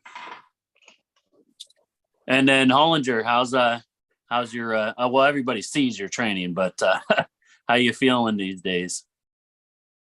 Right now, real beat up. I always get myself super beat up going into like my last table session, which will be next weekend. Oh, Are you going to the Rumble? I'm planning on coming. I just want to watch. I'm like in no shape, and I got a weight cut that I'm worried about right now. That I got probably about 15, 20 to lose still. No problem. 15 to 20 right now? pounds. Yeah, no God problem. damn. 177 2 days ago. Yeah, I'm a big boy when I'm not in like really competing back to back. Yeah, I got you. Well, I was 190 this morning, so I'm 14 heavy. You should come up to the 220s. No way! Don't ever. You should come up to Don't the even 220s. think. No. Come up. I was already there, and I got waxed. It's a lot of fun. It's easy. I get waxed in every category I go in, so it doesn't matter. That's because you're not going to the 220. I got to lose a good 30 pounds of fat. I just got to get control of the diet. Obviously, it's the bad 70s diet that the government said, hey, you guys should be eating all these grains and all this stuff, and it what I grew up on, and it's hard to get rid of. It's the cravings for the carbs and all that stuff. Mm-hmm. One of these days, I'll get control of it. Dude, taking out chips do you have a and sugar alcohol addiction from at all? my diet took off 15 pounds. Yeah, dude, I can get down there. It's not out of the realm of possibility. It's just, man, it's so hard. Billy, do you have a sugar addiction at all? Dude, I would assume my body wants it a lot. I would assume a good substitute, little craving. Get some like dark chocolate little chunks and some agave syrup. Agave syrup is a low glycemic index sugar, and that's really, those two things help me a lot. So I don't really crave as much, because a lot of us Americans, we're sugar addicted. That's how they want it, Yeah. Oh, that's how they want it. Yeah. Yeah. 100%. Of course. We better be careful. We might get shadow banned here in a second. But no, I was Hollinger. I was asking Jack not too long ago, how he thought we fared compared to the last time we faced. Mm. I know that I was just curious if I have gained any traction at all. So I'm just curious on that. But like he said before, it was 3 hours deep into a practice. So Jack was probably the second to last person I pulled at that practice. Yeah. So it is what it is. Jack like stays pretty good till the end of practice too. Like he's usually pretty well able to pin most people by the end of practice for sure. Well, listen, before zero we hours to an hour, I suck, and then from like hours 1 to 3, I'm pretty fucking solid, and then anything past 3 hours, I suck again. So make sure, Hollinger, at Garage Wars, you don't get on the table on the after pulls right hand until we grip up. Okay. Got you. Okay. I got was again with that See where bullshit. it's at. Okay. Cool. I know What where happened we last were time at. when you guys pulled? I will tell you, Billy. It was a close one. It was. No, that was good. That was good. And we should run that back down the road. But It was fun. you got to know Mike Brown he's strong as shit right now. I hope he better be strong. I'm telling you, his hand better have gotten twice as good as what it was last time. Because my hand and my back pressure is probably another, I don't know, 15 to 20% more than what it was at Kiwanis. Okay. That's a So- fucking lot. Yeah, it is. So you just better make sure. Freaking strong right now, boy. It's that shirt making you so strong, man. Yeah, It's no the shit. grip equipment, baby. No, that's that damn medium is what you're wearing. Schmedium, baby. It's a schmedium. Schmedium. I think this is a large. I do believe it's a large. Oh, I do believe so. But I'm looking forward to that match with Mike. I know that you get to pull with him a lot, you know. All I can say is I hope that he's working his hand and wrist. If he's not, he's screwed. I'm excited to see because of the fact that he's. I mean, don't give away any secrets. Maybe you're a hooker now. I don't know, but top roll versus hook. To me, it's who's going to force it and who's gotten faster, who's gotten the more solid hand to get where they need to get. Yeah. If his hand has not gotten better, he cannot force the hook. So that's where it comes down to. He's going to have to be able to force a hook. Now, I'm not saying that my hook hasn't gotten any better. It has a little bit, but it's not come up to like strides. You know what I mean? Like, I got you. It's not been your focus, obviously. Right. It's never been the focus. Right. But, you know, his hand has gotten, it has to have gotten a lot better for him to have a chance. I don't know. Did you give him that advice after the tournament? Definitely, he was very focused on it, and he said, Yeah, that no, I told him that. Yeah, I said if his hand was way better, because I saw what he was able to do in the inside in the hook with the other competitors, and it was really nice looking. But he's nasty if he gets there. I was just right there on his hand, and it went. So if he was able to get better hand, then it'll be a whole lot closer match. You guys are second, correct? Second, yes. Yeah, gotta get mine out of the way so that way I can focus on the rest of the event. You guys make a selection for matches at all? Did anybody talk about Manny versus Ashby or Ashby? What is that?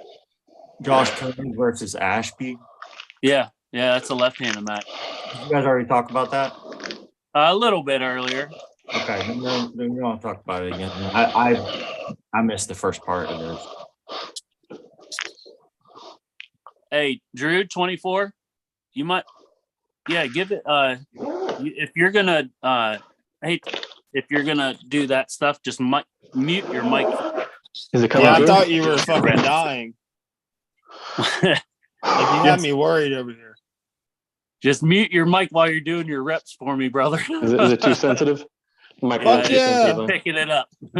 It's like I'm working. I mean, oh my goodness. That was funny. But yeah, so I'm hoping it's going to be a good match, man. The whole goal of this event is to put on a show, you know. And I think it's going to happen. It's definitely going to happen. Jack's going to miss out on it. Everybody else is going to be there. We're doing get your own grip for 30 seconds and then ready, go. Pardon? We were doing what? Get your own grip for up to 30 seconds and then referee's grip and then ready, go, or what are we doing? It's Christina's head ref, and so it will be probably more so like 20 seconds to try to get your grip. And then we're not doing that close your thumb, close your hand crap. No. Excellent. No, you can get your own grip, and then it will be a ready go. I will say, obviously, I have no say. It's your event, but if you're looking to save time with 30 super matches, start everything in a ref's grip. It will save a significant amount of time. Yes, but I mean, 20 seconds really, is that really going to make a difference? 10 to, you can really kind of tell. Fuck yeah. You know, it's not the 20 seconds. It's that it's It's that it's like 10 seconds of getting set up to even like fight for position, and then it's 20 seconds of people fucking around with their hands, and then people walk away from the table for a second, or they come back, and then there's like another 30 seconds before you actually start getting set up for the rest grip. Like it's gonna add fast. I would say like 45 seconds per round, and then across 30 super matches. Yeah, we are talking at we're discussing what rules we want to have for 98 when we run our tournaments, because we want them all to be consistent. And we are talking about get your own grip, but cutting the 30 seconds to 15. Mm-hmm. Because like you say, 15, you can get your own grip in 15 seconds unless you're deliberately trying to screw off. Yes, Well, if people would just quit being wusses, they could just get a grip with somebody. Yeah. I like that idea. I like that a lot. A badass. Yeah, I agree with that. Yeah, within 15 seconds, if you can't, then it's not going to happen anyway. Mhm. Right? Yeah. So I don't see anything wrong with 15 seconds and then go to the ref script. Boom. Yeah, I have yet to find anybody. We've discussed this with people, and I've yet to find anybody that said, "Oh, I don't like that." Yeah, I think that's perfectly feasible, and I think that should work. I don't see why it wouldn't. It'll make it easier on Christina. She ain't gonna stand there and deal with that crap the entire time. From now on, every tournament I go to, it's my goal to get a grip in exactly 29 seconds and waste as much time as possible. And just all of a sudden it's there. He's like, man, that was good timing, bro. That was good timing. I don't know, man. It's gonna be good. Logan Cooper's in the chat. Logan. Hopefully he's still there.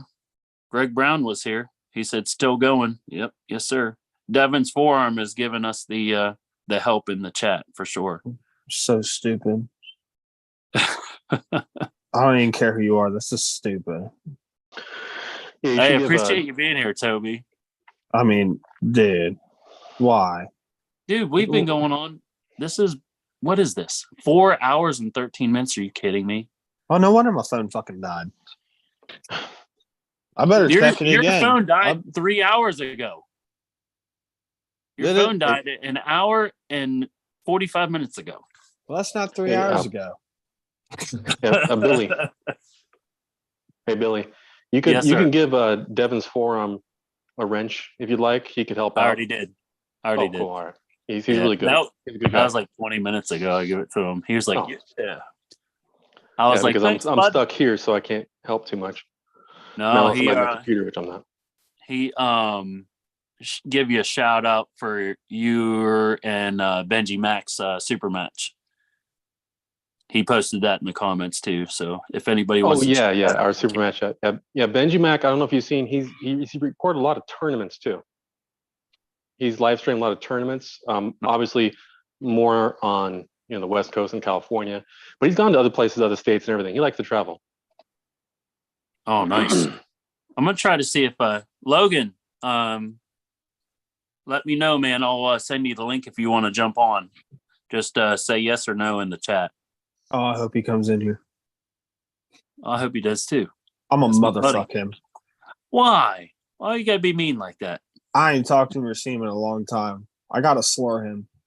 Gotta do it. Logan, say yes or no if you want me to send you the link, brother. I'll send you the link if you want it. He probably got to get up for work too. He's probably getting up for work.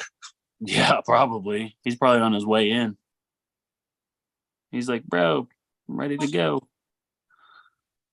Let's see. He told me, I think it was 2 or 3 months ago, that Cody Smith left, fucking steamrolled him. That's what he told me. Dude, Cody, I caught the beginning of the seniors at IFA Nationals, and Cody was against this guy with a mullet and a red shirt. I freaking waxed this dude, just freaking. I was Cody's just an animal left-handed, man. I think Jason. I got to see him and Jason Robinette go at it, and Jason got him. So that's a testament to at the very end. Too. arm wrestling. Yeah, that was a good one. That was a really good match. That was a long one too. It was like a good minute. Yeah. And Oh. that palm facing out technique, bullshit, whatever, that had to be grueling. Oh, Logan said he's a vagina. He don't want to come on the call. That's what I'd fucking expect from someone like him. he said my vagina hurts. Yeah. Tell him to take some Midol. Midol, Logan. Midol, brother. Yeah, that'll help that cramping. Dude, man, I wish I was able to watch all of the live stream for the IFAs. Dude, oh, man. Way through it. I got to see, I think it was like maybe an hour. Then I had to go do something. I can't remember what it was, but I couldn't watch it. And there was a lot of good matches going on. A lot of good matches. A lot of big names, too. Logan said, I'm currently 181 pounds and now going back to novice. I didn't mean it, okay? I didn't fucking Now mean I can get a win on him, maybe, possibly. Not even close. Wow. I mean, dude, he's a brute, Logan. I know he is. He's Yeah. a fucking brute. That hand of his, too. His damn, it's weird pulling someone like him because it's like we all have the same thickness hand, but his fingers are so damn long. Like his bite will get clear over here. I'm like, he's an interesting puller. 181 pounds, Logan. What the crap, man? He needs you to stay come up out to of the 220. 76s. I don't want anything to do with that. Be some people in trouble. Yeah, I tell you. Jack, we'd end up at Jack and we'd end up at like 20. Oh man, they're left-handed. There'd be some people and right-handed. Probably. Oh yeah. Right. Logan's right is not that far behind his left. No, but his left is still impressive. I can't touch it. He said his 3-month-old son busted his hand back last week. Okay. Now he's I believe it. Why you gotta bring that into it? I gotta He bring said that it. kid into I this. didn't say it. Oh, him. I gotta bring that kid into this. Yeah. I don't know. All I know is I'm antsy for Garage Wars for sure. I'm ready for this event, man. I want to know who's gonna whoop whose ass. That's about it, dude. It's gonna be a good event, man, and you know we got all those bounce houses and all that stuff, so everybody can bring their old ladies, their wives, their girlfriends, and then their kids can kind of bounce around while they're waiting and stuff for their match, dude. It's gonna be a good time. It's gonna be a real good time. Yeah, we wanted to do that at Winter Blast, but the hotel was not particularly enthusiastic. Oh, really? They didn't want it? As I understand it, I don't know the full story, but we wanted to. We had, in fact, we had one of the guys on the Harrisburg Lethal Arms group was going to supply it to us, for free for the day. Wow. But didn't work out. That's a bummer. Yep. Buzzkills. What the heck? I mean, come on, man. Why you gotta be like that? Logan said that Noah was busting his left hand back. I wasn't kidding. 2 hours ago, Noah was like, I actually was starting to have to like force a hook on the guy. He damn near about took it away from me. Caught me off guard. Well, I can see that happening. Yeah, he's really. I think all that training with like Tommy Wells and Paul and Logan and all them and John. I mean, it's like slowly creeping up him. I mean, it's actually really impressive. That's awesome. He's just slowly creeping up, and you're not going to expect it till he shows up and just destroys fucking everybody. Yeah. I've been talking to Logan. I want to get down to one of Paul's practices with them guys when I get an opportunity, because you gotta practice with people that are stronger than you, way stronger than you. I do it every week.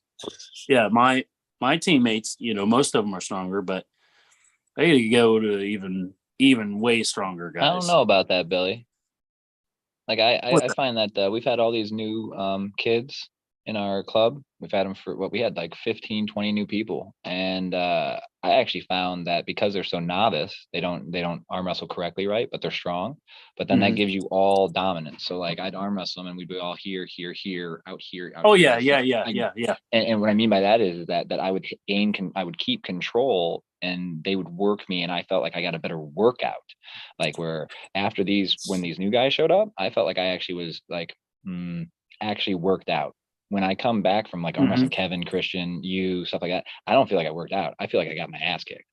Like as far as like arm wrestling and going down full strength, all that with the younger ones that were just less, I felt like I got a real workout, and I actually thought I gained more from them guys just being because then I could just sit in my dominant positions, and then on top of that I could go to negative positions while being dominant and go all the way to the pad and still come back because they didn't know what they were doing. You can't do that with Kevin and Christian. You have to actually have the better move, or you have to have the strength to defeat that, and you'll end up hurting yourself because you don't have enough power to get through them, but you'll try anyway. So, yeah, exactly. I definitely agree with that. I definitely find in practice, if you're with people that you got an advantage on, you can get in an okay spot where you let them work, get your work in, and it doesn't overwork the tendons and stuff like that. My thing is I don't mind working the angles on a weekly basis. It's you really gotta, I'm trying to get the power. I gotta get more power. That's what I gotta get. I've learned, I'm not saying enough, but I've learned quite a bit over the last 2.5 years, as far as technical abilities. And I think I can pull in multiple different areas. I just have to get stronger. 100%. There's no getting around it. I have to get stronger. So that's what I got to do. And I got to seek out some 300 pounders to be able to whack against, and try to get some strength build up on the table. Come on down. Yeah.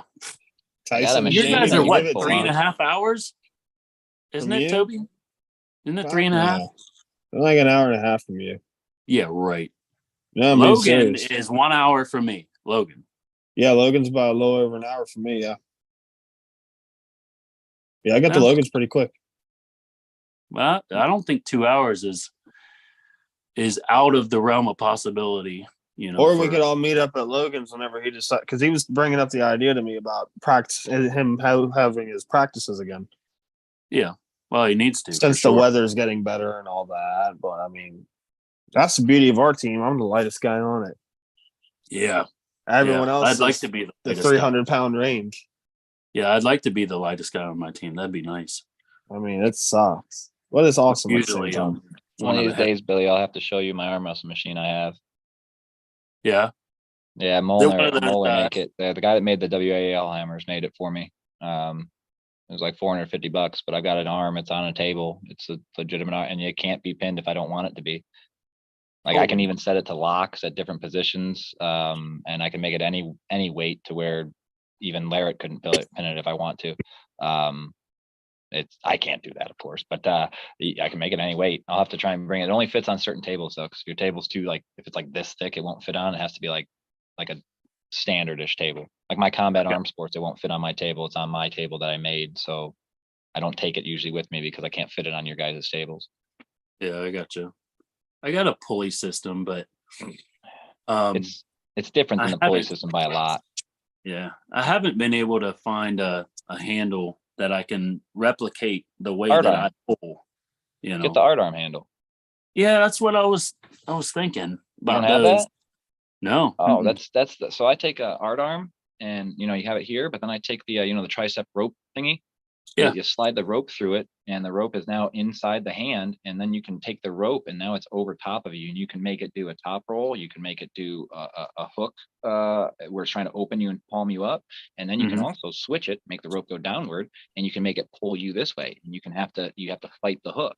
I find that to be the best way that I've trained lately is instead of handles and all that crap. Even when I'm doing my cupping, I go on the art arm, and I have the art arm, and I cup like that.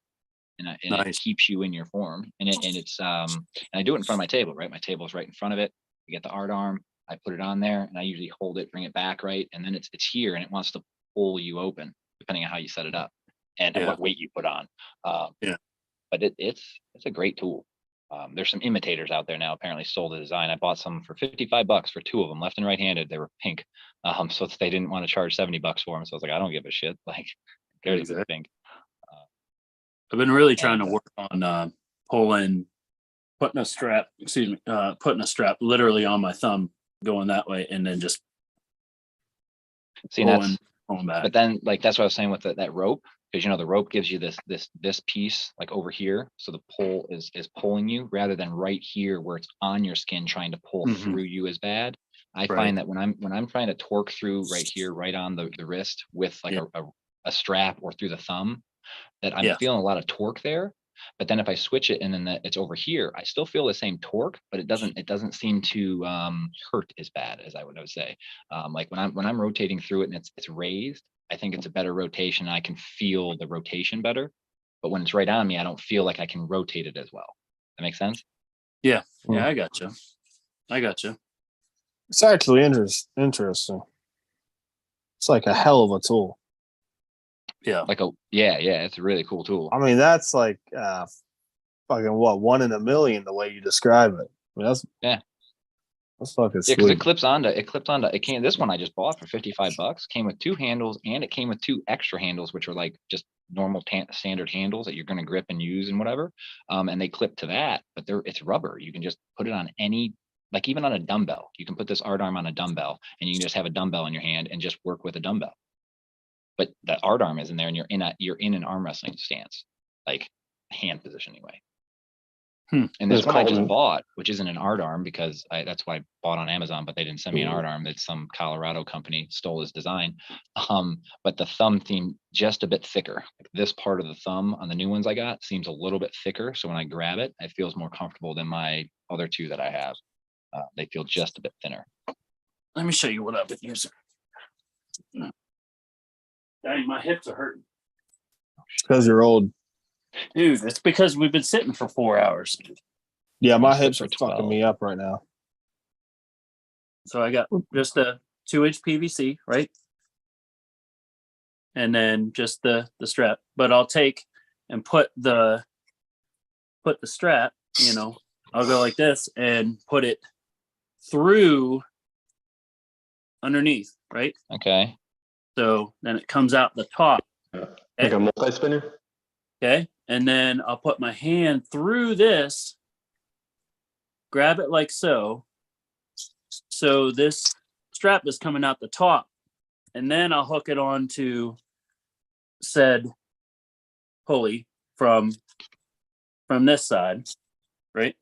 And then as far as I want it away from my hand, I can, or I can have it as close to my hand as possible also. And then I'll just come back like that, or use it as a riser like this, or I go underneath like that and do my supination. But this is just the smaller one. Just obviously it's a multi-spinner, but I like the shortness of it, just because it's a whole lot easier to deal with on the table. You don't have this, 14-inch pipe that you're trying to, not smack on the table every 2 seconds. But so is it better if you cut the pipe just beyond the width of your hand, you think? Yep. Yeah, you don't need a whole lot. Yeah, because I picked up a piece of pipe. I just have to cut it to a length. This It is just feels literally too unnatural with that thing. Yeah. Like I just don't like how that thing feels. Like what you were showing there, Billy. I'm just thinking about how it pulls on. So if I've got this thing here and I'm rotating here, the way that my pinky is gripping onto this round tube does not feel anything like how I feel when I rotate through someone's wrist and hand. You're right. So, yeah, you are right. Yeah. But this is just what I do. So what you right use. now. I think if you get to that art arm, you'll feel that difference and you'll throw that thing away. Like I know Devin Laird and all these people, they talk about them all the time. I'm nobody. I'm not a professional, right? I'm not that level. I just feel like when I arm wrestle people, Kevin, Christians, right? When I'm trying to torque or twist on them or twist here, when I have these other devices that are devices for us to use, they feel nothing like gripping someone's hand. They feel nothing like it. Yeah. So the art arm though feels exactly like a hand, and everything you do, it feels like it's hand pressure. Minus there's no finger clamping, you're not breaking into it, like, that the hand doesn't move from where it's at, and it's not stiff. It's rubber, so it's semi-rigid where our skin is. Even if you're strong, you can push onto our skin. Right. My other handle that I got, it's a hand. That one that my machine is, that thing will hurt you. Like I have to put like a foam piece, because if you try and top roll it, the fingernail digs into your hand and will straight. There's no give. But that's where, like, I don't like those handles. I haven't liked any of these handles. I've been trying for years. I mean, I used to use the who's that chick that had the thigh master? That was a great tool, man. Use that, and you pin it like this. You put it on the ground. That's what I used to use in the 7th grade for training. It was and then leg machines. When you take the leg machine and you have it on the bench and you pull it this way, and then you try and let it pin you. That was the way I had to train making it up at 7th grade. Drew's pulling out his pipe. He's going to show everybody the pipe. That is a big fucking pipe. Drew's got a massive pipe. Why? Massive black pipe. That thing's 4 feet long. He's got a huge black pipe. He's going to show the internet. There it is. Yeah, just cut it off. About a little bit, about an inch on each side of your hand. That's all you need, buddy. That might be a little bit, a little bit more girth than you need, but. Hey, But Billy, then again, that's about the same. Yeah. I think it's a 2.5. Yeah. That's fine. Or yeah. Well, it's listed as 2-inch, but that's like that's internal, but the outside, by the time you get the outside diameter. Yeah, I think my outside diameter is like 2.25. But they always say just 2 inches is all that you need. Yeah, just 2 inches. That's it. That's all you need. Yeah. 2 inches. Any more than that is a waste. That's what they say. I got a lot on that topic. Hollinger, I don't even know how to get off that. this. I'm like stuck in some weird screen. I don't understand. There it is. What are you doing? I have no idea. He did something fucked up. I don't. There you There go. it is. You're back. Hollinger, I wanted to ask you if those one things that you're doing. What's that? That's it. How you got your pull up bars like this, and then you go to those little finger things. Has that helped you out? I just like doing stuff like that, to be honest with you. Like jumping up to the top of it is just fun. I just like doing stuff that's fun to train with, different stuff. I feel like it's good when I drop down that catch position when I lock. That's what I probably find the most useful out of that. I would agree with that. After I saw you do that, I actually went to my pull-up bar and decided to. I don't have things like what you have above my pull-up bar, so I just kind of did my top pull-up and would jump off the pull-up bar, kind of like a clap push-up, and I would jump up and then catch, and then pull up, jump up, and catch, and it felt the same. I actually thought that was really impressive. That felt real solid for a movement of feeling that you get up here and you jumped up and you caught here. It felt like a good pull into arm wrestling where you felt that shock into your elbow, but it didn't hurt. Oh man. That's what I like. 175-pound pull, right on your tendons and your joints. Yeah. I will say. I want to see Toby do it. Above my hangboard, there's like about this. I have much a baseball bat I train out with. that rips my fingertips off. So that's like a fun. 60-pound bat. You just do the rise with that, or what are you doing with that, Toby? Swinging around. What do you mean? You just swing around the bat. That's it. Hang on. Well, fuck. Well, if you're gonna tell people, hey, I just swing around the bat, that's it. Yeah, what's he doing? If you're talking to arm wrestlers here. There you go, Drew. Now put a fat grip on it. Yeah. Yeah, it's a 60-pound bat full of lead. Oh, okay. Damn. I've seen stuff like those things before. You might be able to actually hear it. Now, instead of shoving it up your butt, what are you doing with it? That's fucking gay. Why'd you do that? Yeah, you just do like, sit there and kind of grip it like that. Oh, okay, I got you. Using it for you. Oh yeah. Yep. That's not bad. I'd take that. I need one of Yeah, those just to go to now you do reclaim. it slow and see how you fare with that. Dude, you imagine trying to hold that on the end of it, the very backside, and trying to just go straight up. Oh. You find me a man that does that, I want to meet him. Dude, exactly. Like I had I think it was a 5-pound or 8-pound sledgehammer at work, and I tried the 3/4 of the way on the back of the handle, and I was just like, oh boy. I can do it with an 8-pound. That's about That it. is- That's like maximum effort. Yeah, it was tough. I got halfway on the handle. Yeah, I could get it.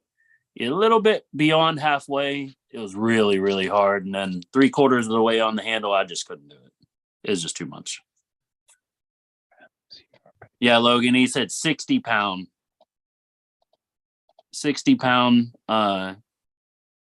baseball bat. Baseball bat. Yeah. Yeah, they come in all sorts of different sizes and weights.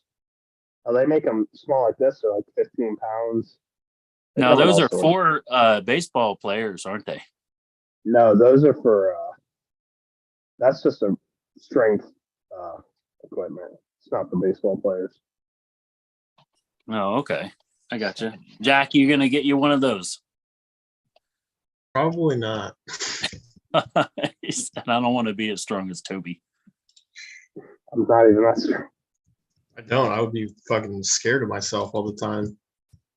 Be living in fear. You ain't going to be able to use the restroom. Exactly. Jeez. Dude, what are we on? We're like 4 hours and 37 minutes. Holy crap. Yeah, I got work in 4 hours. Dude, I got to go to work at 5:30 a.m. I got to be there at 5:30 a.m. Does anybody have anything else, that would be needing to talk about at 12:05 a.m.? Anybody? Who's the ref at the Rumble? When you The go through Rumble is Eric other half Crespo of the and list. myself. When you go through the other half of the list, I promise to stay off until after you talk about me behind my back. So, Dude, we'll go over yours real quick there, Dave. no, that's perfectly all right. No need at all. Just let me know when you're up next time and whatever. Hey, I'm the one that does not have to get up in the morning to go to bed, or go to work. So whatever. I'm thinking you and Justice. It's going to be a good match. Oh, that's right. I think you and Brian too, but I don't know. I haven't felt your left arm. I think we only did right arm, I do believe, That's at that practice. I just wish I had paid more attention to them. Of course, it's been over a year, so it really probably wouldn't make a difference anyway. But when I was at practice and pulled both of them, of course, I never imagined that we'd be doing something like this in the future. So I really, we were practicing. I really wasn't paying too close attention to what they did. Yeah, exactly. Exactly. I mean, you never know. It's weird, isn't it? Yeah. You never know. But I think it's going to be a fun event no matter what. Oh, yeah. No matter what. Oh yeah, But- I mean, I've been to, I'm a practice hog and tournament hog too, but practice hog, and I got to say that even though I very seldom go home with a pile of wins, there's only been really probably 3 or 4 times in the last 6 years that I went home from a tournament pissed off at myself, because not because I lost, but because I felt I should have done something different, should have done something better. So. And of course, when I do that, I just, go to the gym and, throw some weight around and, then I feel better. Yeah, you feel better. I got you. It's It understandable. really is an antidepressant, Jim. But, Yeah.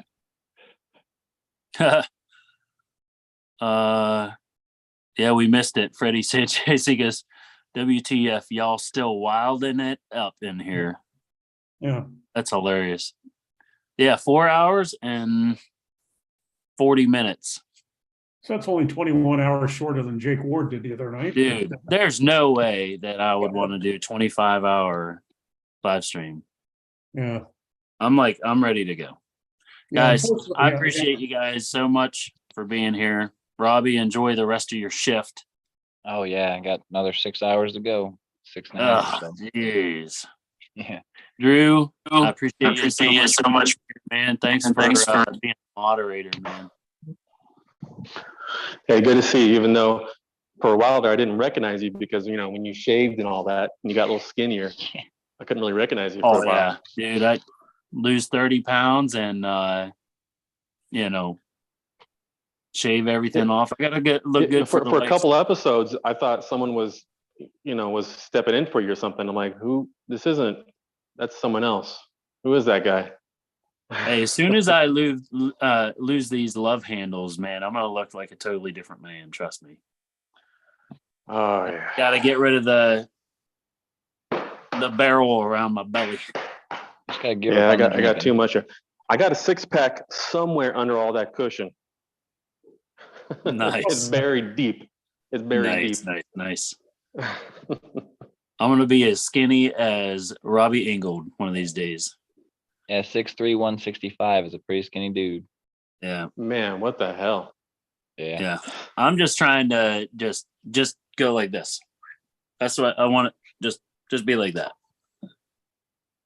Have that nice V. That'll be nice. Or a good way to lose weight is cut one of your legs off. And so you still have to weigh in with what you stand on. Yeah, but that's lighter. You can put in, some lightweight stuff. Like when Bob Brown comes over and practices over Brandon Allen's, I call him a cheater, because he has one leg missing. That leg still weighs X amount of pounds, unless it's carbon fiber, be half right? as much. So he's only gaining, X, maybe 20 pounds. Who knows? Well, but hey, then that could be enough. 20 pounds is a lot. Yeah. All right, guys. Appreciate you. Jack, you got anything else? Nothing, man.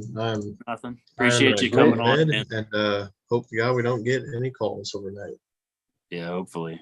Robbie, how about yourself, man? No, I got nothing. I mean, I could talk for the rest of the night because I'll be up. Yeah, exactly. I'm going to Yeah, bed. it's only past 9 p.m. I don't know. Oh, what you yeah, guys, yeah. Oh, don't worry about it. Yeah, it's no big deal at all. Yeah, thanks. Thank you, Mr. Drew 24. Appreciate you so much for being here, man. Thanks for everything. Sweet dreams, guys. Yeah, Dave Shell. Set your alarm. Don't forget to set your alarm. The myth, the legend, the professor, Dave Shell. Thanks for being here, brother. Yeah, glad I saw it. Like I say, I'm in your general neighborhood, and just by dumb luck, I went on and saw you, posted the thing about, coming on. But yeah, hey, I'm in the neighborhood. Oh yeah. Yeah, Dave Shell and I are Gold Bond brothers for life. Yeah, right. Mm-hmm. Gold Bond. It's the good stuff. It's Drew, the best thanks stuff. for being here too, man. I see, man. Looking forward to you and Ingold at the after pool. I'm looking forward to this one. I want to good luck, Robbie, though, this weekend. Good luck to Terrence. You guys have a good match. Hope you guys both are feeling healthy. I hope it's a good match. I hope so. That's what I'm trying to bring is a good match. And all right, guys. You guys have a wonderful night, and God bless.